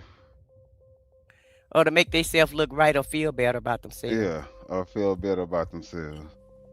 Because a lot of times they be talking on here, but nobody else want to listen to them in person. So they put all of it on the chat and on the social media. Well, that's great. I'm glad to be a therapy, a place for therapy for them. Okay, no problem. All but 2 militaries in the world, unchecked, believing that they're impervious to any sort of prosecution. That's a nightmare scenario. That is the death squad scenario. And all we can do is call it out, not accept it, and hold dear to the conviction that these people will be held responsible. That's all we can Thanks do. for joining. Talk to you soon. Is have a little hope. Have a little hope. Yeah, child. Hope for the best. Expect the worst and hope for the best. That's basically what we can do. And we're gonna have to end That's it all we there, can y'all, do. child, because we've been on here past our allotted time. Right.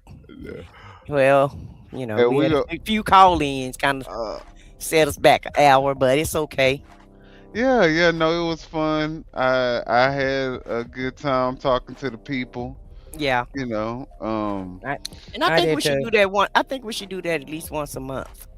Yeah, absolutely. Talk to the people. Yeah. And we'll just have a shorter show so, we can learn from tonight's experience. And y'all hit the like button so y'all can and the subscribe button and the notifications bell and hit all notifications so that y'all make sure that when we decide to do that little live where y'all can come up on here, y'all bring y'all ass up on here. All right. Wow. I'm joking, y'all. I'm joking. Y'all can stay in the audience. Okay. Look. But then y'all can just watch. And also, we're going to put our other channels in the chat. So you, Foxy, put your channel in the chat. I'm going to put mine in the chat so you guys can subscribe to other channels, to our personalized channels also. And we do stream on all 3 channels every show. Absolutely. And they also do other content on their own channels as well. So y'all, if y'all like stuff like Pop the Balloon reactions and stuff like that, so y'all make sure y'all subscribe to our. I'm sorry. I said what I said. Foxy 2, Roxy 3, and then of course y'all hit the subscribe button and the like button on all of our channels. And you know what? Since this is the last part, do y'all have any closing statements for the people before we get up out of here? I will say this. We getting too close to what I was reading like a year ago when there was a whole bunch of Hitler videos circulating. I feel like it's like deja vu, and I'm seeing what I was watching.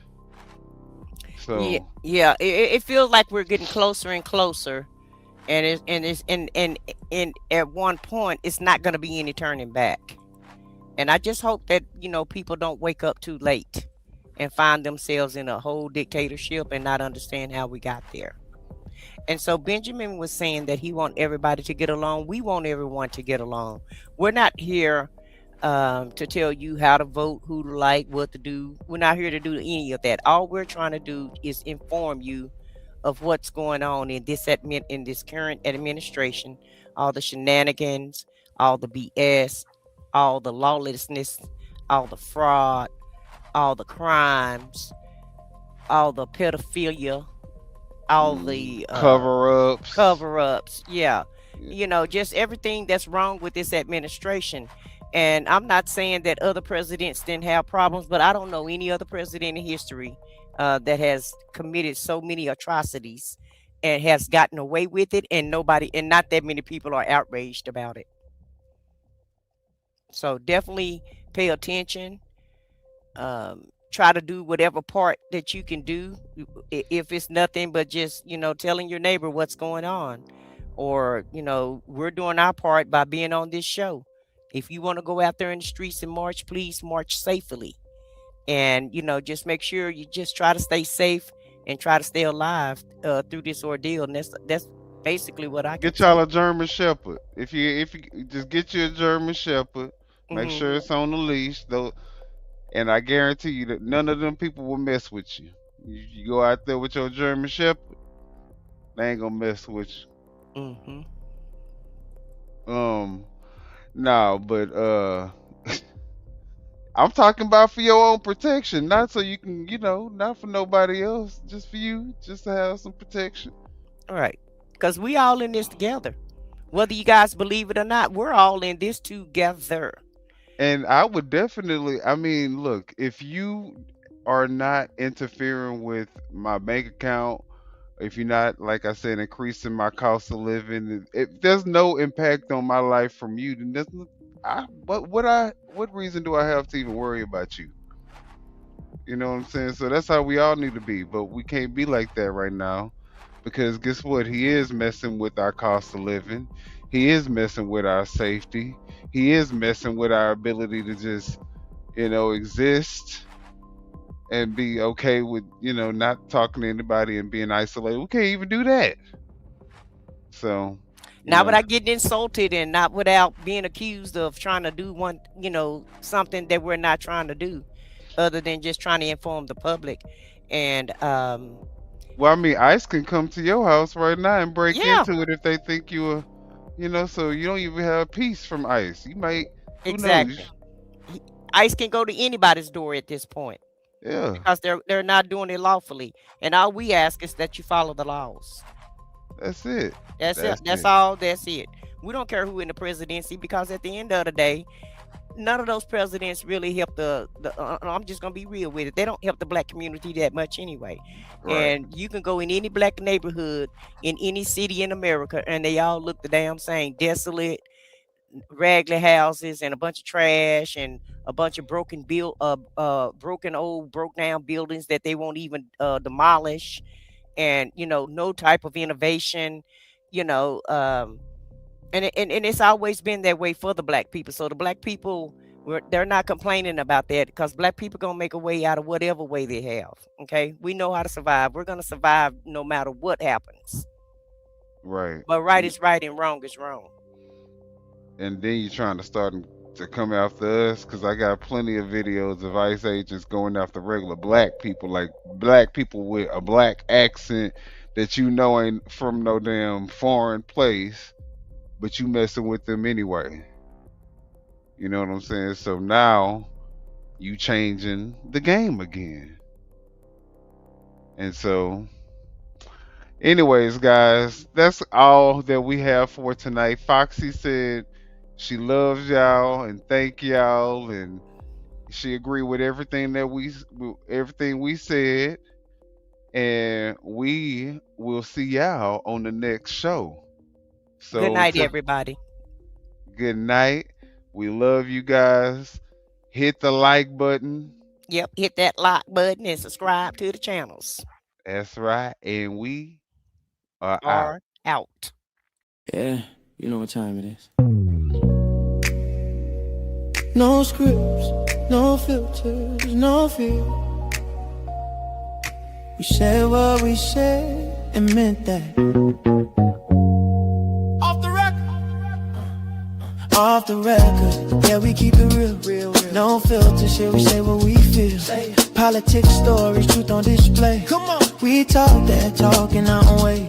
Off the record, minion the God, let's go. Foxy 2 Roxy 3, she go hard. I swear on everything, that is exactly what he said right here in the studio. That is the funniest thing I have heard all week. So hard, busy with the facts, she never miss. Nah. I said what I said, that's the twist. Off the record, yeah, come and catch the vibe. Where real ones talk and the truth survive.